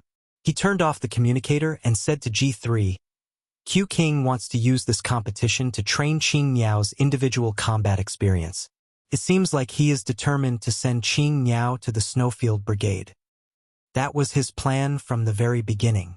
Do you think he was just casually talking about it in the past?" G3 wasn't surprised. They already knew about Q King's plan from the Southern Province cooperation. Not only does Q King have this plan, but the military and Major General also have this plan. Otherwise, why would they drag Qing Niao to train with us from time to time? It wasn't that he was joking, but it felt like, after a moment of silence, K7 said, "Their requirements for Qing Niao are too strict. It feels like they have more long-term plans." Do they? G3 thought about it and didn't feel anything strange. He said, "Qing Niao will be our comrade in the future. It's good that she is being trained by us now. Q King probably feels that her ability has reached a bottleneck and needs to break through." If he really had to feel something, the only thing he felt was that Qing Niao's overall ability had reached a bottleneck. Only by breaking through this bottleneck could she reach Q King's requirements and the Major General's requirements. But then again, Qing Niao's individual combat ability was already strong enough. She had already reached the requirements to join the Snowfield Brigade. Q King did seem to have some long-term plans. No matter what they have planned, we will cooperate fully. G3 didn't think too much about it. He said calmly, "Q King will communicate with the military at any time. The military and Major General will also tell Q King about their plans. We will know when the time comes. Right now, I should think about how to capture Qing Niao. If I fail the first time, I won't be able to do it a second time. The Demon King is not easy to deal with, and the Qing Niao is not easy to deal with. Once the two of them come together, it will be even more difficult." G3 directly analyzed the situation. At the same time, he turned on his communicator and said to Xia Jinyuan, "Killing a white crane is the Demon King's warning to us. We should return the favor to the Demon King." Xia Jinyuan liked to hear that. He smiled elegantly and dangerously. "That's right. It's 5:27 in the evening now. Let's try to give the devil a big gift before 8 o'clock. Agreed. Agreed. I have no objections. The comrades of the Snowfield Brigade nearby expressed their opinions one after another. Xia Jinyuan, who was walking in the snow, put on a fake smile and said, "Remember, Qing Niao is now our opponent, not someone we know. Whoever tries to be merciful to me will have to go back and clean the toilets." His white teeth reflected the cold light of the snow, making him look like a wolf out on a snowy night. He exuded a ferocious aura. T6 secretly clicked his tongue when he heard that. He said to Z7, "You still want to be merciful to her?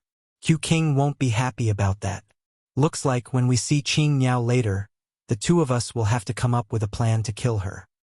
I like to see a captive. Brothers, don't be too barbaric. Go easy on her, especially that signal device of hers." T6, who was still thinking about how to eliminate Yi Qian in one go, froze when he heard that. He rubbed the tip of his frozen nose and felt that this mission was quite difficult. No one knew what kind of expression Xia Jinyuan had when he spoke. Could also be said that he was expressionless. The elegant man was as cold as ice, without a trace of human warmth. Even his dark eyes, which usually looked at Yi Qian gently like water, were frozen. Chapter 1648. Little Fox, you have to be prepared.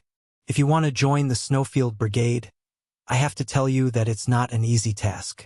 You won't be so lucky in a real war, and no one will show you mercy just because they know you. You won against Bai He this time purely because you used petty tricks, and it just so happens that on the battlefield, petty tricks can cost you your life at any time. If you want to complete the mission perfectly and come back alive, you have to rely on your accumulated combat experience. Xia Jinyuan was indeed happy that Yi Qian had escaped from the first hunt. But he wasn't just happy. He also calmly analyzed Yi Qian's combat style and accurately found Yi Qian's weaknesses so that she could correct them. He couldn't accept hearing the news of her death one day, so he would rather be harsh on her now and train her in every possible way than let her join the Snowfield Brigade in the future and make himself afraid. Fighting alone on the battlefield was many times more dangerous than the previous missions they had carried out together. How could petty tricks save her life? The White Crane's ability was not bad, and it could definitely stall Yi Jian for 5 minutes. Yi Jian must have heard his order and decided to do this in order to leave as soon as possible. She was betting that the White Crane might panic because of her actions. She gambled correctly. Bai He did panic, so Bai He died and she escaped. She won because Bai He knew her, But what would happen on the battlefield? Maybe she wouldn't do it, but now that she did, he had to teach her a lesson. On the battlefield, she didn't recognize anyone, and this lesson would be unforgettable. Xia Jinyuan could treat Yi Qian very, very well, but when it came to training and future combat, even the most gentle man would be incorruptible and ruthless. At this time, Yi Qian was already reflecting on his actions. Li Jinyan's cold expression made Yi Qian realize why he was given the nickname Devil King. It was very cold, and the air pressure was very, very low. Every cell and every pore was emitting an aura that made one's hair stand on end. The gaze that swept over was like a small knife. As long as one was swept by such a gaze, it would hurt as if one's flesh was being cut. This was physical pain. The most terrifying thing was the spiritual pressure. One couldn't even raise one's head and could only stand in front of him in fear. It was as if one was being sentenced to death by 1,000 cuts. "Are you joking about the war?" After an unknown amount of time, Li Jinyan finally spoke. It made Yi Qian, who had lived 2 lives, shudder violently. Actually, when Li Jinyan asked her how to get rid of Bai He, she had already realized that she had made a big mistake. She thought that she was smart, but it was a mistake that was taboo on the battlefield. If you really were on the battlefield, would the enemy stop you from harming yourself? Of course not. It would only make it easier for him to send his knife to your neck. He definitely wouldn't stop you or even avoid you because he knew you. Yi Qian didn't raise her head. She was wrong, but there was no need to lower her head to admit her mistake. This would break the character of a soldier. "No," she replied bluntly. She didn't try to explain herself. There was nothing she could say to defend herself. When she made a big mistake, she could only correct it. Li Jinyan didn't fly into a rage, nor did he mock and ridicule her. He only said calmly in a cold tone, "Qing Niao, you really aren't afraid of death by sending your neck to the enemy's knife." Chapter 1649. The more it was like this, the more Yi Qian felt that this was the calm before the storm. A soldier is not afraid of death and has the spirit of sacrifice. This is right. Unfortunately, you only thought about how to die, but not how to solve the problem. "Qing Niao, is this your combat ability?" Li Jinyan was not angry, but his expression was much colder than usual. Qing Niao was his soldier now. Her mistake was because he did not teach her well.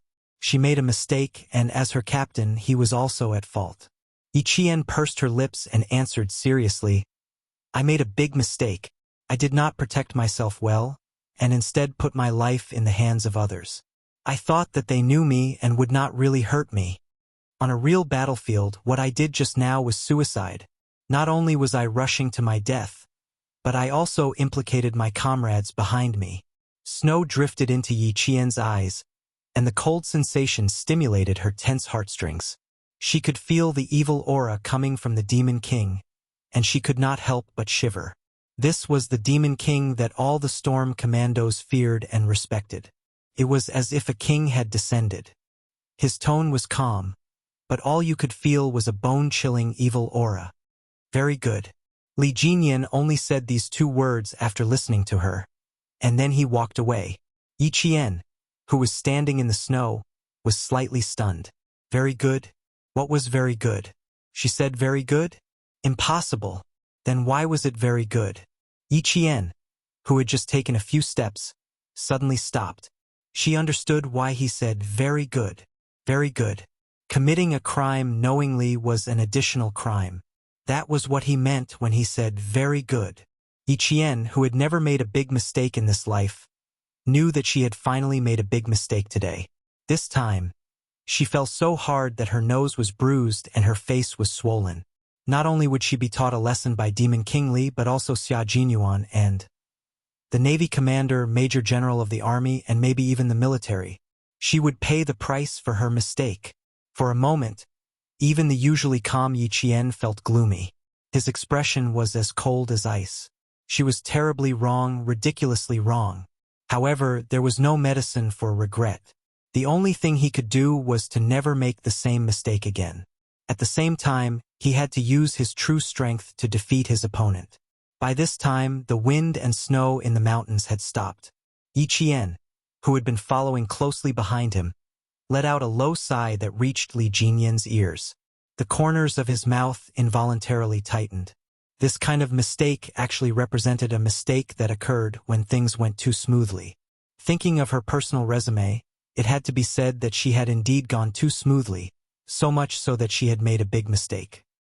He had to make her realize her mistake. She believed that Xia Jinyuan would not sit back and do nothing. He would definitely make a big move to teach her a lesson. Whether it was the drill, the competition, or the field training, she would always remember that there were no acquaintances on the battlefield, only enemies who would fight to the death. At 7 o'clock in the evening, the sky in the mountains had already dimmed. Only the light from the snow illuminated the contours of the mountains. At this time, the wind and snow had stopped. Walking in the mountains, the visibility was even better than during the day. At this time, the night vision goggles were still not working. Stepping on the soft snow, Yi Qian slowly squatted down. He made a hand gesture to Li Jinyan beside him, telling him to stay down. There was a situation. This place was very close to the final position.